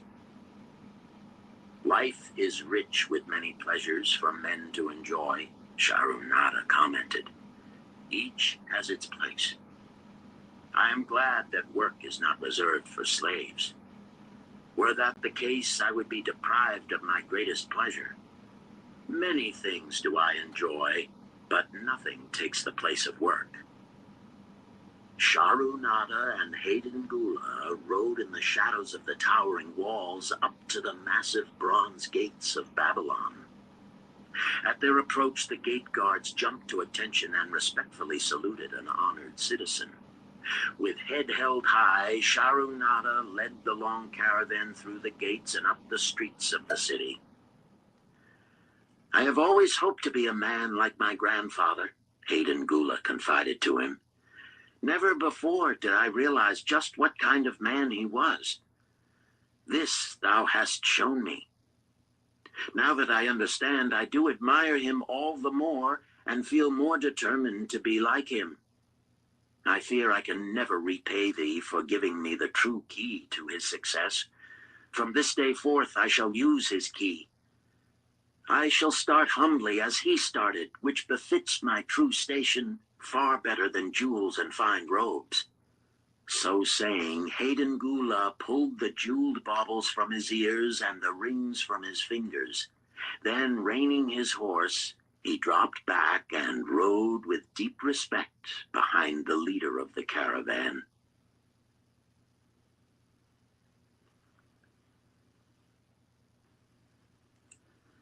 Chapter 11. An Historical Sketch of Babylon. In the pages of history, there lives no city more glamorous than Babylon. Its very name conjures visions of wealth and splendor. Its treasures of gold and jewels were fabulous. One naturally pictures such a wealthy city as located in a suitable setting of tropical luxury, surrounded by rich natural resources of forests and mines. Such was not the case. It was located beside the Euphrates River in a flat, arid valley. It had no forests, no mines, not even stone for building. It was not even located upon a natural trade route. The rainfall was insufficient to raise crops. Babylon is an outstanding example of man's ability to achieve great objectives using whatever means are at his disposal. All of the resources supporting this large city were man-developed. All of its riches were man-made. Babylon possessed just two natural resources: a fertile soil and water in the river. With one of the greatest engineering accomplishments of this or any other day, Babylonian engineers diverted the waters from the river by means of dams and immense irrigation canals. Far out across that arid valley went these canals to pour the life-giving waters over the fertile soil. This ranks among the first engineering feats known to history.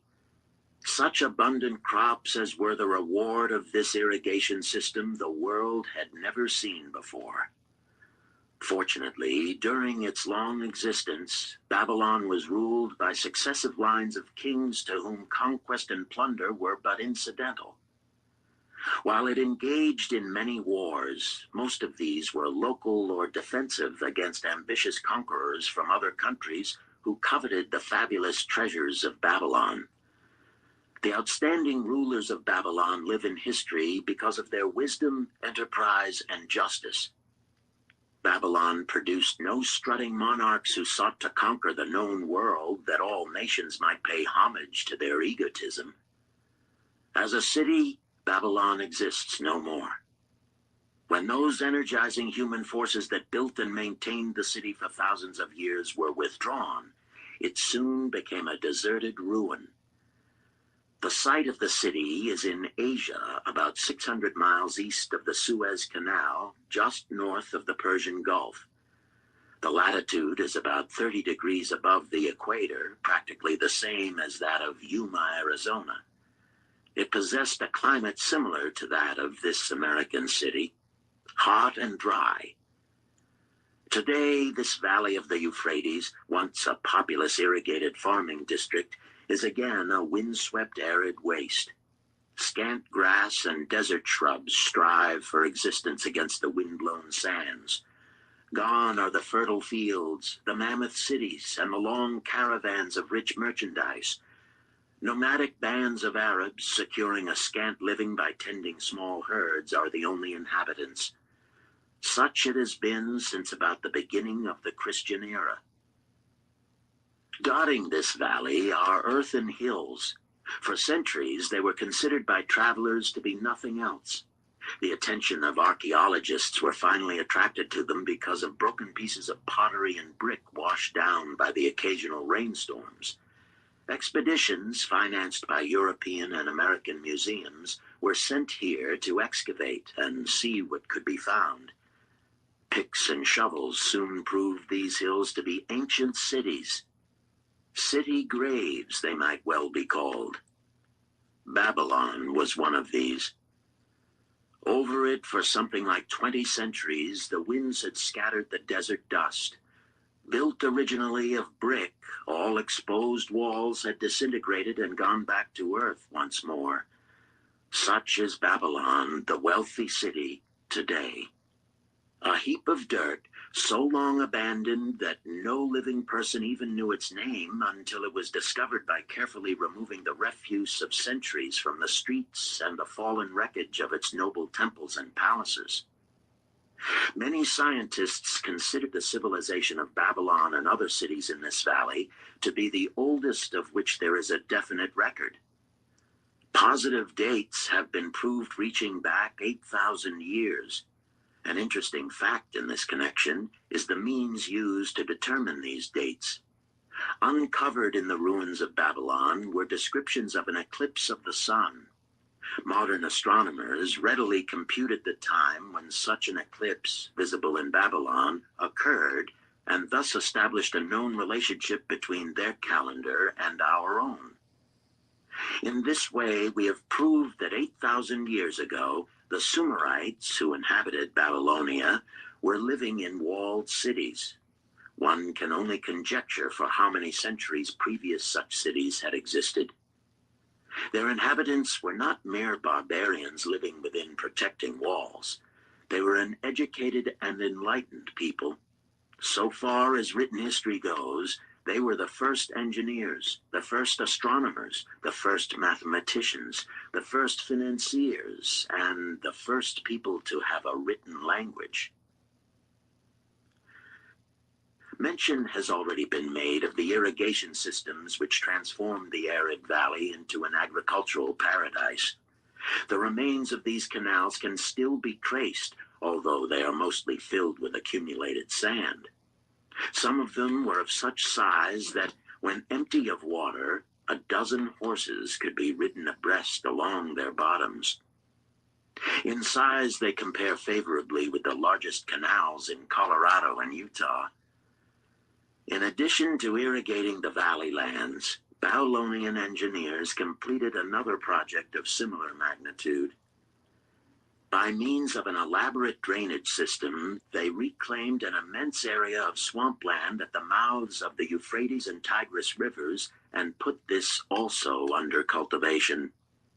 Herodotus, the Greek traveler and historian, visited Babylon while it was in its prime and has given us the only known description by an outsider.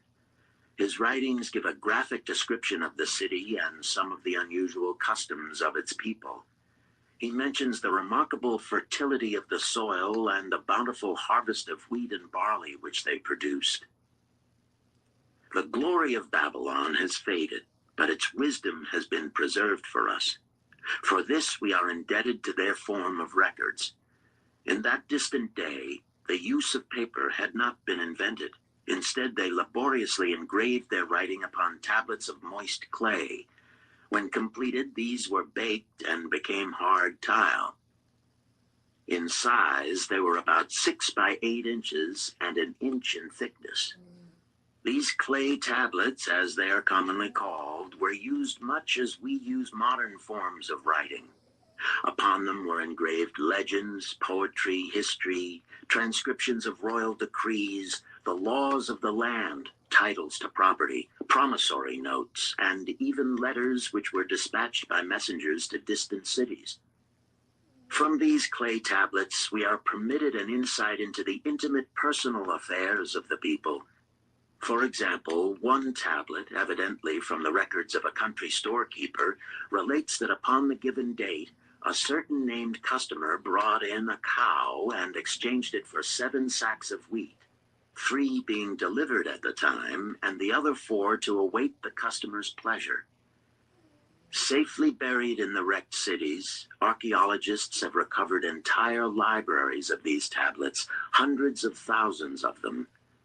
One of the outstanding wonders of Babylon was the immense walls surrounding the city. The ancients ranked them with the Great Pyramid of Egypt as belonging to the 7 wonders of the world. Queen Semiramis is credited with having erected the first walls during the early history of the city. Modern excavators have been unable to find any trace of the original walls, nor is their exact height known. From mention made by early writers, it is estimated they were about 50 to 60 feet high, faced on the outer side with burnt brick, and further protected by a deep moat of water. The later and more famous walls were started about 600 years before the time of Christ by King Nabopolassar. Upon such a gigantic scale did he plan the rebuilding, he did not live to see the work finished. This was left to his son Nebuchadnezzar, whose name is familiar in biblical history. The height and length of these later walls staggers belief. They are reported upon reliable authority to have been about 160 feet high, the equivalent of the height of a modern 15-story office building. The total length is estimated as between 9 and 11 miles. So wide was the top that a 6-horse chariot could be driven around them. Of this tremendous structure, little now remains except portions of the foundations and the moat. In addition to the ravages of the elements, the Arabs completed the destruction by quarrying the brick for building purposes elsewhere. Against the walls of Babylon marched, in turn, the victorious armies of almost every conqueror of that age of wars of conquest. A host of kings laid siege to Babylon, but always in vain. Invading armies of that day were not to be considered lightly. Historians speak of such units as 10,000 horsemen, 25,000 chariots, 1,200 regiments of foot soldiers with 1,000 men to the regiment. Often 2 or 3 years of preparation would be required to assemble war materials and depots of food along the proposed line of march. The city of Babylon was organized much like a modern city. There were streets and shops. Peddlers offered their wares through residential districts. Priests officiated in magnificent temples.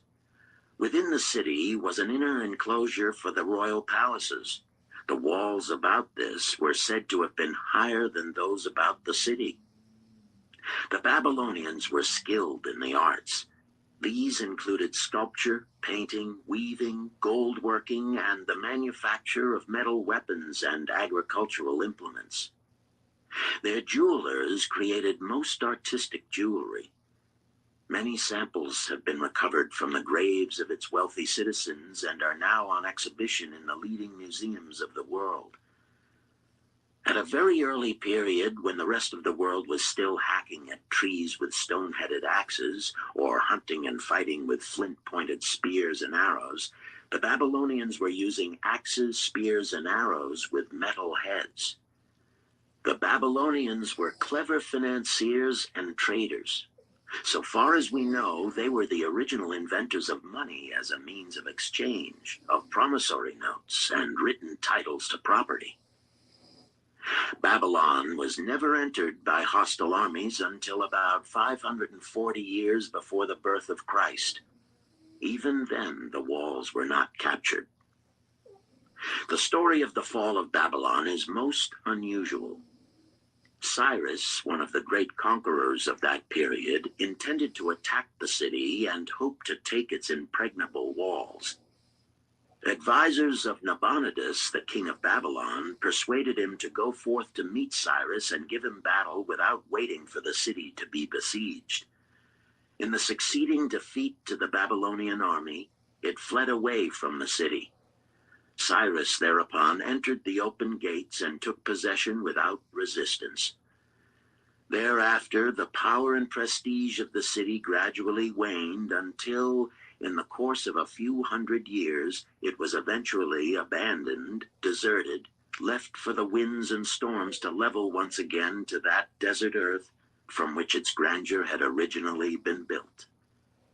Babylon had fallen, never to rise again. But to it, civilization owes much. The eons of time have crumbled to dust the proud walls of its temples, but the wisdom of Babylon endures.